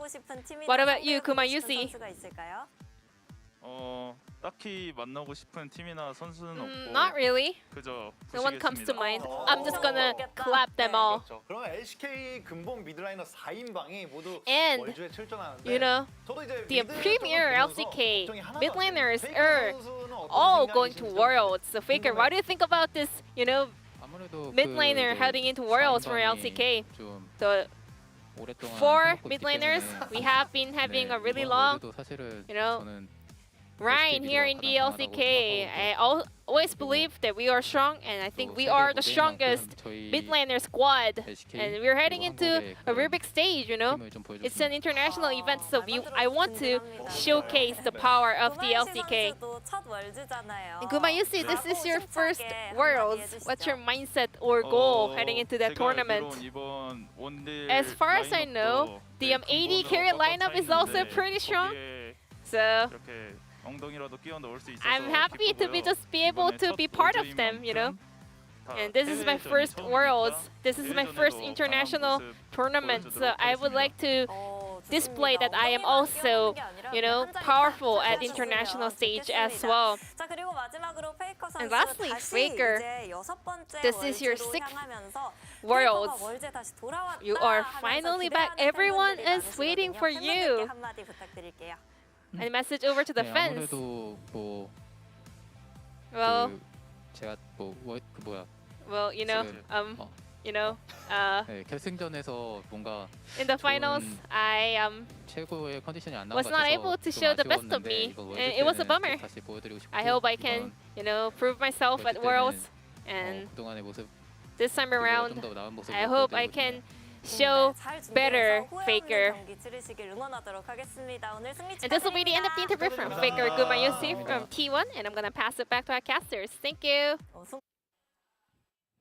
Thank you, Ji-sun, as always, for that wonderful translation of the interview. Faker and Gumayusi, we get to see the both of them at Worlds. It is a dream come true for a lot of fans out there, a lot of viewers, a lot of us that didn't get to see them in, of course, 2020. But guys, we do have the CG here for the representatives of LCK at Worlds, just to get a pretty clean look at what we're sending.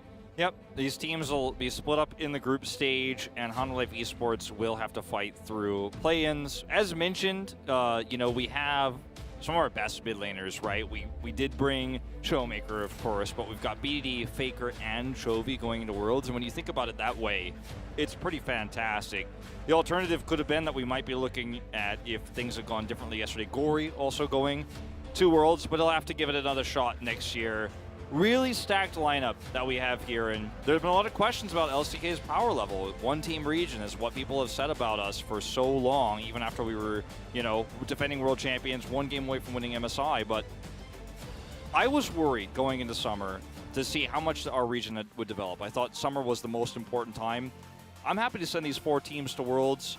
I don't know how far we're going to go, but I'm hoping that they do the best job, and I know based on what we just saw in that gauntlet that it's going to be a good show. Yeah, it's going to be awesome. I'm really happy with who we're sending as well. Guys, the LPL Finals is on right now, so make sure you switch streams over to that one. I hear it's pretty hype. Definitely will be watching that on the way home, but that's going to do it for us. Thank you all for joining me, and thank you all for watching us once again, and we'll see you next time here at the LCK broadcast. Have a good night.